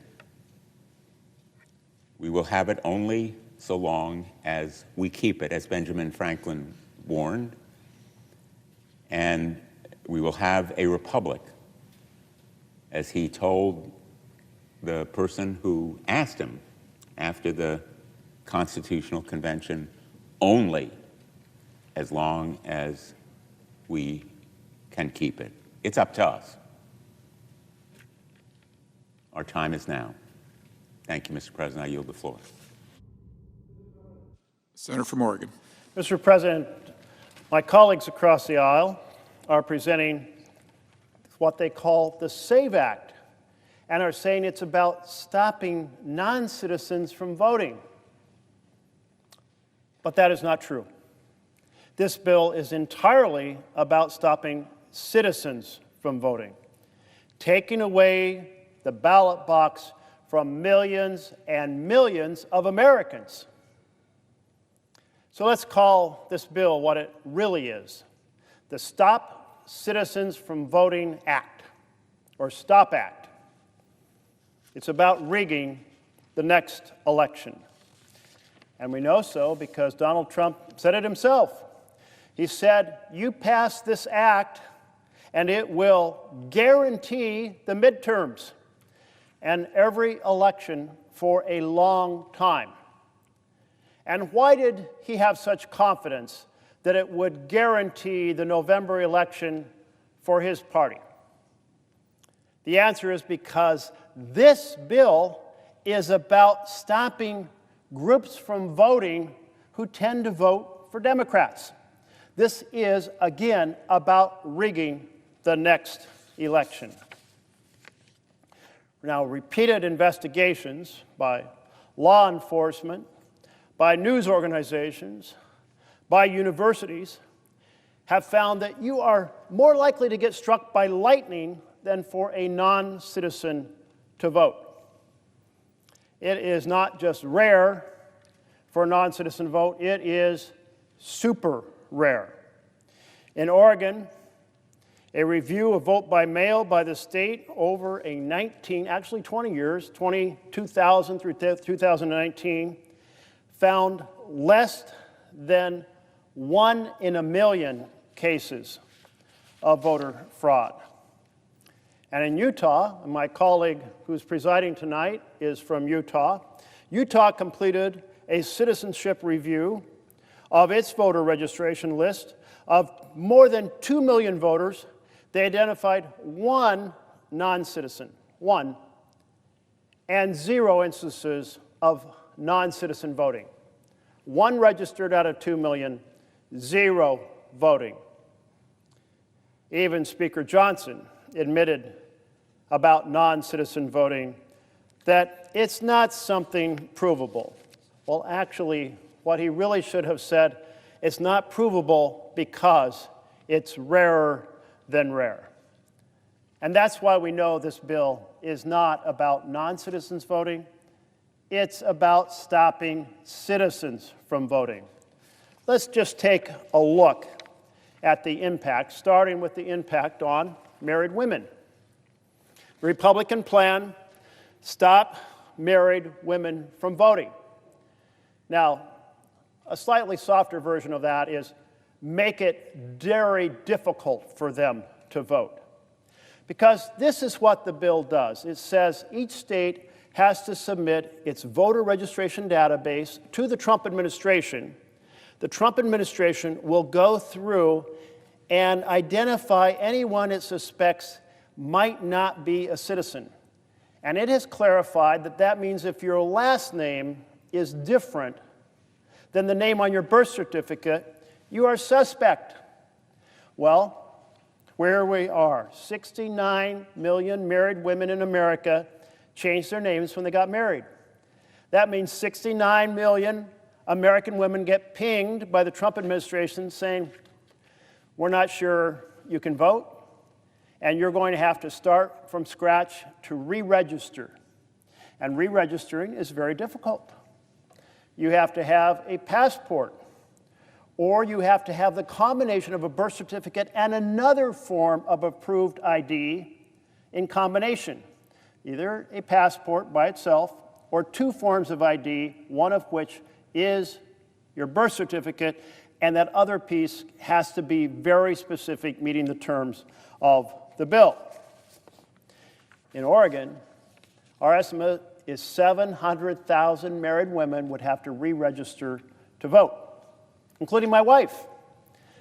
My wife's name is Mary Sorteberg. That was her name on her birth certificate, except on her birth certificate, her middle name is different because when we got married, she changed her middle name to honor her grandmother, Rose. She would have a hard time voting. Millions of American women would have a hard time voting.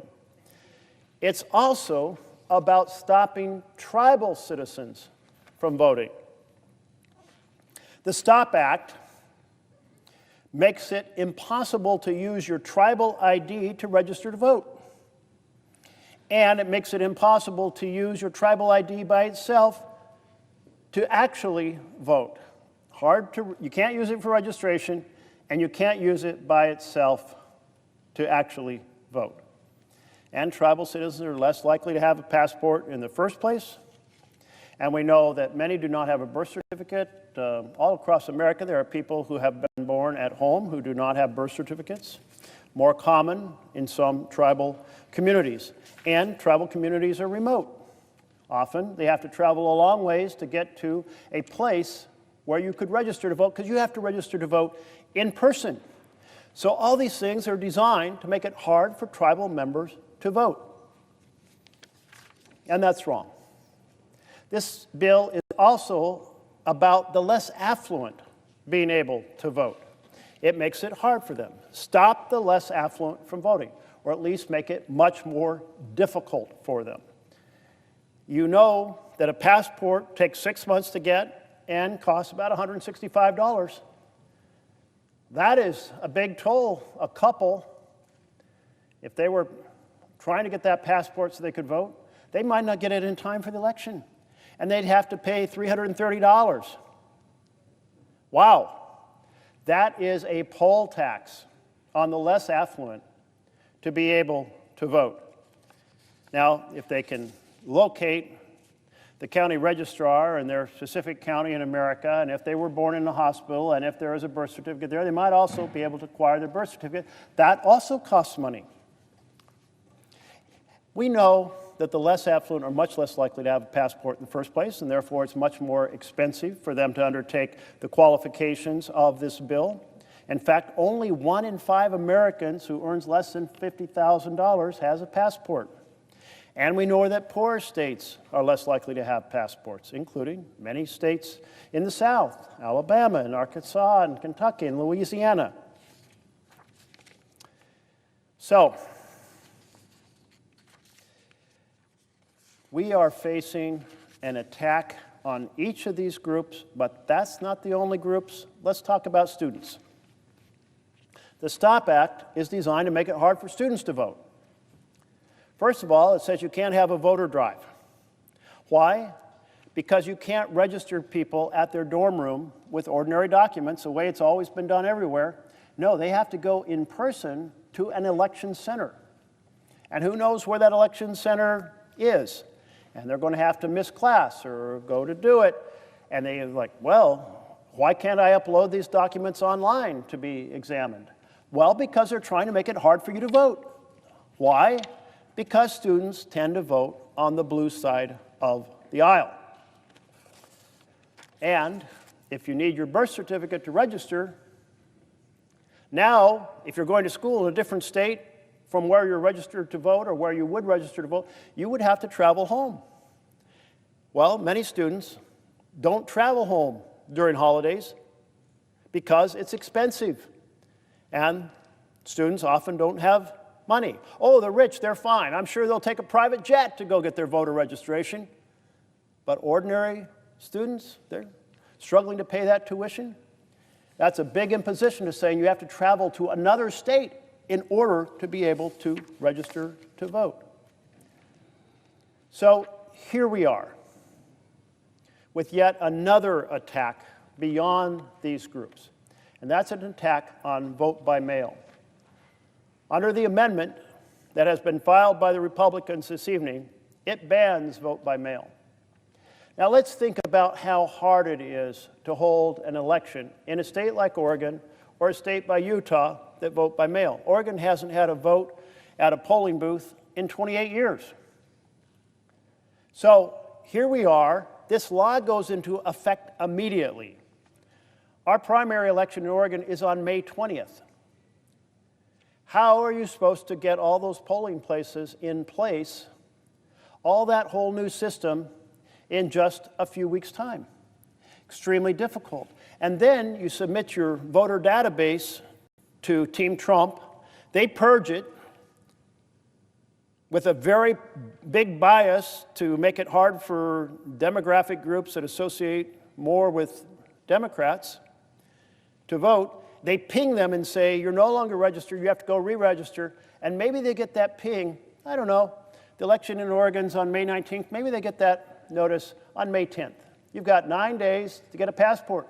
Not going to happen. You've got 9 days to reach out to your county somewhere around the country where you were born and get a birth certificate. Not going to happen. Millions of people instantly defranchised, and an impossible to set up system in a few weeks' time. Those groups that I talked about, students, tribal members, the less affluent, women, this bill is targeted at them with extraordinary precision because this bill is about rigging the November election. And that's exactly what Trump said. You give me this bill, my party will win November and every other election for a long time. time to come. So, colleagues, this is wrong.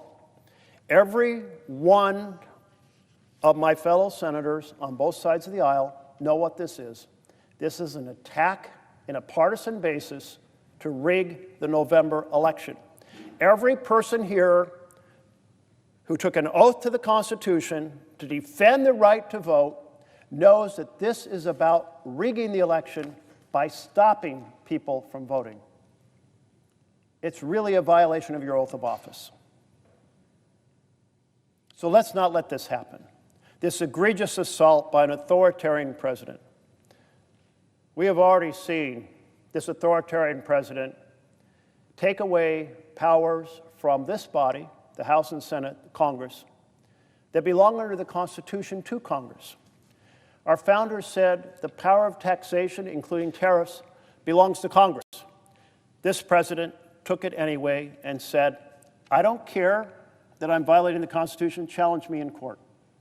Took a year for the courts to act. He proceeded to say, I'm going to cancel programs that are both funded and authorized by Congress, which is a violation of law and the Constitution. It's the power of the purse. And he said, I don't care, challenge me in court. He proceeded to launch a war without authorization, even though the Constitution requires this body to authorize a war. So here we are, three major powers, power of the purse, power of taxation, power of war, all stolen by a president and not confronted by the House or Senate leadership.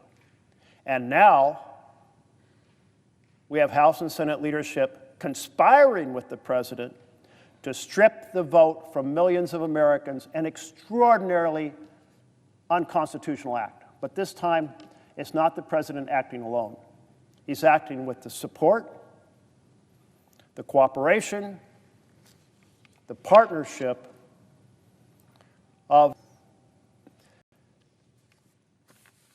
There is probably nothing more sacred in a democratic republic than the ballot box.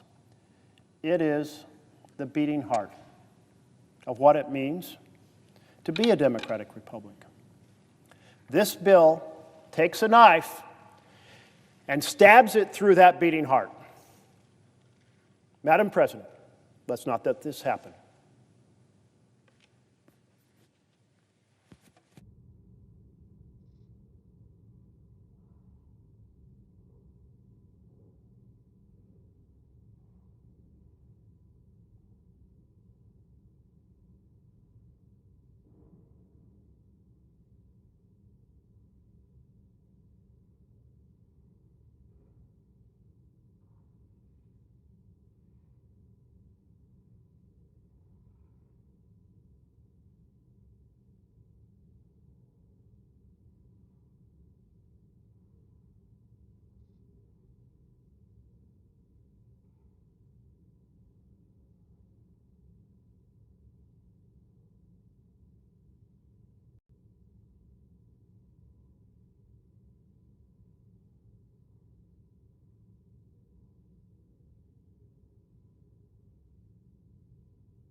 The Democratic leader. I understand that there are 4 bills at the desk, and I ask for their first reading en bloc. The clerk will read the titles of the bills for the first time. S4124, a bill to prohibit funds made available to the Department of Justice from being used to make a personal payment to the President in connection with a claim that is subject to the Federal Tort Claims Act, and so forth. S4125, a bill to amend the Internal Revenue Code of 1986 to impose a tax on damages received by certain officers of the United States on account of any civil action filed against the United States and for other purposes. S4126, a bill to address the ineligibility of Ashley Babbitt for military funeral honors. S4127, a bill making continuing appropriations for essential transportation security, administration, pay, and operations, and so forth and for other purposes. I yield the floor. No, I do not yield the floor. Oh, yes. I now ask for a second reading, and I object to my own request all en bloc.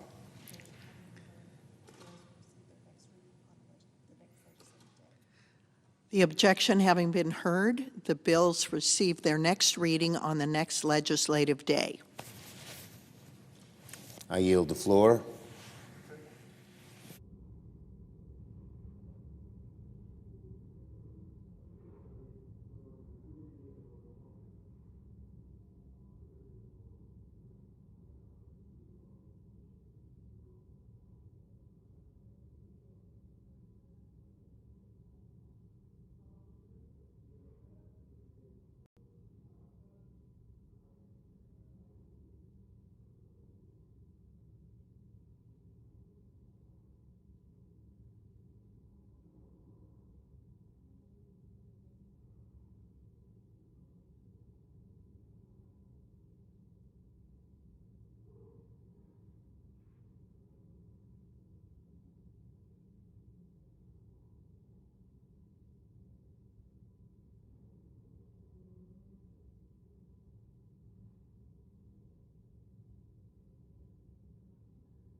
Madam President, Gentleman from Ohio.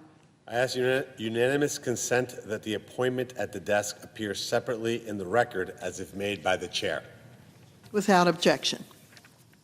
I ask unanimous consent that when the Senate completes its business today, it stand adjourned until 12 noon on Wednesday, March 18th, that following the prayer and pledge, the journal of proceedings be approved to date, the morning hour be deemed expired, the time for the 2 leaders be reserved for their use later in the day, morning business be closed, and the Senate resume the House message with respect to S. 1383.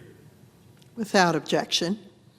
If there's no further business to come before the Senate, I ask that it stand adjourned under the previous order, following the remarks of Senator Schiff, Lee, Cantwell, and myself. Without objection.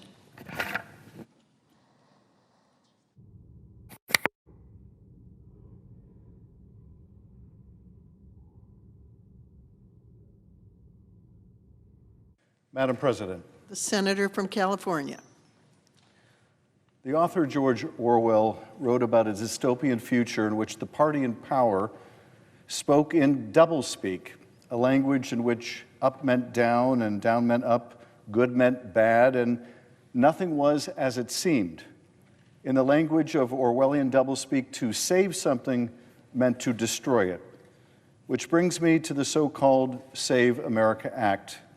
This legislation will not save anything about America, but it will destroy something precious about this country.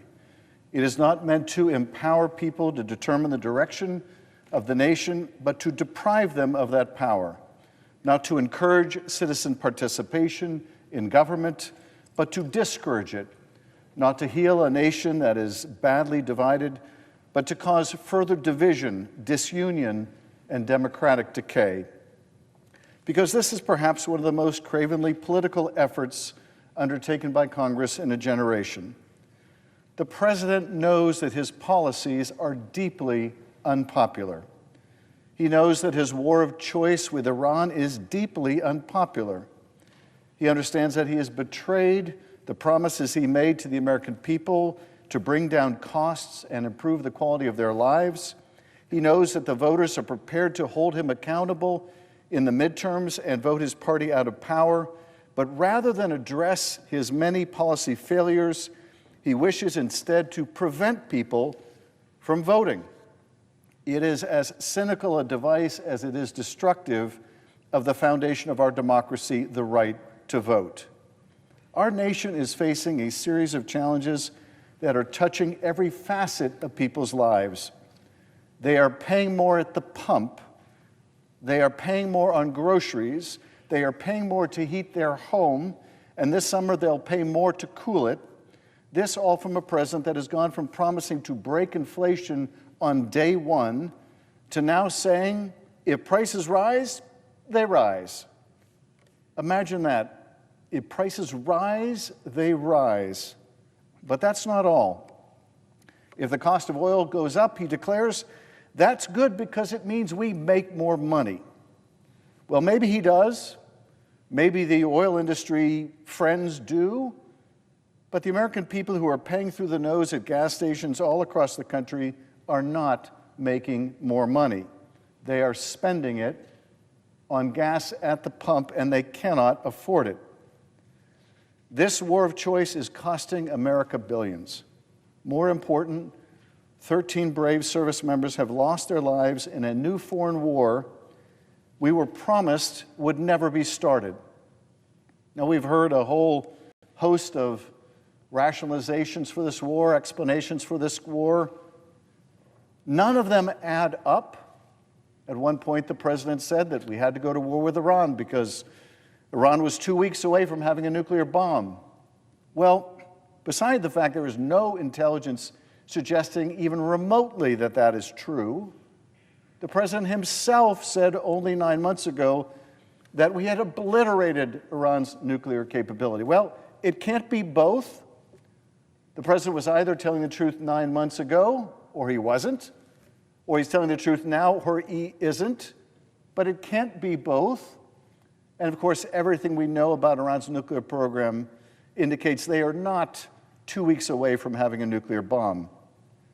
So it's also said by the Secretary of State, we're at war with Iran because Israel was going to go to war with Iran, and we knew that Iran would retaliate against us, and therefore we had to go to war with Iran. But the president disputes that rationale for the war. The president says basically his Secretary of State is wrong, that he forced Israel's hand. Okay, so what is the president's rationale then for this war? Well, we also hear the president and the secretary say it was necessary to destroy Iran's missile capability because those missiles could soon hit the United States of America. Except that isn't remotely true either. The Defense Intelligence Agency concluded that it would not be 9 years before Iran would have that kind of capability. It would take 9 years for that country to develop missiles capable of hitting the United States. So there was no imminent missile threat to the United States. There was no immediate nuclear threat. That leaves regime change.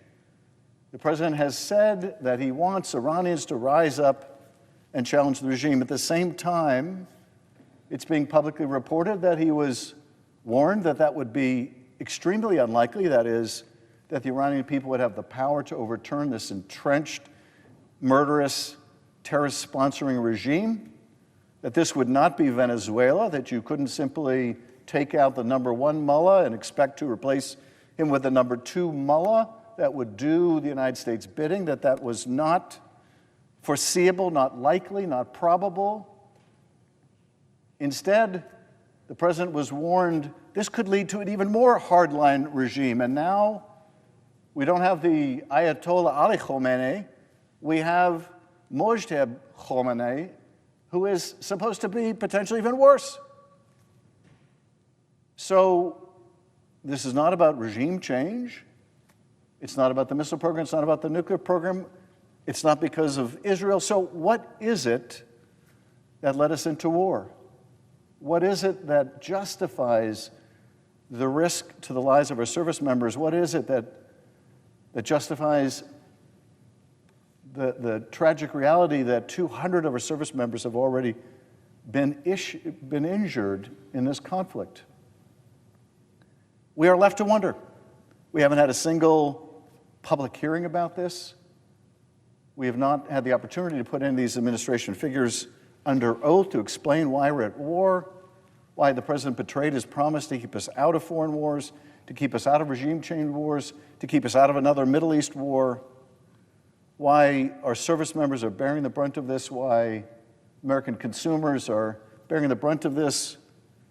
There are public reports that General Kane warned the president that Iran might attack our allies in the region, but the president expressed his surprise that this has happened.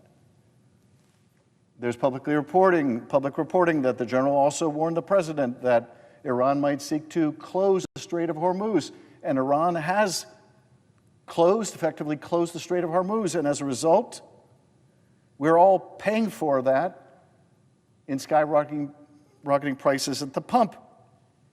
All of this was all too eminently foreseeable. But here we are.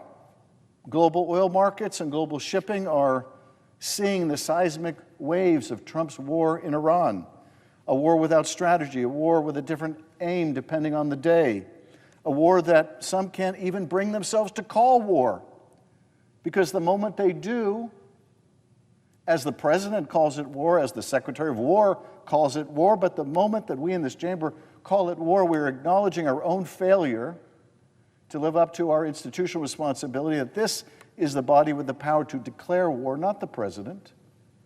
The founders did something remarkable at the time when they entrusted that power in the Congress, not the president, not the executive branch, because they feared a president who would grow too fond of war, and this is exactly what has happened.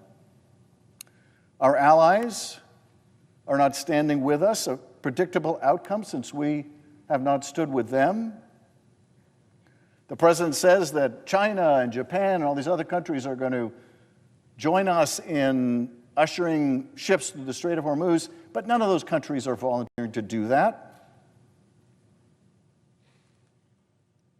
We are seeing the time-tested proposition of regime change wars. You break it, and you own it. If you travel across California, as I have, you will hear not just about the sticker shock at the grocery store or the gas pump, and grocery prices are going to go up because fertilizer also transits through the Strait of Hormuz. The tariff policies are killing farmers, and the result is we're paying more at the grocery store. But it's not just the grocery store, it's not just the gas station. You'll hear about how there are no homes that average families can afford to buy, no apartments that teachers can afford or first responders. You'll hear about the fire or the storm or the flood that turned a community upside down, like the fires we had in Los Angeles, when a year later they're still waiting for the federal help that was promised them to rebuild. You'll hear about the community that's losing its only hospital or having trouble keeping its OBGYN or recruiting an OBGYN, its labor and delivery open because of drastic cuts to health care. And instead of investing in those critical parts of our community, we're spending $1 billion a day with this war in Iran. If you listen closer, you hear a mother ready to enter their golden years of her retirement, worried that her 401k won't be enough to get her through, if she's even lucky enough to have a 401k, or a father in the prime of his working years, but worried that Social Security may not be there when he's finally ready to retire, a parent raising a toddler unable to return to work because the cost of childcare would erase whatever income they would make, a business owner unable to keep up with tariffs that have changed their input costs a dozen times in the last 2 months, A farmer ready to finally give in and sell the farm to a big conglomerate after generations of tilling the land because trade wars and immigration raids have made farming impossible. A college student about to earn their degree, seeing a world turned upside down by technological revolution and AI, wondering if their years of hard work and exams will amount to anything resembling a career. A high school student seeing a world on fire and wondering if their lives will be anything like what their parents enjoyed, if they can ever afford a home, or to retire, or have access to health care, or raise a family, or have a job that will sustain them, whether they can still live in a democracy even, or something less, something more sinister, something where Big Brother is watching and listening, where what they say can cost them their job or their future. I have heard a great many examples of these fears. My constituents have shared their deep concerns with me. Linda from Moreno Valley wrote, "Dear Senator Schiff, I'm a retired teacher and having to make ends meet by picking up work here and there. 69 years old, and for the first time in my life, my family did not celebrate Thanksgiving or Christmas holidays 2025. Why? I'm hurting and don't have the money. Groceries, food prices are not down. Gas prices are not down.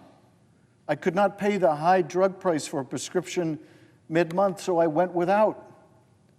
I fix a broken down car every other month because I cannot afford a new or used one right now. Trump's tariffs have hurt me, and I don't foresee them as doing any good to us in the next 3 years. Somehow I just don't feel great, just sad." From Leah in Modesto, while billions are being spent on foreign conflict, many Americans here at home are struggling. I live in California and paid $7.95 a gallon for gas today. Economic inequality is another urgent issue. Current tax policies continue to benefit the ultra-wealthy while everyday Americans are left behind. Working families need relief, opportunity, and a system that feels fair and offers 20-somethings hope for a reasonable future, not one that widens the gap between the top and everyone else. My 29-year-old daughter is in college while still working 40 hours a week to survive and is actually thinking about not having children for fear of the inability to provide. That is not the future she wants. From Sarah in Los Angeles, I heard, "I am writing as a constituent who is struggling under the burden of federal student loan payments that are no longer affordable. Despite working full-time in a helping profession, my monthly loan payment has increased to a level that threatens my ability to meet basic living expenses such as housing, healthcare, and utilities. This is not a matter of poor planning or lack of responsibility. It is a result of a system that has become financially unsustainable for many working adults.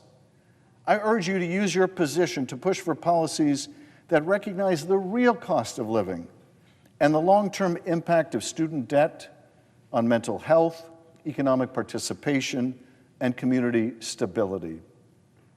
Well, Sarah, if we weren't spending $1 billion a day in Iran, that's $1 billion a day we could be spending to buy down your student debt, to help other kids go to college and be able to afford it, or go through training programs to train themselves for this new, brave new world of technology and AI that we are entering. From Valerie in Redwood City, she writes, "I am writing because my gas bill has doubled. My gas company indicates that it has gone down. That is not the case at all. I am not able to retire because my bill has increased. I'm over 70 and a preschool teacher. I live in a condo and cannot afford solar panels. I don't turn on heaters often. I use heating pads on the floor.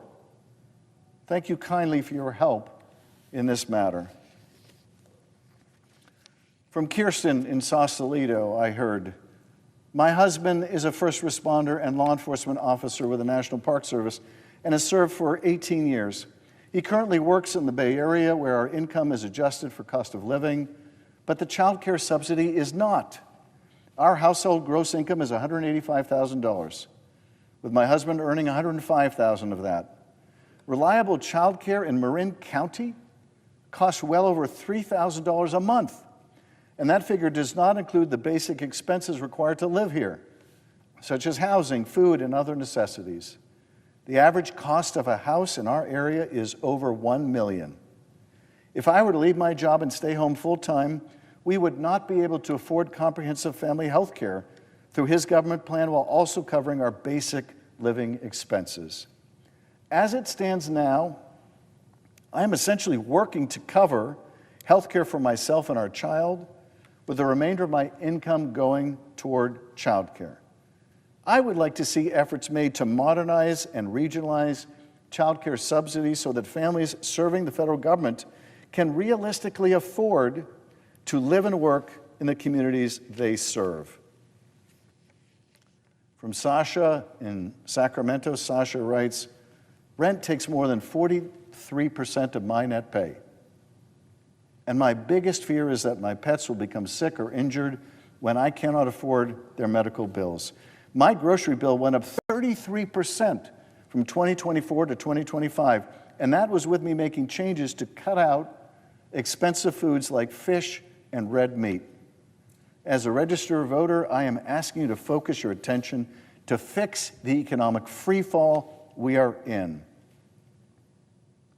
These are the sentiments, these are the anxieties I hear every day at town halls and constituent meetings and college dining halls and at dining room tables, in email after email, letter after letter, and call after call. Our mailboxes are full. People are scared. They are worried. They feel the constant anxiety that leaves them lying awake at night, turning over the numbers in their head and wondering if they will ever truly make ends meet. We could confront these challenges. We could turn to any one of our legislative committees and take up these issues. We could bring up any number of bills that would lower costs, make our communities safer, bring home our troops from a war that the American people never asked for, but instead, the majority has seen fit to say in the face of all these challenges that instead of solving them, they will simply take away people's right to vote. Because the American people are paying attention. They have noticed that prices have not gone down on day one as the president promised. They have noticed gas prices climbing higher and higher. They have noticed Republicans saying that this is a sacrifice they should be comfortable making. They have seen their groceries, their gas, their utility bills, their appliances, all rocked by mercurial trade policies and on-again, off-again tariffs. They know this Republican Congress's signature accomplishment, the largest healthcare funding cut in history, and billions of dollars in food aid slashed to fund a tax cut for wealthy people and large corporations, has only made matters worse. And you know what? I know you've noticed it too. You've noticed these broken promises, and you've noticed that the American people are pissed. And they're ready to exercise that frustration at the ballot box to send a clear message. But the response of the majority is to try to make it harder to vote. Now that it's their jobs on the line, they're finally trying to make it harder to get fired. But by doing away with your right to vote, that's the Save America Act for you. It should be called the Save Our Political Hides Act, because that's exactly what it is. A bill to supercharge the purging of voter rolls. A bill to give the Department of Homeland Security the power to decide who stays registered to vote and who gets kicked off. A bill to kill online voter registration. A bill to kill voter registration drives. To take away your ability to register to vote at the DMV or by mail. A bill that will reject every common form of identification, even your driver's license, if you want to register to vote. A service member showing their military ID? No, that's not good enough if it isn't showing proof of citizenship. If you're one of the millions of people who changed their names, their last names, when they got married, sorry, it's going to be twice as hard for you to get your ballot. Online registration, registration by mail, registering at the DMV, voter registration drives, all these methods of signing up to vote would be illegal under this bill. 4 years ago, less than 6% of Americans registered to vote in person. Less than 6%. Imagine you live in rural California, now forced to drive hours away for even the chance to make your voice heard in November. A family vacation will now be used to get to the county clerk's office just to get a ballot. Not to mention if you can't afford to take the time off work or if you're not able to get behind the wheel. But let's say you make it to the county clerk's office.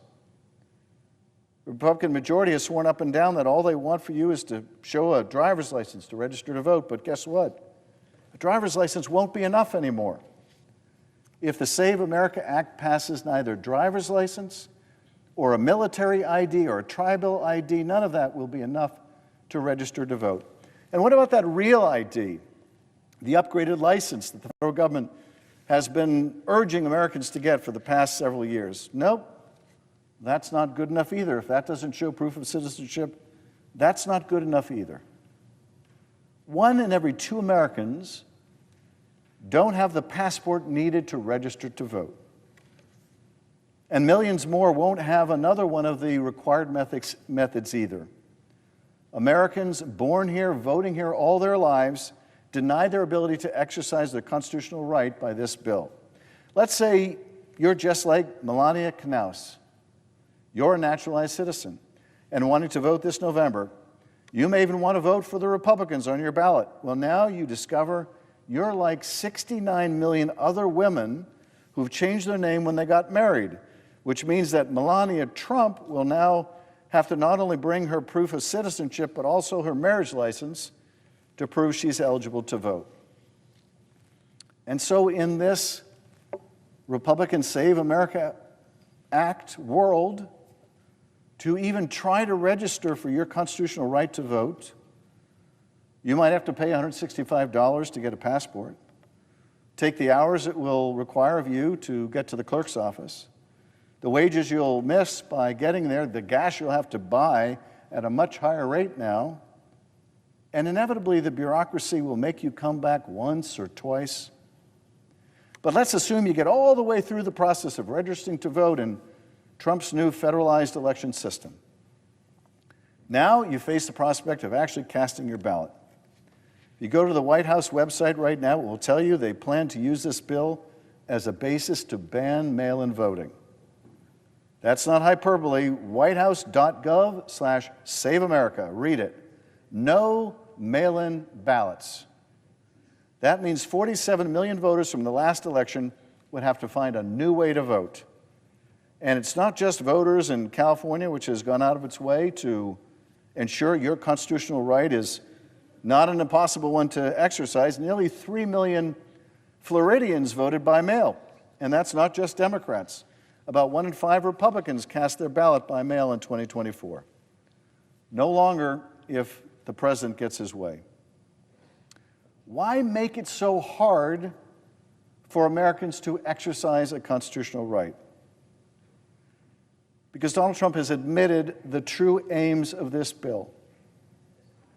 If the Save America Act becomes law, he says the Republican Party will, quote, never lose a race in 50 years.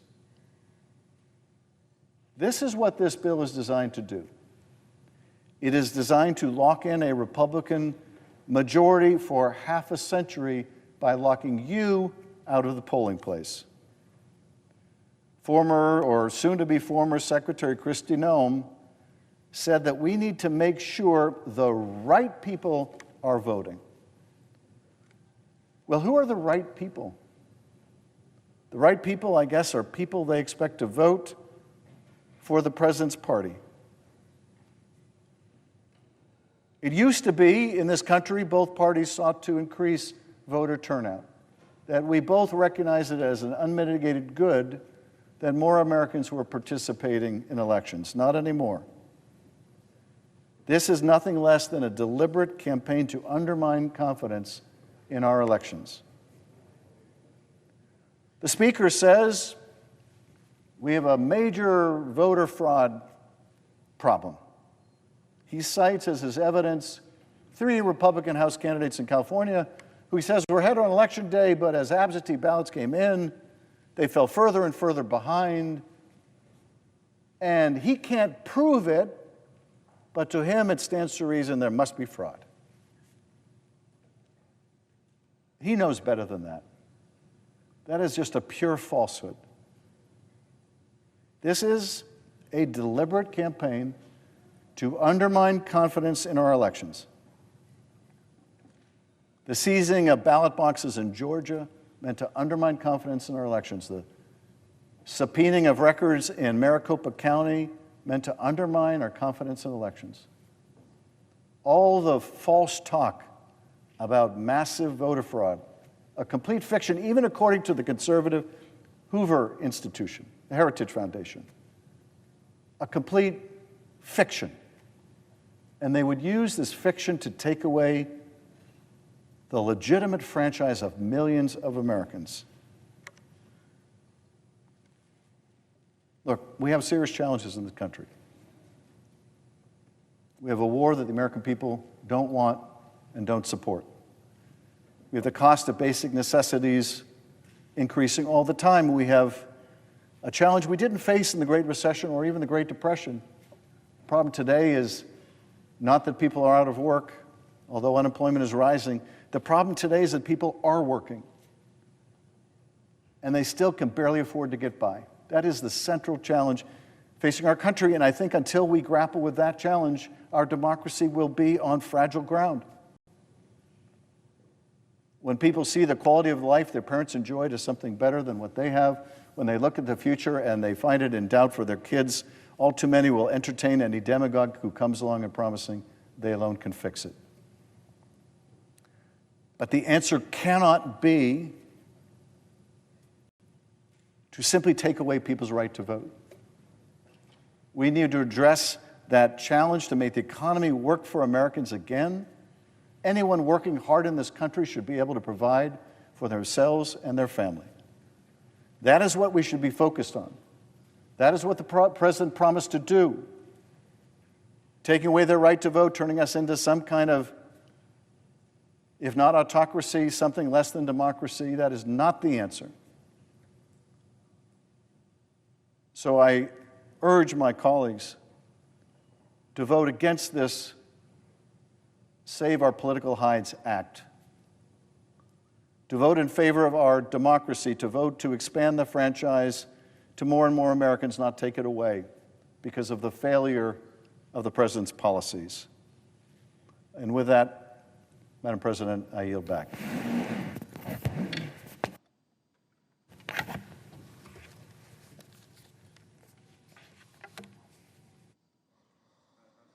The gentleman from Ohio. I thought I'd give my colleague from California some fantastic news. You know, so many times in politics we hear bad news. I want to give him good news. If he takes a moment to read the actual bill, you don't have to read much. Just go right to page 1, and it says, ensuring only citizens are registered to vote in elections. And it says, Madam President, I quote, right here at the bottom, you can provide any of the following. I'm not a lawyer, but I assume any is a pretty comprehensive word. That means any. It says, a form of identification issued consistent, let me read this slowly, consistent with the requirements of the Real ID Act of 2005. So you just stated that the Real ID does not count. Page 2, lines 1 through 4, a Real ID absolutely does count as voter ID. The idea that asking somebody to prove they're a U.S. citizen one time when they're registered to vote and to show who they are every time they vote is basic common sense. Now, it's not common in California because in California you don't require that. But I also, my Democrat colleague is walking out of the chamber as I say this, I would have liked them to hear even better news. Even better news. You can go to Ohio and get gas for $1.75 less than California. Why? Because of California's ridiculous policies. That's what's driving the price of fuel up for his constituents. Now, where is the price of gas right now that he was railing about? 21 cents a gallon, less than it was at the end of the Biden administration. So I know we get into a lot of arguments here, and I know I'm going to have my amazing colleague from Utah go further into this bill, but I just wanted to very briefly debunk two very simple things. California's problems are California's causing. The reason your gas prices are high is because you've basically banned all fossil fuels in your state while begging. By the way, you want to know, Madam President, how California gets gas today? It leaves the port in Jacksonville on a ship. It goes to the Bahamas. It gets unloaded from that ship onto another ship. It then traverses from the Bahamas, by the way, off the coast of Florida, goes all the way around the Panama Canal and disembarks in California. Why? Because they refuse to have a pipeline to go through their state. That's why the price of oil is high in California. It has nothing to do with what's going on in the Middle East. But yet we digress. We're here to talk about two simple things. Should you have to prove you're a citizen when you register to vote? And should you have to prove that you are who you are when you actually cast a ballot? And with that, I'll yield the floor to my colleague from Utah, who will go into the 28 pages of common sense that's in a very well-written bill. Madam President, I yield.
Madam President.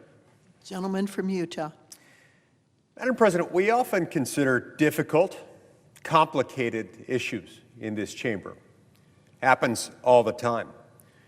In fact, if it's not complicated, we sometimes wonder why we're devoting time to any particular matter. Very often, these are issues that don't enjoy consensus among the American people. We might have a degree of consensus over the existence of a problem, but 1,000 different ways of tackling that problem. In other instances, there might not even be consensus on whether a problem exists or what that problem might be. This is not one of those moments. This issue could not be simpler. American elections are for American citizens. This is an assertion that's so elementary that its controversy is itself the only remarkable feature. 83% of Americans support voter ID. 83%. Out of 100 people, 83 of them believe that we need that. That's 95% of Republicans, 71% of Democrats.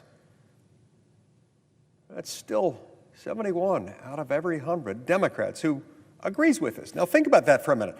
How many issues in this country unite 83% of all Americans? You know, this is one of them. For months now, I've been working with colleagues, working with President Trump and with citizens across this great country. Citizens who have rallied behind this effort in numbers and with a degree of intensity that I have not seen in my entire time in the Senate, and I'm now in my 16th year here. Now, all of them are begging us to pass the Save America Act. not in a nonchalant, haphazard fashion, but instead in a way that indicates they really feel it. They feel it strongly, in fact. They understand the need for this. And I've heard one thing over and over and over again, Madam President. Why would anyone oppose this? Who would oppose the notion that only American citizens can vote in American elections? In this room, I can't imagine any of us would think that we, not being citizens of the United Kingdom, or of Yemen, or of Japan, or of the Philippines, could vote in elections in any of those countries. Why? Well, because we're not citizens of those countries. If we happen to visit those countries, would that change anything? No, not a thing. What if we lived there for a few years, but didn't become citizens? Still not. Still makes no difference. If we're not citizens, we wouldn't dream of being able to vote in their elections. Why should American elections be any different? Why should someone who is not a citizen of the United States of America be able to vote in a U.S. election? Well, of course, they shouldn't.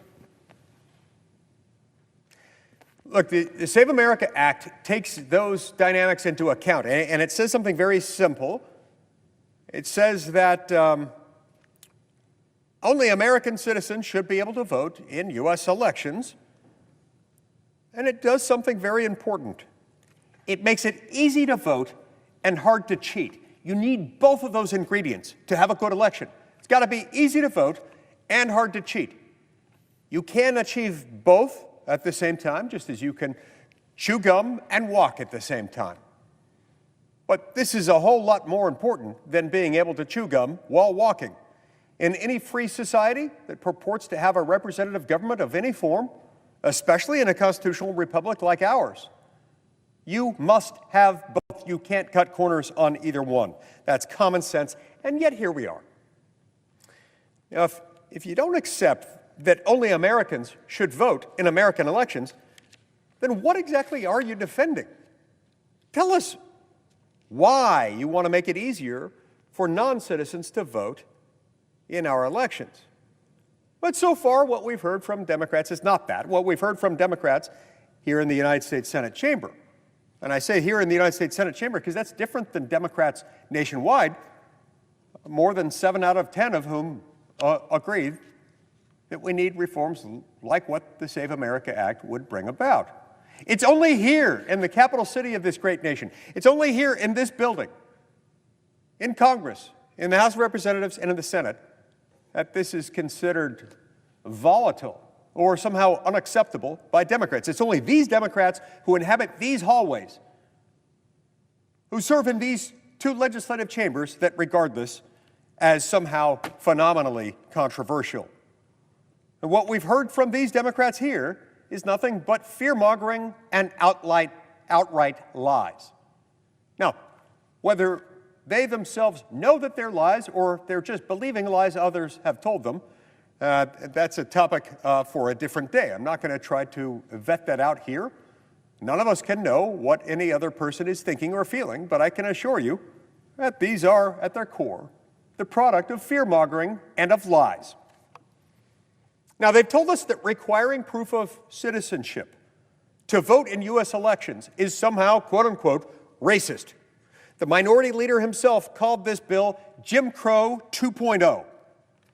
Wow. What an accusation. What a crazy, absurd, ridiculous, and frankly insulting accusation. I think he owes the American people an explanation as to how requiring proof of citizenship to vote is tantamount to racial segregation laws. Racial segregation laws under the banner of Jim Crow that the Democratic Party itself forced on a substantial portion of the American population over many decades in one of the most evil legislative tirades in American history for a prolonged period of time. Why he would want to draw any parallel to Jim Crow is beyond the ability of this senator to understand. I don't get it. And frankly, the American people aren't buying it, nor should they. They've told us that requiring photo ID somehow, quote-unquote, disenfranchises women. Madam President, I can't think of anything more racist. I can't think of anything more misogynistic than saying that people of color or women, whether married women or otherwise, are incapable of obtaining an ID and proof of citizenship. That is frankly insulting. Something that millions of Americans do every single day, often many times a day, to get a job, to board a plane, to open a bank account, to enroll in school, to shovel snow in New York City. For that matter, to go to the Oscars, the Emmys, the Grammys, the Super Bowl, almost any theatrical production, and yes, Madam President, to get into the Democratic National Convention.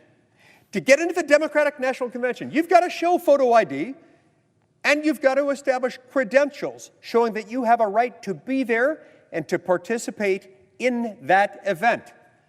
So, Madam President, if the Save America Act is Jim Crow 2.0, then so too is the Democratic Party itself. So too are the campaign rallies hosted by my friend and colleague, the senator from Georgia, up for re-election this year, who recently advertised a campaign rally and announced on the same website that to get into said campaign rally, you would have to show photo ID. We're not getting the story. We're not getting the complete story. We're not getting anything close to the complete story, and we're going to talk about that tonight. Look, millions upon millions of married women navigate documentation requirements every single day for a whole host of reasons. To suggest that Americans, that women, that people of color are somehow incapable of doing something so basic is deeply, fundamentally insulting. And it is beneath the dignity of this chamber and all who occupy it for these arguments to be raised here in this hallowed chamber. I can't think of anything more patronizing, more dismissive, more out of touch than telling Americans that they can't meet the same basic requirements that govern so many other parts of daily life. Not just some people's daily life, but the daily lives of pretty much everyone in this country. This bill does not suppress voters. It protects them. It treats them like capable citizens in a functioning republic and ensures that their votes actually do matter. And let's be honest, there's only one reason to oppose this bill and what it does. One reason: they want to cheat. This bill makes it easy to vote and hard to cheat. They're happy with exactly half of the equation and not the other half. But you can't have both and have a functioning representative government. You can't have half of the equation and have a successful constitutional republic. It doesn't work. Now, here's today's headline from Politico. Quote, I'm not exaggerating this. I don't write the news, I just report it. Quote, why climate champions are sweating the Save America Act. It goes on to say, quote, if Republicans do ultimately succeed in getting a version of the bill passed, environmentalists and some Democrats fear it could damage the democratic process ahead of November's midterm elections and suppress the will of climate-minded voters and candidates, close quote. The level of hyperbolic panic, of paranoid fantasy from the Democrats and the media enterprises they control is telling, and it's stunning, because the only way this bill changes election outcomes is if those outcomes have been dependent on votes that shouldn't have been counted to begin with. If that's part of the plan, then I can understand the panic. That's the reality. We're closer than ever to getting this bill across the finish line. Just a few hours ago, we voted to proceed to this bill. And that is because the American people have made their voices heard. They've shown up, they've spoken out, they've demanded that our elections, their elections, be protected. Failure here is not an option, and it must never become such. Because if we cannot secure the most basic element of our elections, of any free and fair system of elections, we're inviting a level of distrust that this country cannot afford. And I would say this to my Republican colleagues: if we do not act on an issue that commands this level of support, not just from our own base, but from the entire spectrum among the American people. This level of support. We should not be surprised when the American people lose confidence in our willingness to fight for them if we fail to get it done, and to do everything along the way in order to ensure its passage. This is our moment. Stand for a simple principle. Let the American people see who is willing to defend their sacred right to vote and who is not. I'm confident that the principle at the heart of this legislation will, in fact, prevail. It'll prevail because it is fair, because it is right, because it reflects the truth, because it reflects how our laws are written and how human nature interacts with our system of laws. This is the line. We have drawn it, and we must defend it. You're either willing to say that only American citizens should vote in American elections, or you are not. There is no middle ground. Sure, we can talk about whether this word or that word would most capably accomplish what we need it to. We can argue over a semicolon here or a comma there. But unless we're talking about how to achieve the same objective of making sure that only Americans vote in American elections, we will have missed the boat in a very dangerous way. And the American people are, to be sure, paying attention. Very close attention indeed, because they understand what's at stake. They understand that if their vote is diluted, it is taken from them. If their elections are compromised, their voice is diminished. That is what this bill prevents. So let's stop pretending this is complicated. It is not. If you believe, as I do, that only American citizens should vote in American elections, then this should be the easiest vote of your entire legislative career. Not just that which has passed already, but that which you are likely to see ever while you're here. Now, sure, there are all sorts of votes about, recognizing National Sofa Care Month, or this or that awareness resolution. But in the world of actual laws coming into being in this chamber, you're not going to find something much similar, much more true to this principle of being clear, of getting the message right than this one, of this being a very simple equation. We have to get this done, and we have to get it right.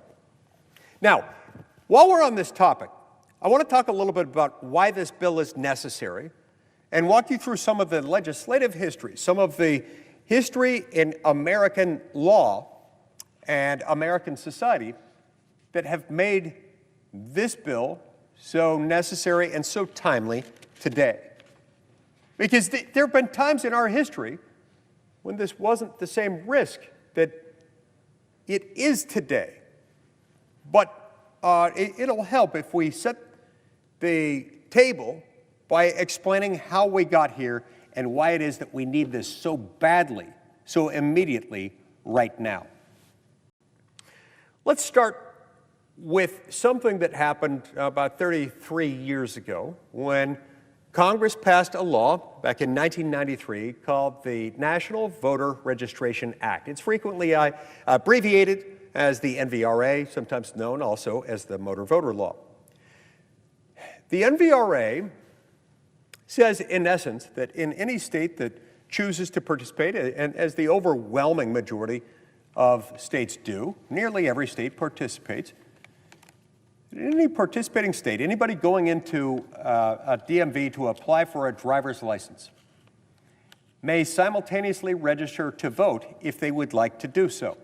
Made it easier for more people to register to vote, doing something that most Americans, the overwhelming majority of all Americans, do from time to time, which is get a driver's license. So you could go in and while filling out the paperwork, after establishing who it is that you are, you could also say, I would like, with this same paperwork, to register to vote. Because after all, they've got your address, they've got your name, they've got other information about who you are. The same state that's processing your driver's license application can also, in that same moment, harness the power of the state to register you to vote. That's one of many things that made the NVRA appealing. Now, a couple things have happened since the NVRA have passed that warrant our careful consideration of this legislation now, and that make this legislation so very necessary. For one thing, over time, you've seen different trends in states and how they issue driver's licenses, to whom they issue them.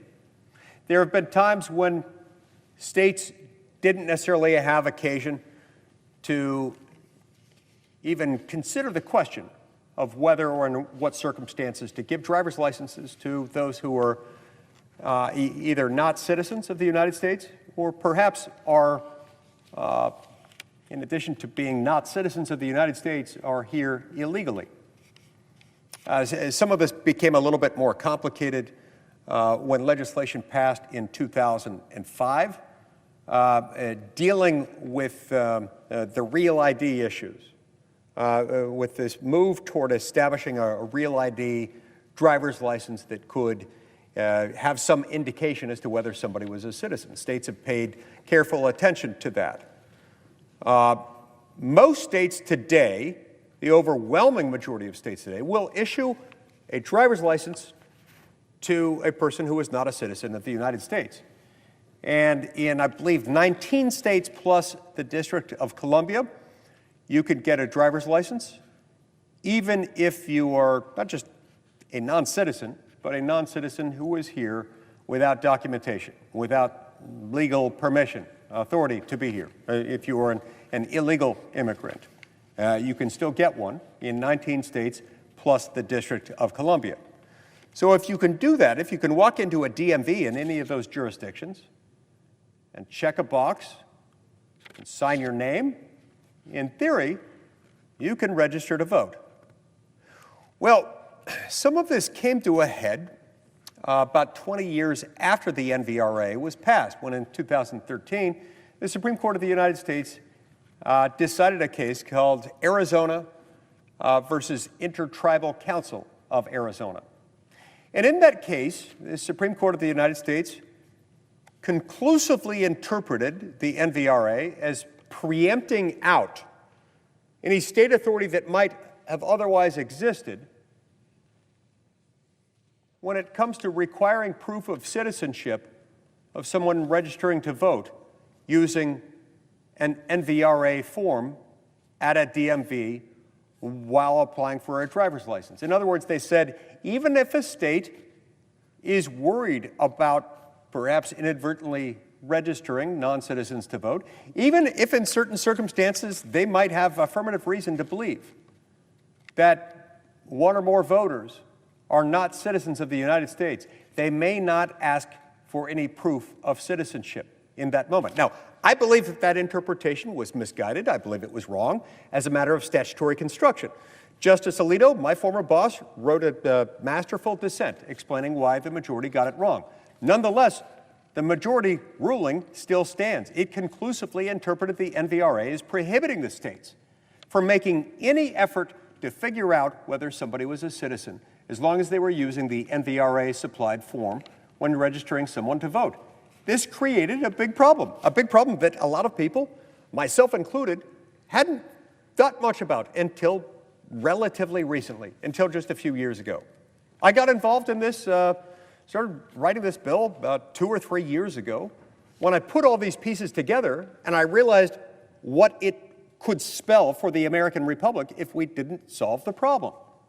Without regard to what might have already happened, what might be happening today, when you play this forward, even if you were starting from the assumption that none of this ever happens, nobody ever has registered to vote in the past who was not a citizen or never had voted in any election who was not a citizen, that is an assumption contrary to fact, but even if you were to reach that conclusion, you play this forward, and this could and ultimately will lead to a whole lot of mischief when you put all those factors into the mix, especially when you consider what happened between 2021 and 2025.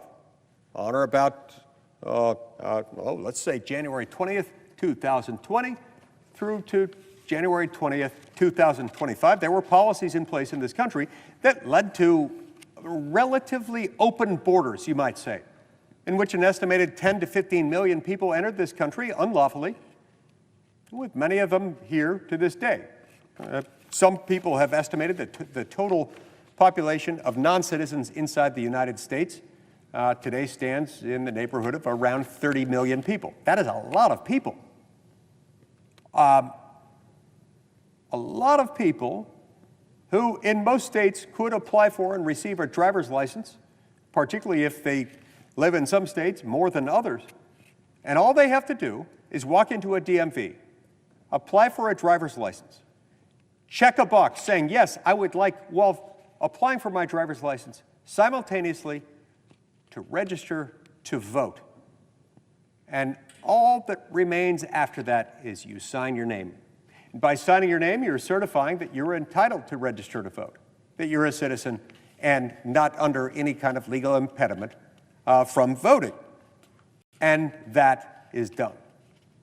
So even if you are someone who assumes, contrary to fact, and contrary to more facts that I believe will be coming out in greater detail in the coming days and weeks, even if you are someone who believes that this does not happen, that people don't register to vote if they are not citizens of this country, this still would be a trend, given all of the circumstances that I've just outlined, all the things that have happened since the NVRA became law of the land back in 1993. This is something that we should all very much worry about. This should concern us greatly, because you don't want people voting in a system in which they're not entitled to vote. You think about every other circumstance where people vote. It's not just in U.S. federal elections for federal office, which is the concern of this particular legislation. In countless interactions, separate and apart from federal elections, separate and apart from state elections, people hold elections of one sort or another. One set of elections that people sometimes encounter are within voluntary organizations or within a homeowners association. They might have elections to decide different issues, to elect their leadership.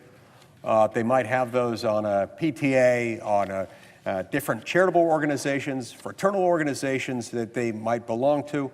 In every one of those circumstances, you don't want somebody who's not entitled to vote, who's not part of the organization, to be casting a vote.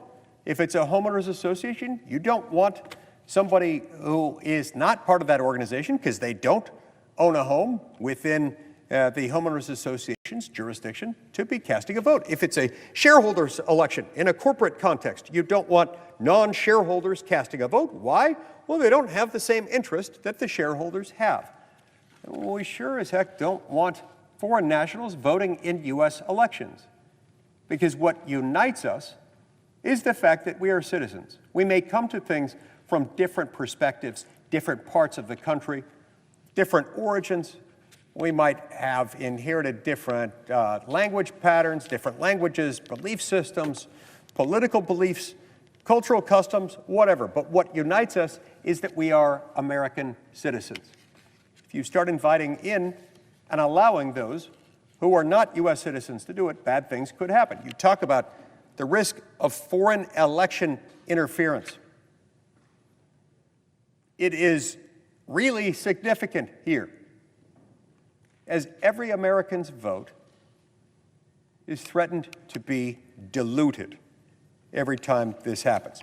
Now, it's not just there that it matters that we prove who we are or that we're entitled to do the thing that we want to do.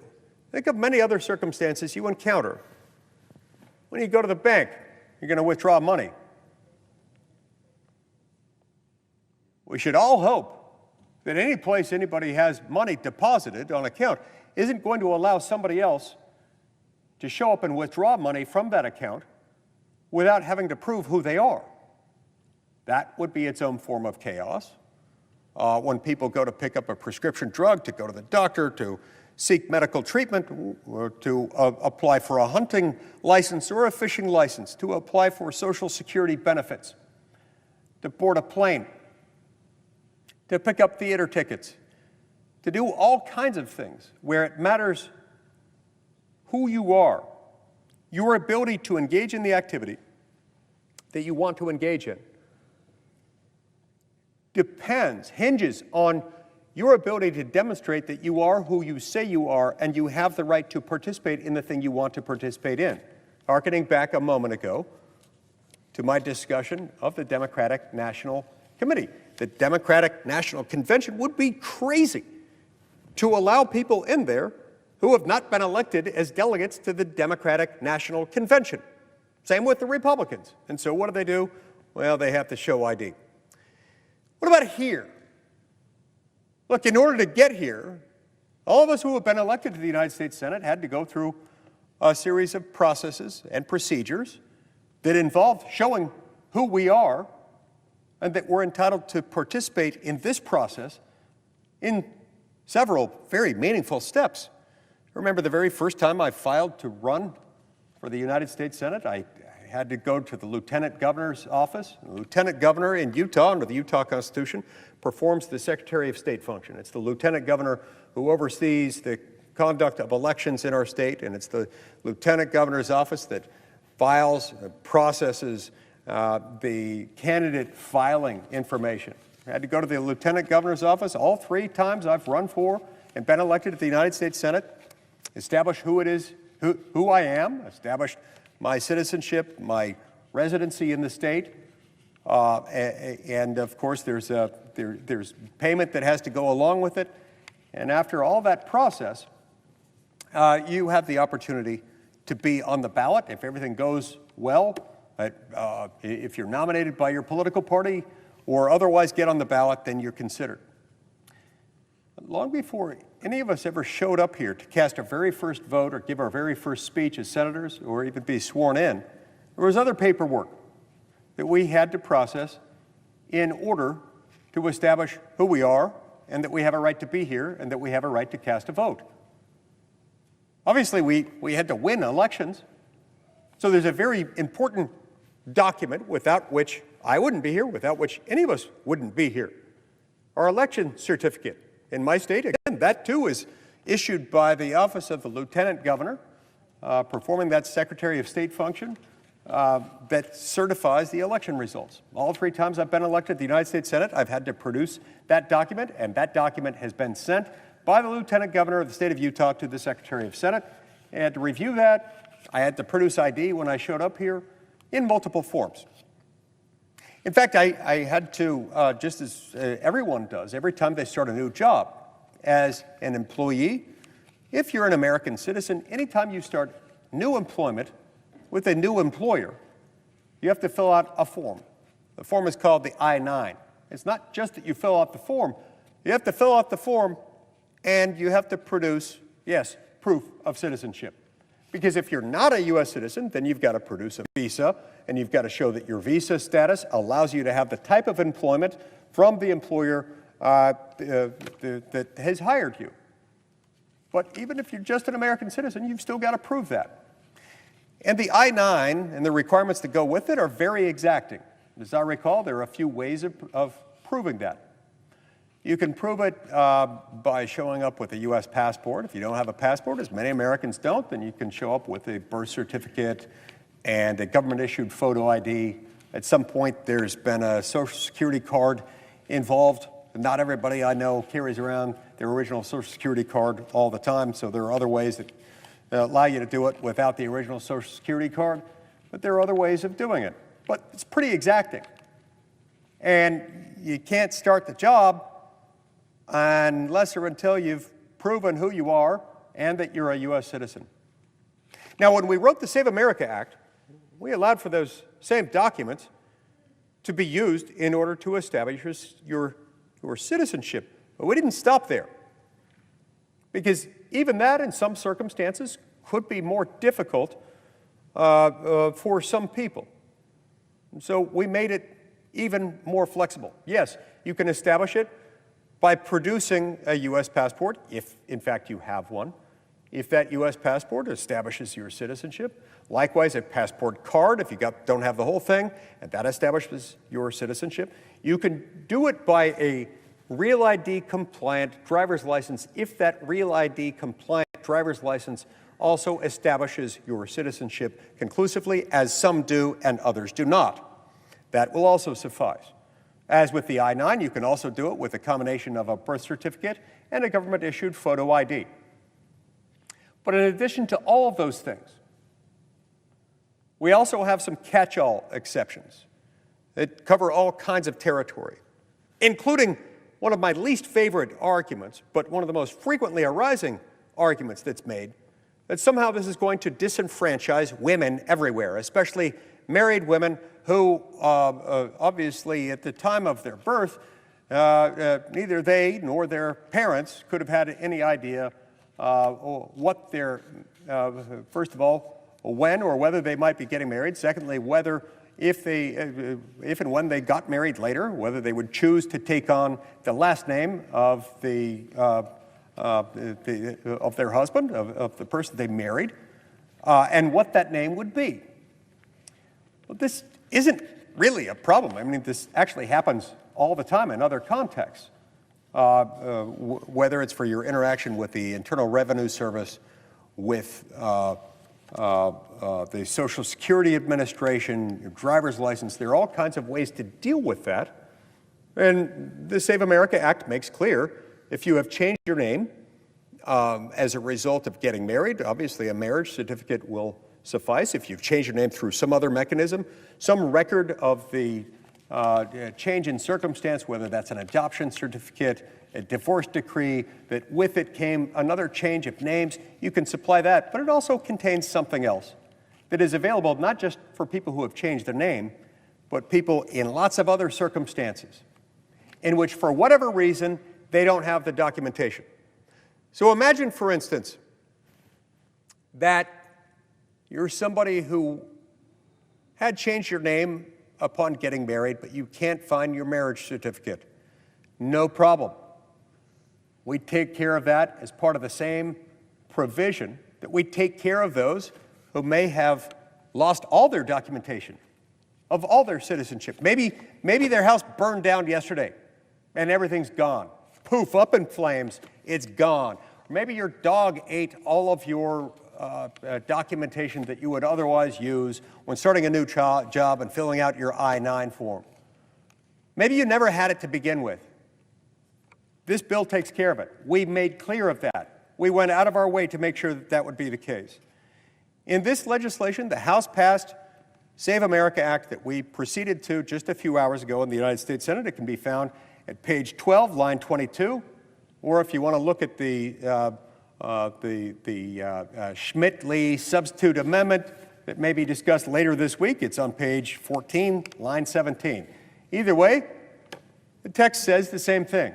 If you don't have the documentation, whether of a name change or of any of it, you can supply it by a sworn statement that you yourself can fill out, a sworn affidavit in which you provide the basic details surrounding your birth, if you are a natural-born citizen of this country, describing when and where you were born, to whom, and so forth, or if you're a naturalized citizen, the circumstances surrounding and dates involved in your naturalization. You then hand it over to the state election official who's in charge of those things, and it then becomes the burden of the state to confirm or refute what you've submitted under oath, under penalty of perjury, to do this. With the understanding that if it checks out, if you are who you say you are, you're still going to be able to register to vote and, in fact, cast a vote, notwithstanding the fact that you may not have any of those documentations, any of those documents, either because your house burned down or your dog ate them or you never had them or otherwise. So these arguments are not legitimate. And these arguments, which I see made every single day, sometimes in this chamber, sometimes on social media, or elsewhere, these are false arguments made with knowledge of their falsity or reckless disregard for their truthfulness, or both, and they're inexcusable. They do not carry water. This is all about making it easy to vote and hard to cheat. We have to do both. We must do both. Now, getting back to what I was talking about a minute ago, when we show up here, by the time we've shown up here, we've had to establish who we are, our right to run for the United States Senate, and we have to produce other documentation showing that we have, in fact, been elected to the United States Senate. When we do that, we also have to fill out the I-9 form here and establish, again, that we are, who we say we are, and that we are, in fact, U.S. citizens. And if we do all of that right, then they give us a sort of cheat code version of the documentation, this pin right here. I remember when I first got here, the day I was sworn in January 2011, after my first election had occurred a few weeks earlier in November of 2010. I stood right over there when I was sworn into the Senate. Right after I was sworn in, they had me sign a little book indicating that I was, in fact, sworn in as a senator. And they gave me a pen, and then they gave me this little pin. I wasn't sure what to think about the pin. I'm not really into accessories or jewelry, but it was in a nice little box. And I wasn't sure what to do with it because I don't wear such things frequently. I put it in a drawer of my desk, and I closed the drawer, and I kind of forgot all about it. After I had been here for a while, I commented to one of my colleagues, just me, or does everybody get carded a lot here? When I first showed up, I had a great head of hair by my standards today. I mean, it's gone now, but I looked young. I was 39 years old when I was elected to the Senate, and in the Senate, being 39 can feel like you're sort of like 12 years old or something like that. And I got carded a lot, in part because I didn't, maybe I didn't yet look like a senator to them. In any event, they didn't recognize me as a senator. And I found regularly that I was having to pull out my ID, my Senate ID, and the cops would look at it as I would approach the building, make sure that the tamper-resistant strip was intact, and they'd say, well, I guess we've got to let them in. I commented to a colleague one of these days, how long will it take before I stop getting carded every time I come into the Senate? And this colleague said, well, you got to wear the pin. What pin? Well, when you got sworn in, they gave you a little pin. And then I remembered a little pin that came in a little jewelry box. I put it in the desk drawer, and I closed the drawer, and I forgot all about it. And I said, why do I need to wear the pin? Well, they said, well, the security personnel in and around the Capitol recognize that pin because it's worn only by senators, and it's sort of like your portable ID badge. You won't have to get carded as much. Ever since then, I've worn the lapel pin, and it works like a charm. I've even named it. I call it my Sorry Senator pin, because if I get carded, I point to it, and they say, oh, sorry, Senator, you can come on in. I remember one day I was standing over there in one of those desks in between two votes. I had one arm gently resting on the desk in front of me. One of the non-uniformed security personnel came up to me and said in a somewhat harsh tone of voice, excuse me, sir, will you please not lean on the senator's desk? And I, still being new, I was very sensitive to not wanting to do anything wrong. And I said, I'm terribly sorry. I will try not to put any weight on it. Because, a lot of these desks are original equipment, which means they're 150 years old or more, and we want to be careful with them. I thought he was concerned about the fact that I had one arm gently resting on the desk in front of me. But the inquiry was not over. He wanted to interrogate a little bit further. And he then said, are you with the minority? The Republicans, I'm a Republican, we were in the minority party at the time. Are you with the minority? And I said, what do you mean, on this vote or the next? I often vote with my party. Sometimes they get it wrong. Sometimes I don't vote with my party. I'm not sure why you're asking this. And they said, are you with the minority leader? And I said, well, he's our leader. Why wouldn't I be with him? I don't understand your question. Is this a loyalty test? And then he asked me another question that made me realize what was really going on. He said, are you part of the minority leader's staff? Then I realized, oh, okay, that's why I'm getting the third degree. So I pointed to the Sorry Senator pin, thinking that would be the end of the inquiry. All it got me was a blank stare for some reason. And at that point, I realized what was happening, and I used my title. I didn't want to use my title. Don't like to use my title. It makes me feel uncomfortable to this day, even after 15, going on 16 years. And so I kind of mumbled the answer. I said, I'm Senator Lee. And he said, what? And I said, okay, my name is Mike Lee. I come from a state called Utah. It's sort of square-ish and chair-shaped. It's in the Rocky Mountains. Best snow on earth, really a lovely place to visit. And then he realized what was happening and what I was saying, and he said to me in one hurried breath, I'm terribly sorry for the misunderstanding. Sir, my name is Steve, if you want to report me. And then before I could tell him it was okay, Steve was fast, and he got out of Dodge, so he was too quick. But from then on till the day he retired, I always said hello to Steve, and I smiled, and I said, hi, Steve, just to make sure there were no hard feelings, because it was an honest mistake. It was not a big deal. Steve retired a few years ago, and I miss him. Only recently did it occur to me, his name's probably not Steve. Maybe Steve is somebody he worked with that he didn't like. But he was looking for that badge of authenticity, and when he finally saw it and contextualized it, he realized, yeah, that's worn only by senators. He can be here. My point is this. In order for us to be here, to make these decisions in this building, in this Capitol, affecting 350, 360 million Americans, we first have to prove that we are who we say we are and that we have a right to be here to make those decisions. So too with our elections.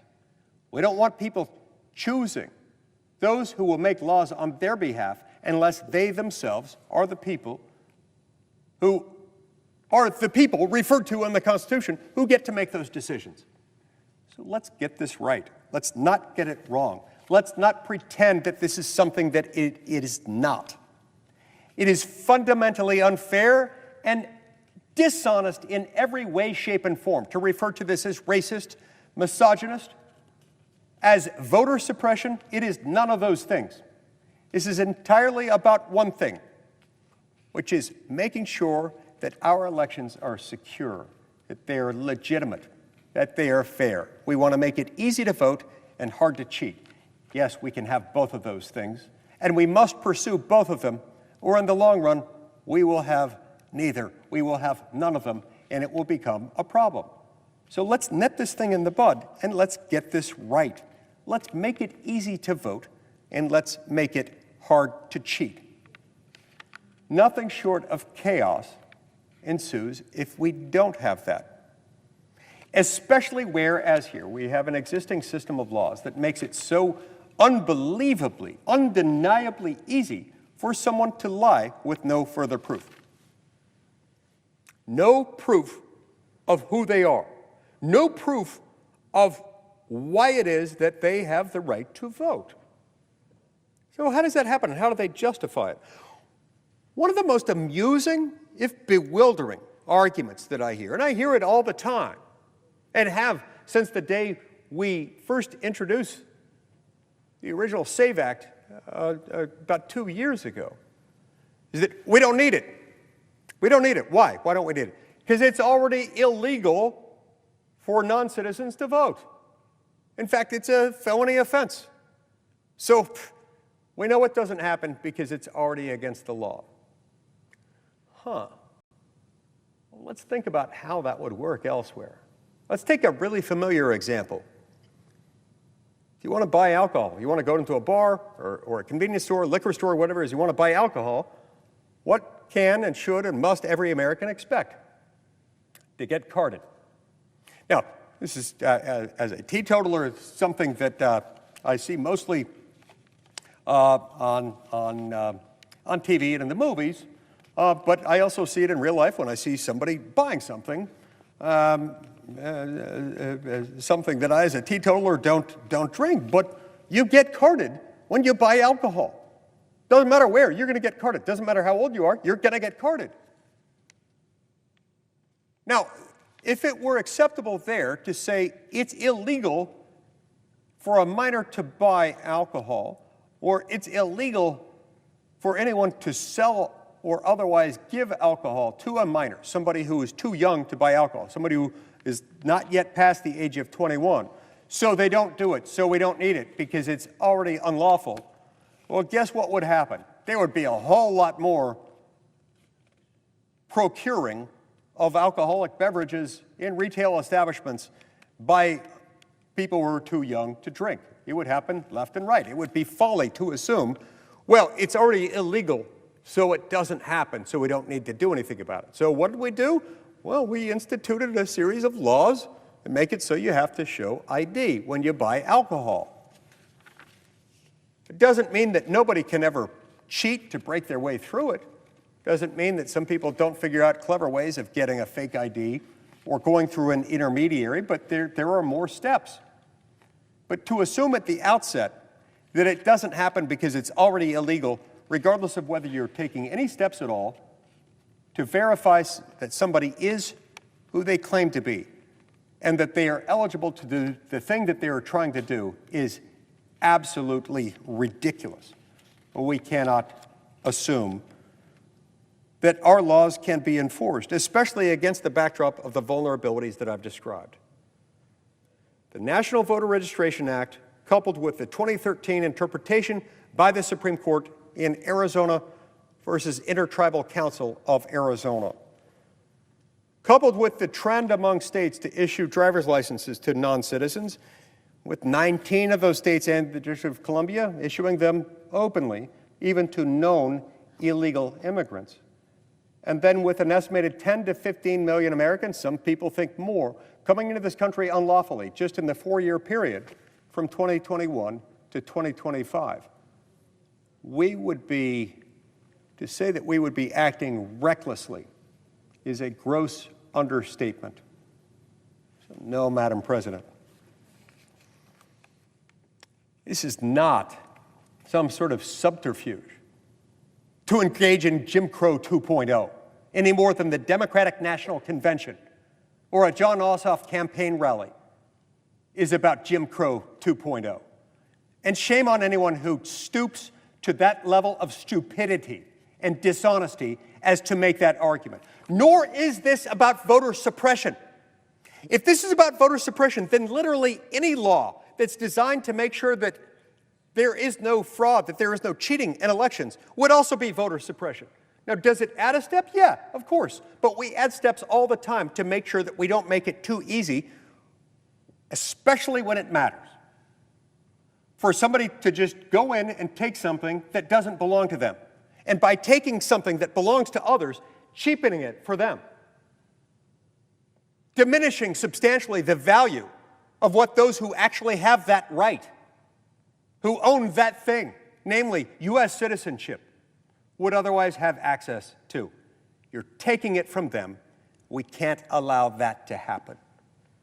This is why I'm proud to be the original author and sponsor in the Senate of this bill, and proud to have worked with my House counterpart, Congressman Chip Roy from the great state of Texas, on this legislation. We can get this done. And now that we're on the bill, we're going to debate it. And I look forward to hearing the debates. I look forward in each and every instance to being able to refute the absurd arguments against it, because let's face it, there is no legitimate reason to oppose this bill. And I stand by that, and I will continue to stand by that in the coming days and weeks, and I'm ready for many, many weeks. We're going to stay on this bill until it damn well passes, because the American people demand and deserve nothing less than that. Our republic will not function, our country will not thrive, unless we can protect the sanctity of the elections that determines who makes the laws, who sets the policy in this country. Madam President, we can walk and chew gum at the same time. We can make it easy to vote and hard to cheat at the same time. We can, we must, and together we will. We must pass the Save America Act. Thank you, Madam President.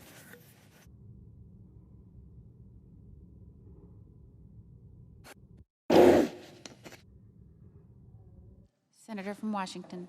Madam President, the hour is late, and many people have spoken tonight on this proposal by my colleague from Utah and others, but I just want to add my voice to the many who are very concerned about this legislation. I listened with great interest what my colleague had to say about the fact that this was somehow necessary, that somehow things were trending in the wrong direction, and that he did want to make it easy to vote. I think the fact that he wants to make it easy to vote is the essence of what this debate is about, because the United States citizens, given a constitutional right to vote in our elections, and the states to control the running of our elections, it's hard to imagine how the passing of the SAVE Act would help you on those constitutional rights. I'm here tonight to add my voice. Happy St. Patrick's Day for those who are here wearing the green, and I'm pretty sure you wish you were out of here by now and at some Irish festivities celebrating the day. But trust me, the Irish in the United States of America appreciate voting rights and appreciate the right to vote, as so do many other segments of American society who have had challenges in the past to get their votes counted.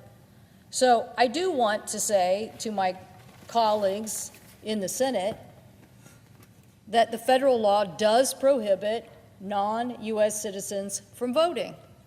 That is a cornerstone to our law. Now, my colleague thinks that we don't do anything to prove or to require that these people have to say who they are, which is not true. When you basically are part of a registration process, you have to fill out or comply with an attestation and identification of who you are.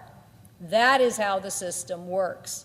It worked when you were a registrant and knocking on someone's door. It works that way on motor voter. It works that way everywhere, and you have to say who you are. Your signature becomes the identifiable piece of information that has been used for a long time now, decades and decades and decades, as the proof of who you say you are. Why? Because your signature can be traced. I always find this very interesting in our state because it's not that fraud hasn't been committed. The question is whether you're going to catch fraud. In an incident in our state where we had a very close election and it got down to several votes, people started admitting that they had voted for somebody who was dead or deceased. Why? Because they knew we were going to catch them, because it was based on your signature. So a man who votes for his wife after she's died to say she was really enthusiastic about that governor's candidate and really would have wanted to vote for him, but died before the election and didn't cast her own ballot, yes, that does not count. And we have caught voter fraud. So the point is that states already verify that identity. They do it, as I said, when you register in a registrant. It says right on the registrant card, if you are not a U.S. citizen, stop right now. Stop right now. It also, at the motor voter place, where it is checking your identification, also you have to say that you are a U.S. citizen. Now, you can say many things about what kind of identification is used, but I like this best because we are a vote-by-mail state, as my colleague from Utah is, and we have very high turnouts, as does Utah. And what does it take to make sure that you are a U.S. citizen in the state of Washington? So every ballot, just like mine, that's from a few years ago, says, read the declaration. It says right here, I can hardly miss this. This is the outside envelope. Read the declaration, sign and date below. So I have to sign this again, which is matched with my signature at the voter's office. It is on a computer with voters, basically witnesses, looking at my signature. And in my state, they are trained by the State Patrol to make sure that signature matches the original signature that you signed up with. Now, what I like most about this is right above where I have to sign is this little attestation with these words on it. I know you can't hardly read them, so I'm going to make it a little larger for you to understand the whole thing. It says, I do solemnly swear under penalty of perjury, I am a United States citizen. It says it right there. Every time you vote in the state of Washington, you are attesting to that. But the bottom part is what I think is most amazing. Punishable by a declaration of a maximum of imprisonment of 5 years or $10,000 in fine. And somehow people on this side of the aisle think that immigrants who won't even go to the healthcare system, won't even go to the grocery store, are afraid to take their kids to school, and somehow you think they are signing up for a felony or $10,000 or imprisonment of 5 years? No, they're not doing that. because this system is checked, it's validated, it's verified. You have to attest to it. And so we have very, very, very, very, very, very little fraud. And when we do, we catch it.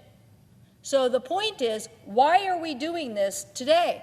Why are we changing a system that has been in place for decades and replacing it because my colleagues say the trend is going in the wrong direction, which is simply not true?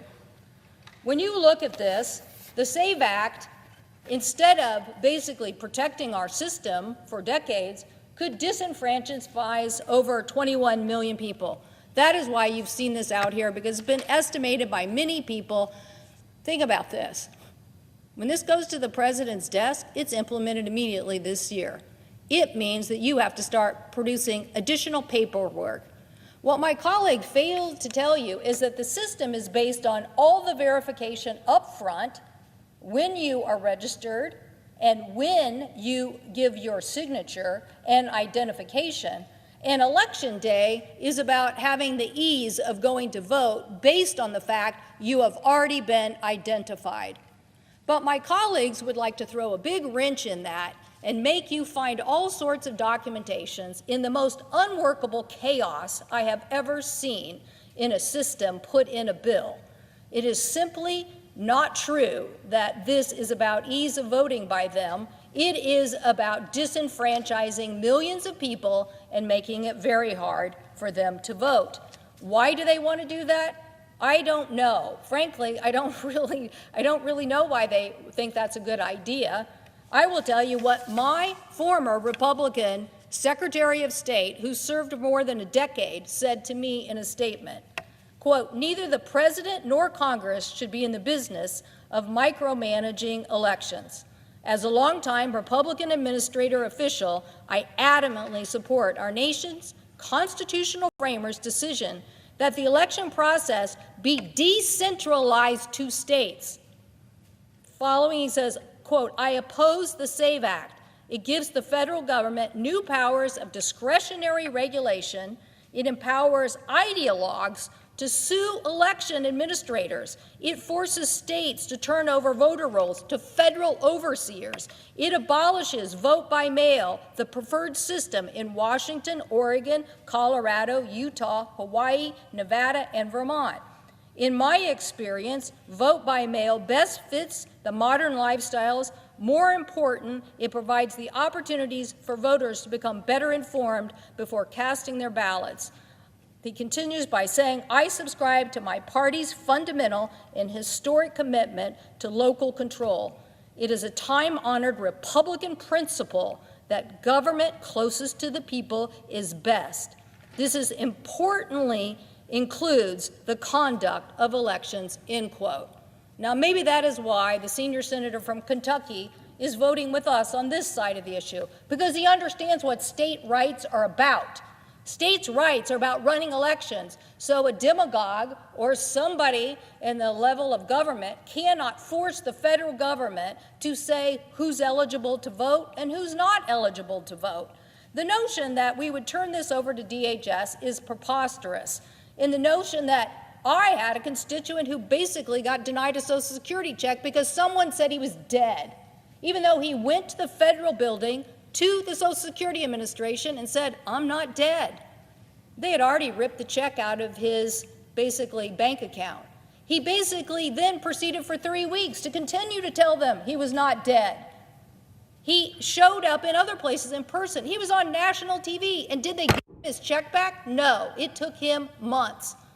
Now, let's say that the federal government says the same thing about you and the voter rolls on Election Day. What are you going to do then? What are you going to do on Election Day?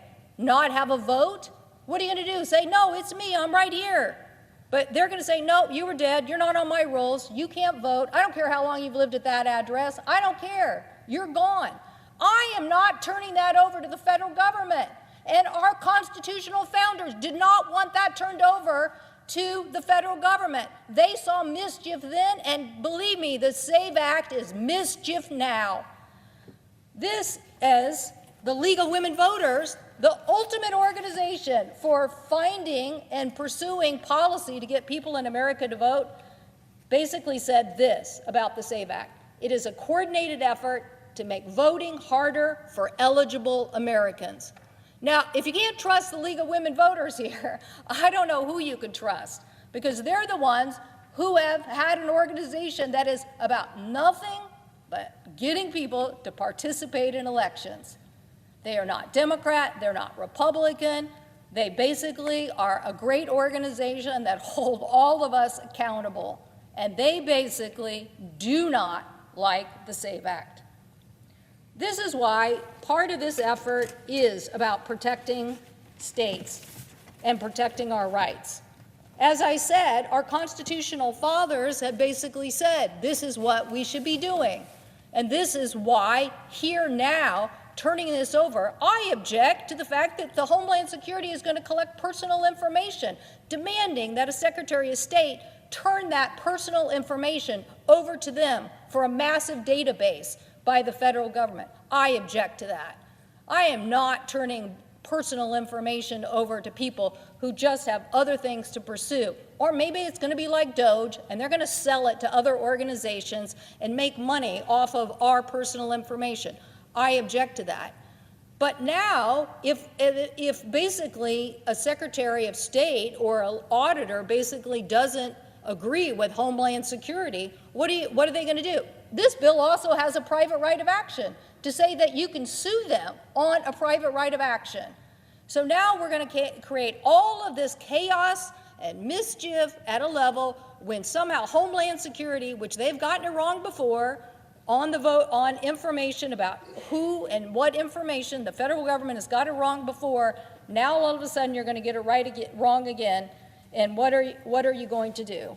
So as I mentioned, Sam Reed, he's not the only Republican I've talked to. We had a Republican on a press conference today who was an auditor. There are Republicans standing up. I don't see any Democrats agreeing with you on the SAVE Act, but I see lots of Republicans across America agreeing with us that it's a bad bill. But as Sam Reed said, former Republican Secretary of State for a long time, quote, "Neither the president nor Congress should be in the business of micromanaging elections." Why? Why? It's never been given to us. But let's talk about this. My colleague seems to think that there's a trend going in some direction. Okay, what's the trend? Because the Heritage Foundation, a group I'm pretty sure you believe in, pretty sure you quote them a lot, basically said in my state, since 1982 till now, there have been 15 cases of voter fraud. Okay, in our state, in the state of Washington, 15 cases. Okay, so hardly a big trend moving in the other direction. Hardly a big trend. Similar, the Heritage Foundation found that in the United States of America, that non-citizen voter fraud is basically 0.00007. So that turns out to be 0.07%. It's not 1%, it's not 0.1%, it's basically 0.00007. So 0.07% voter fraud in the United States of America based on the system that we have today. And you want to propose a system that would disenfranchise millions of Americans by making it more complicated. And yes, I don't know why you don't want to stand up for vote by mail, but trust me, I'm standing up for vote by mail. Your last election had 84% turnout in the state of Utah. You had 90% in 2020. I think that's a prideful thing for a state. I'm prideful that our state has one of the highest turnouts too. It's probably 83% in a presidential election. I don't remember what exactly it was in the year 2000. But that's what we strive for in the United States of America, a voting system where everybody participates, so when the outcome is something that other people don't like, you can at least say the American people decided. But if all of a sudden you start sowing doubt into the system, then you have a problem.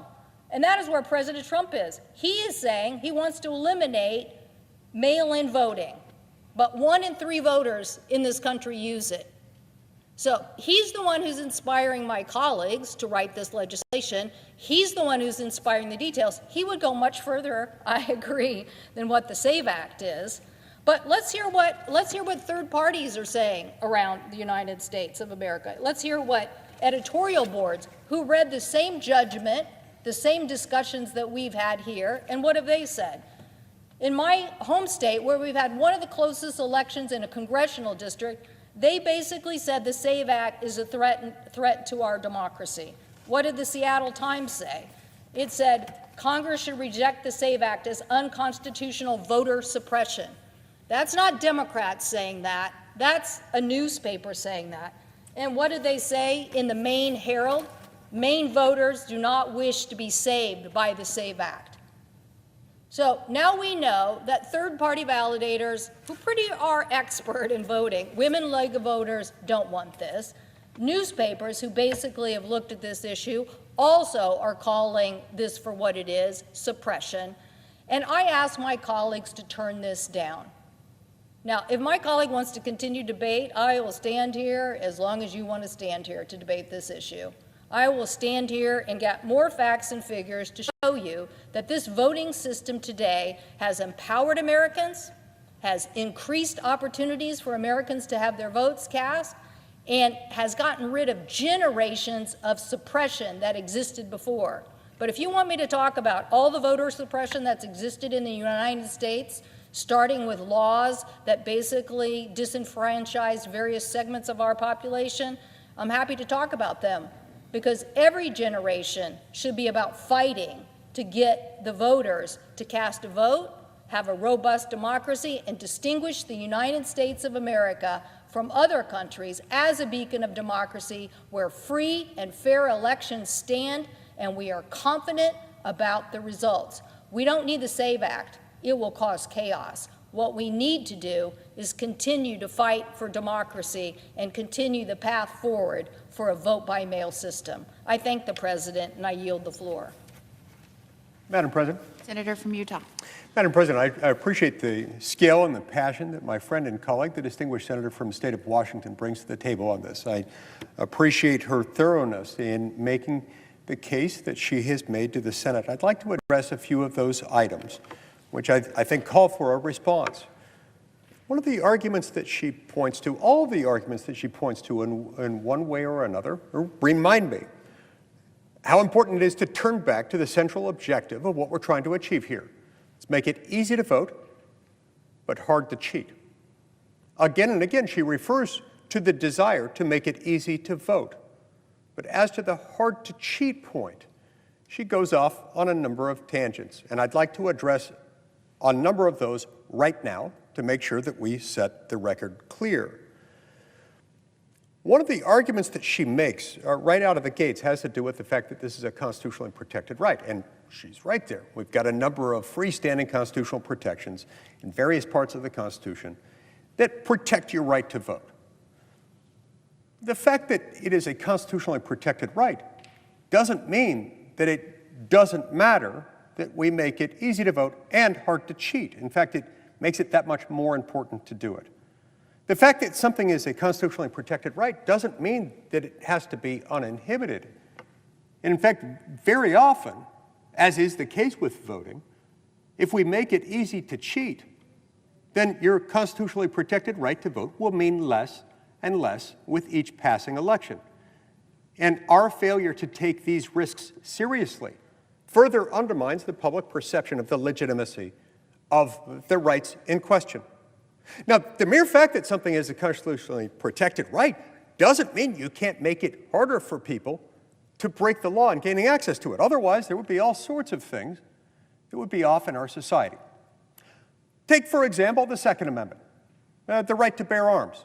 Yes, we have a constitutionally protected right to bear arms, and it's a fundamental right that is available to individuals. And yet, when you decide to exercise that right by going into a federally licensed firearms dealer to purchase a firearm, guess what you have to do? You have to produce identification, and you have to wait a period of time. It might take a few minutes, it might take a few hours, but you've got to wait till they run your identification and your information, through some databases to make sure that you are eligible to purchase a gun.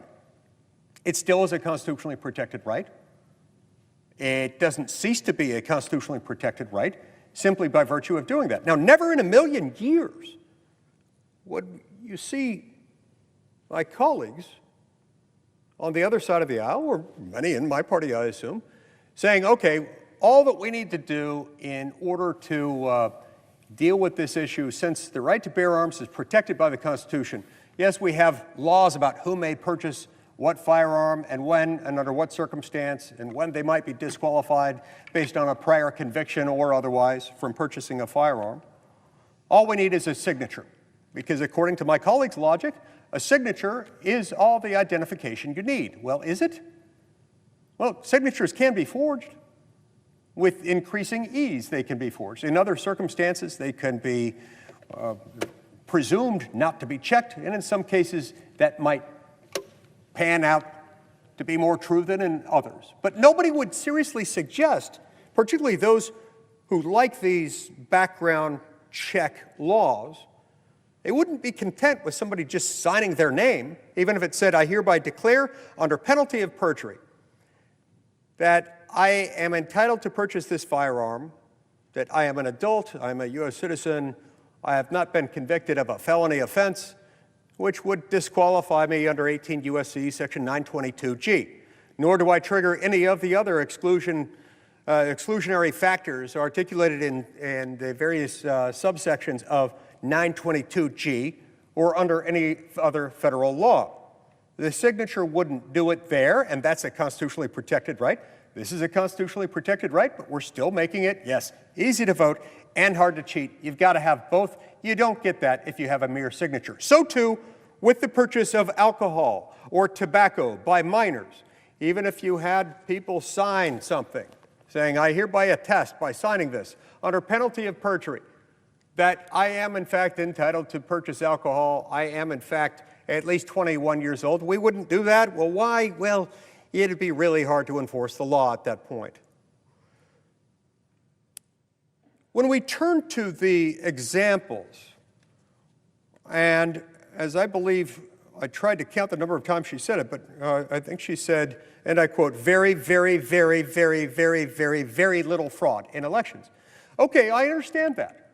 Election fraud is extremely difficult to detect and therefore rarely prosecuted. There have been very few cases of voter fraud actually being discovered, detected, prosecuted through to completion. Well, we would likewise, with other laws, if all you were required to do was check a box and sign your name, there would be a lot of other instances of legal wrongdoing that would be also very hard to detect if that's all you had to provide. We've got this known vulnerability in our laws here, and heaven help us all if we don't acknowledge the vulnerabilities that we face and take reasonable steps to close those loopholes. The fact that we are requiring documents here, yes, it adds a step. Now, a couple things I need to be clear about. Number one, if you're already registered to vote, this doesn't undo your existing voter registration. We're not going to make hundreds of millions of Americans already registered to vote go back and start the process over again. That wouldn't make any sense. But it would apply to new voter registrations. If you move, you register to vote in a new state or a new precinct, and you've got to establish a new voter registration file after this becomes law, then yeah, you'd have to do that. But again, if you are an American who has ever had a job anywhere, started any new job at any point in your career with a new employer, you've already had to supply the same documentation. In fact, you've had to supply a much more rigid set of documents than what this requires. Because this, unlike that, allows you to prove it even if you have not a single document, not a single one of those. Again, going back to page 12, line 22, and the sentences and paragraphs that follow, it makes abundantly clear. Even if you're missing all of it, we've taken that into account. And we can put the onus back on the state to go back and prove you wrong. That is very different than just checking a box and signing your name. Even if it does have some warnings attached to it, that's very different than having to supply the necessary information about how and where you were born if you are a natural-born citizen, meaning if you were a U.S. citizen as of the moment of your birth, based on the circumstances surrounding your birth, either born on U.S. soil or born elsewhere to U.S. citizen parents, then you've got to establish that. That's very different than simply checking a box and signing your name. And yes, signing your name can be used to identify a person under some circumstances, but it's a lot less information than we're required to provide elsewhere. Now, she then makes this about what she refers to as states' rights. I don't like to use that term because I think it's a misnomer. It also conjures images of a bygone Jim Crow era in which the Democratic Party subjected substantial swaths of the American population to a set of racist, evil, exclusionary laws. It has a George Wallace connotation to it that I don't like. Besides that, states don't have rights, they have authority. Authority is sort of the inverse polar opposite of a right. It's the yin to the yang that is a right. States have authority, people have rights. Rights are a check on authority, and that's what we're talking about here. Regardless of whether you want to call that state sovereign authority, federalism, whatever you want to call it, it is not implicated here. And remember, this objection is coming from the same party that no less than 5 years ago, through a vehicle that in the Congress and panel between 2021 and 2023 was run by Democrats during a Democratic administration that, under the auspices of a bill commonly known at the time as H.R. 1, tried to undertake a wholesale takeover of our federal voting and election system. Among other things, it would have subjected every voting jurisdiction in the United States to the status that today we equate only with Section 5 jurisdictions. And what that means is anytime any voting jurisdiction in the United States, anywhere, no matter how large or small, whether tribal, local, state, or otherwise, wanted to redistrict, they'd have to go to a political appointee at the U.S. Department of Justice and obtain pre-clearance. It's a Mother May I of sorts from Uncle Sam and Aunt Sam. Something that is as fundamentally un-American, something as fundamentally contrary to federalism as we know of. This is the same party that's now making the federalism objection to this. While we're on this federal objection to this, let's remember the whole reason this is necessary in the first place is because of an existing federal law passed in 1993 by Congress, the National Voter Registration Act. So the whole reason it's necessary to begin with is because of an existing federal law. Don't tell me this is an insult to federalism, especially if you're one of those people from that party that supported a wholesale takeover of our entire electoral system as recently as 4 or 5 years ago. None of us should be surprised that leftist media establishments in the mainstream news media have come out against this because, let's face it, they're leftists. They're hardcore Democrats. Of course they don't want this. And of course they use this inflammatory language in their headlines. Oh, this is a threat to our democracy everywhere. This will disenfranchise 21 million American voters. You want to change that sentence to make it correct? Well, it could be a whole lot of people who are not citizens. The only people we don't want voting are those who are not citizens and are not eligible to vote. That's all this does. Easy to vote, hard to cheat. Using documentary standards that are far more generous, far more flexible, far more easy to comply with than any other system that we have access to. You can still do it. You can still satisfy this standard of proving citizenship, even if all your documents have suddenly disappeared. You supply the necessary information under oath, penalty of perjury, and then it becomes the state's burden to either confirm or refute those things. But with this specificity, we find it a lot easier to prevent fraud. As far as chilling voter activity, we've got data from studies, a number of different studies, showing that in states that have adopted voter ID laws, you don't drive down voter participation. In some cases, it goes up. It works out perfectly well.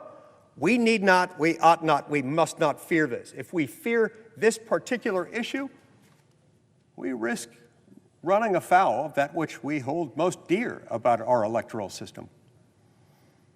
Sometimes we get confused about what we ought to fear. We see this in nature.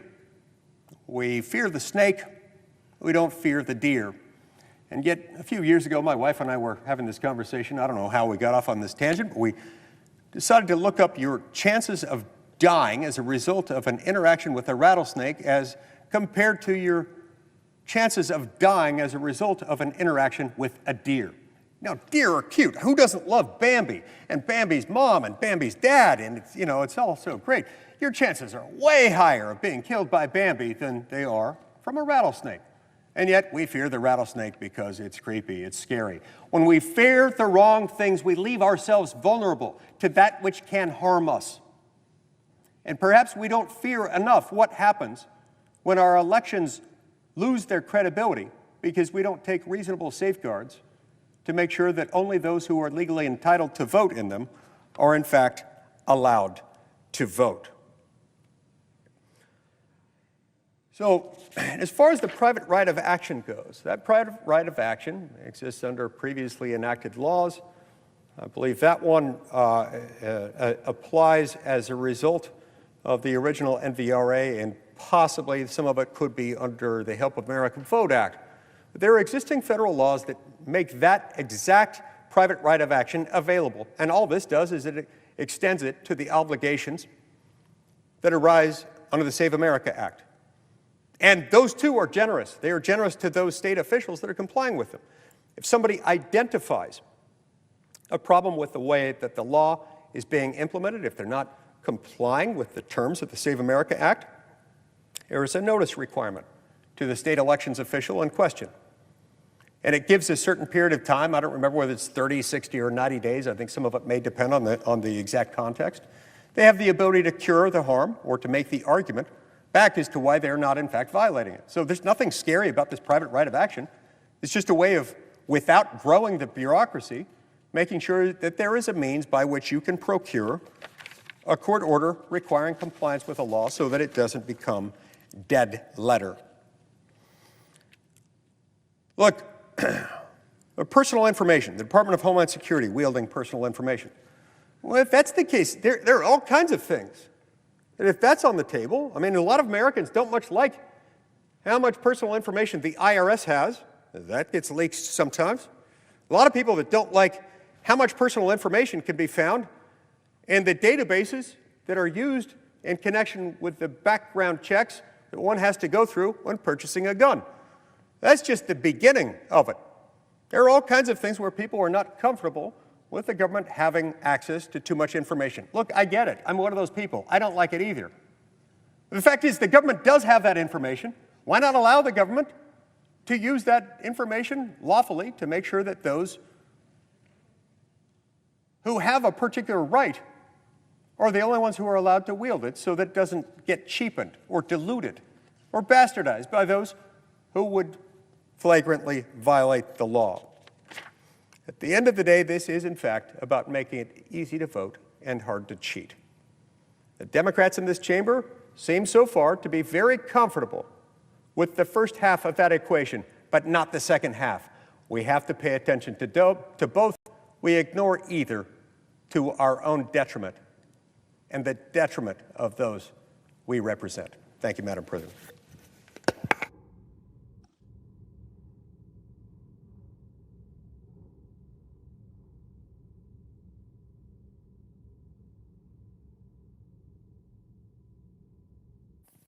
Under the previous order, the Senate stands adjourned until 12 noon tomorrow.